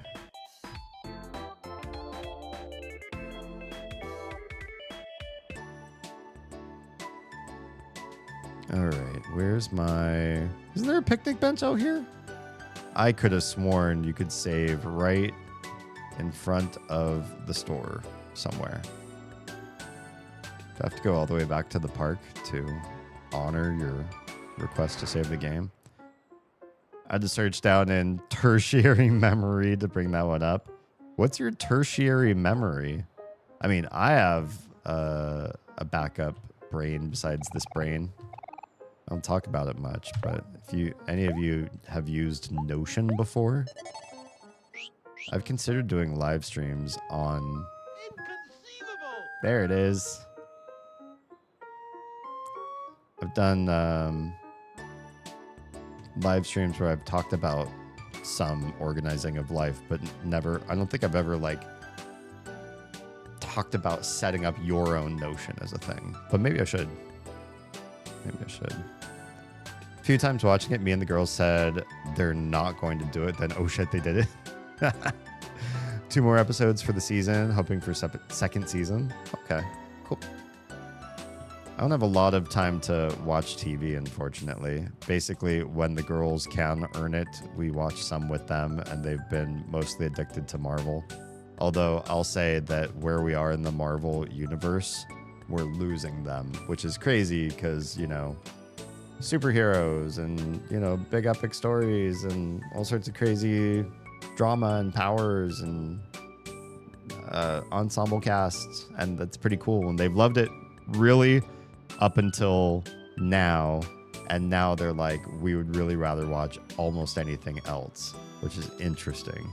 And that is we are at the Falcon and Winter Soldier show, and according to the guides, we're supposed to watch this in order to move on. So it's not like we could just skip it and still have all the context we need, apparently. And we watched 2 episodes, and they really don't want to watch. I think there's only 4 more episodes in the guide that says, or as far as what we have to watch to get the context we need. And they're like, nah, no more Marvel. Never again. No Marvel ever. And we're not going to, like, you know, force feed it on them if they don't want to watch it. So we just haven't been watching Marvel stuff. Not at all good for the tiny and little. Don't scar them with Xenos. Oh, Oh, that show. Yeah, no, we probably wouldn't. It'd be something separate. Just for Oz and me. But time that we have together that we're not trying to task and just put the house together for the next day and get the kids ready for school is pretty limited. Let's go to the bakery. Maybe not forever, but for now. It's been hard to get free time, if you know what I mean. My mom placed an order there. Okay, which one's the bakery? I think Marvel has way too many Disney Plus things that's like requirements to appreciate the movies, but the movies are still good overall. Every movie that we watched was received pretty well. I think the girls liked every movie, and I didn't expect. There were a couple where I was like, I don't know that you guys are gonna really like this or like understand it well, and then they ended up really liking it. I thought that Captain America would actually land kind of like poorly on them, or that after the first Iron Man that they weren't going to be that interested in the other Iron Man movies, because he's kind of rude sometimes, and I think they don't get playful rude and rude. But they ate up every movie pretty darn well, and they had fun with WandaVision. That was the first TV show out of the things you could watch that are shows. They were pretty good with that one. But yeah, I feel like especially the way Bucky and Sam have their sort of like weird, silly, like deadpan silliness with each other as a mechanic. The little gets it because she's 6. The tiny doesn't get it and she's bored. Like, that's not that interesting to her, the way they relate. I skipped so many shows and movies between The Last Avengers and Thunderbolts. Okay. I don't know anything about Thunderbolts yet. Okay, this is the way to the pharmacy. This is the way to the candy store. Where's the bakery? Who were they? It's the one with the really weird owner. Hi, it's me, the happy interior Miss Candace. What would you like today? Smiley, smiley. Good. I think I'm okay. Please come again, or else. Smiley, smiley. Okay, yeah, you're creepy. Hi. Mincy is diligently sketching away. Okay. This is a really weird place to stand and sketch, but do you. You live your best life. Oh, right. There are these places up here. Right. Meat. Sush. Sush. Bakery. Who are these people? Where are all these kids here? What's going on? Fresh bread. Fresh bread. Would you like some fresh bread? Why are you so weird? Fresh bread. Fresh bread. Would you like some fresh bread? I didn't talk to you again. Why are you talking to me again? We've been running this bakery for 4 generations, ever since my mom sailed here from across the sea. I hope one day my children will be able to carry on the tradition of managing this bakery. It would mean the world to me and my husband. Sure. Your kids seem to like it. Welcome to our family bakery. What would you like? Hiya, I'm here to pick up an order. Oh, yes. Your mother said you'd be coming. Though I expected you to be here a bit earlier. Well, then Damien had to go and do a job while it's the second to last day to hang out. He wants to earn money while I go play basketball. That's silly, Damien. It's a weird part of the story. What's up, Rose? I'm not sticking around due to being late. Yeah, it's pretty late. I'm probably going to bounce here pretty soon. Wanted to say, I randomly found you scrolling through YouTube and you seem like a cool dude. Well, thank you. I appreciate your face. Omori is so awesome. I'm going to sleep now. Have fun. Thanks for popping in. I am really enjoying this game. What? Well, thank you so much for sub. Welcome to my family of fledglings.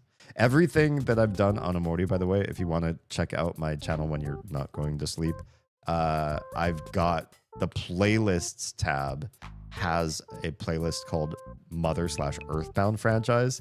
This is tucked in there because it's kind of a mother sort of game. He's a really cool dude. You're just paid to say that. I super appreciate all of my fans that I pay to say compliments about me. You get your paycheck on Friday. We're very pro Damien here. Oh, thank you. I'm awkward at receiving compliments. I'll go grab your order. Thank you, Mr. Baker. Did you know this bakery belongs to Mikhail's family? I guess you can't really tell because he wears that horrible yellow wig all the time. Seems like he's making a pretty big effort to stand out and be different. Yeah, I guess what? He doesn't want the hair? I guess everybody wants hair that's different than theirs. That's quality of life. Very few people love their existing hair. Oz is our fan club president. Oz also gives me compliments that I find hard to take sometimes. He'll just randomly say stuff and be like, who are you talking to? Not me. I'll check it out. Not paid, by the way. Also support the Damien Head. Thank you, guys. All the love. I can't take it. My heart will have to grow 3 sizes to receive all these compliments. Here's your order, sir. We hope to see you soon. Please enjoy your baked goods. You got Kel's bakery order. Excellent. Cool, thanks. All right, we're good to go now, Damien. I'm ready when you are. All right. We're gonna go do the thing. No, we're not gonna do the thing. Or are we? We still have a little bit of time. Play it by ear. So many types of tamales on the market now. I don't need any of that fancy stuff. Canned tamales are good enough for me. Oh, that's gross. That's so gross. As somebody who is the majority of my mom's side of the family is at least part Hispanic, the idea of sticking a tamale in a can it hurts my heart. It hurts my soul, and I cannot. Ugh.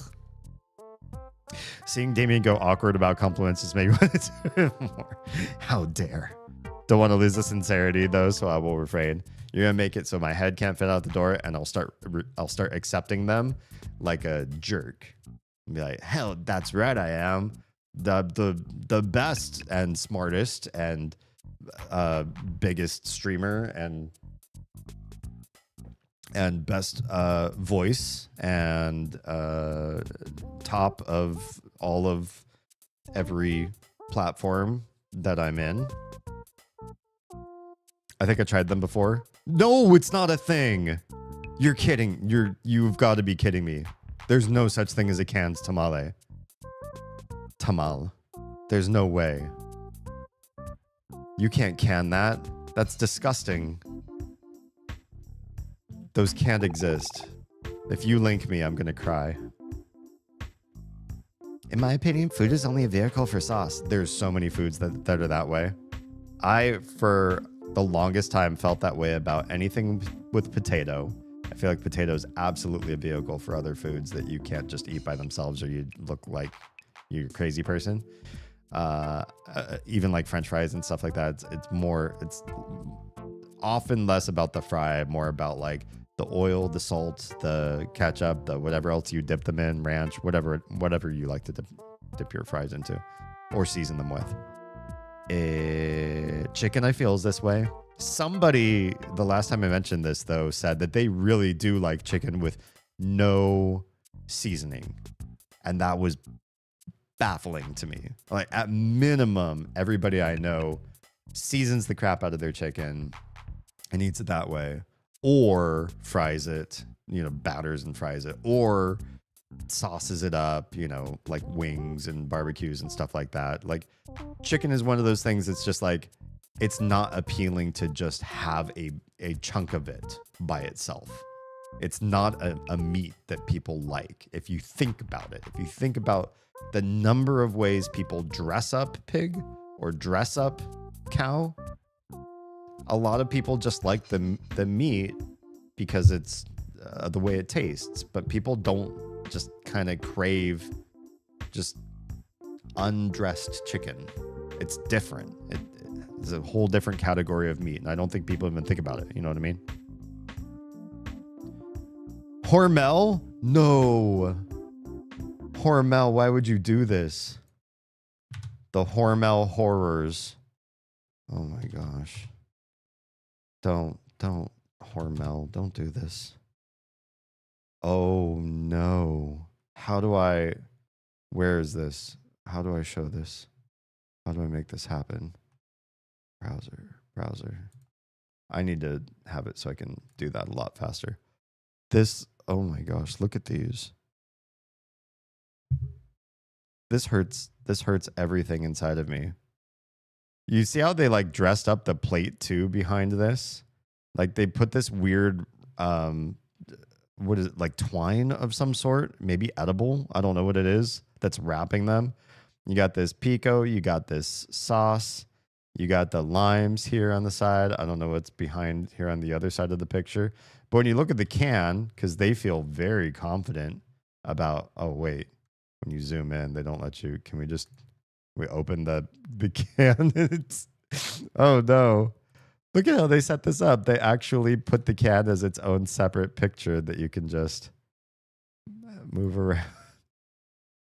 This is what they really look like when you're not dressing them up. They're just tubes of masa shoved with some sort of ground mystery meat. And they're wet. They look so wet. Beef in chili sauce. No artificial ingredients. Well, that's good. How do they keep structure in a can wet? Ugh. You could just deep throat these things. It's so gross. I'm off food now. I won't eat food for a week. Ugh. Yeah, you've hurt my sensibilities. Congratulations. Oh, got the heebly-jeeblies. Speaking of ancestry, Hubs playfully picks on someone we know about being French. It's their weird friendship dynamic. I mean, if they can dish it back, or if they have fun with it, I don't see anything wrong with that. Going through the ancestry, found he has French ancestry too. I laughed gleefully as I told him. Nice. That's poetic justice. The tamales you want are from the ladies who walk in and offer them on Walmart bags. I get them at the mercado. I mean, the tamales that I want are made from my family. So, yeah. I just want to go get some homemade stuff. Although, weird thing is, like, we had like a very matriarchal grandma through. So, just to explain, like the skin, and like I often say, like I'm Finnish, which I was born here, but my lineage being Finnish, my mom's dad remarried a lady who's from Mexico, had kids who are mixed heritage that are half, because it's like my biological grandfather, but then a different biological grandmother than mine on my mom's side. And so it's kind of it's someday we'll do a whole family tree. It's interesting. It's kind of confusing, but yeah. So that side of the family, and most of them are in California, where I left to actually afford a house here in Georgia.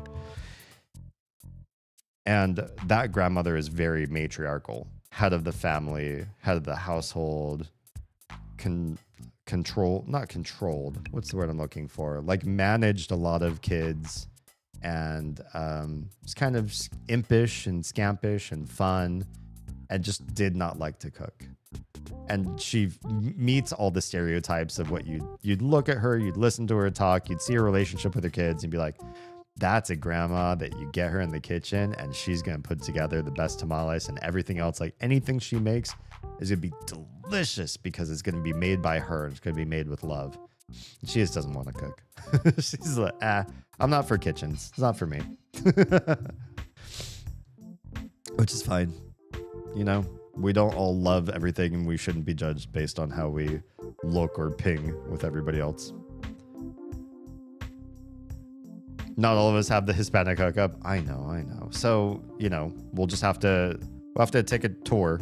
Well, next time we have like a big family get together in California, and you guys find yourself on the West Coast, just, you know, accidentally at that same time, then you can come hang out with my family. We always have extra food, so, you know, be happy to feed you the good stuff.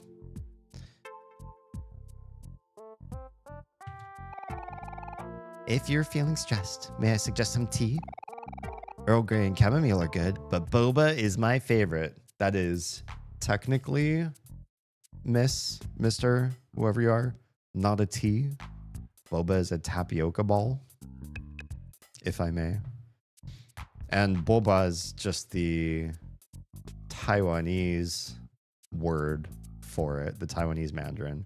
The mainland China term for it is Junju, I think, if I remember right. Yeah. Although boba put in tea is a Taiwan thing, so they should get to name it. In fact, there's a ramen place near us that serves a really good Earl Grey tea, Earl Grey milk tea with boba. So you could have both. I probably wouldn't do chamomile with boba. Baked goods, check. Sandwiches, check. Well, that's everything, and just in time, too. It looks like the sun is about to set. Wait, today was way too short. I didn't do all the jobs. There's still so much money to be had and so much kel to put away while I'm earning cash around the city. Let's go back to my house. Hero should be coming home anytime now. Okay, you will let me save, right? All right. Sometimes games like this, like when that happens, you get all the collectibles. They like teleport you into the cutscene.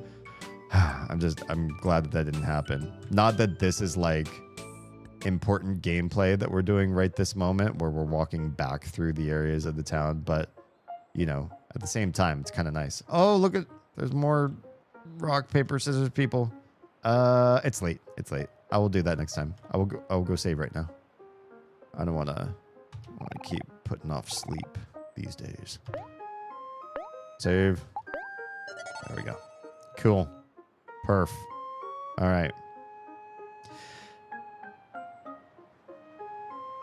For those of you whose stream I'm ending right now, and you know who you are if you're going to stay, but for everybody whose stream I'm ending right this moment, if you are safe, fed, and loved, make sure someone out there is too, please. Tomorrow I'll be streaming again, 10 p.m. Eastern, 7 p.m. Pacific. We're going to be doing more My Friendly Neighborhood. We are in much harder content, and I don't know where I'm going exactly, so come and watch me flounder and get scared. Well, not scared. It's not that scary of a game. Come watch me be nervous about like where the heck I'm supposed to go and maybe backtrack too many times and die several times over. It's been a fun game. I thought My Friendly Neighborhood was going to be just schmaltzy. You know, you get a weapon, you shoot puppets. That's fun, right? That's just like mildly fun. But it's actually a much better developed game. It has good nuance. It has good map design. It has good character design. I really am having fun with the game, and I think you will too. So join me tomorrow for that. Catch you on the flip side. Also, follow me if you're not following me yet. So then, you know, next live I do, you can also see me then. Okay, bye.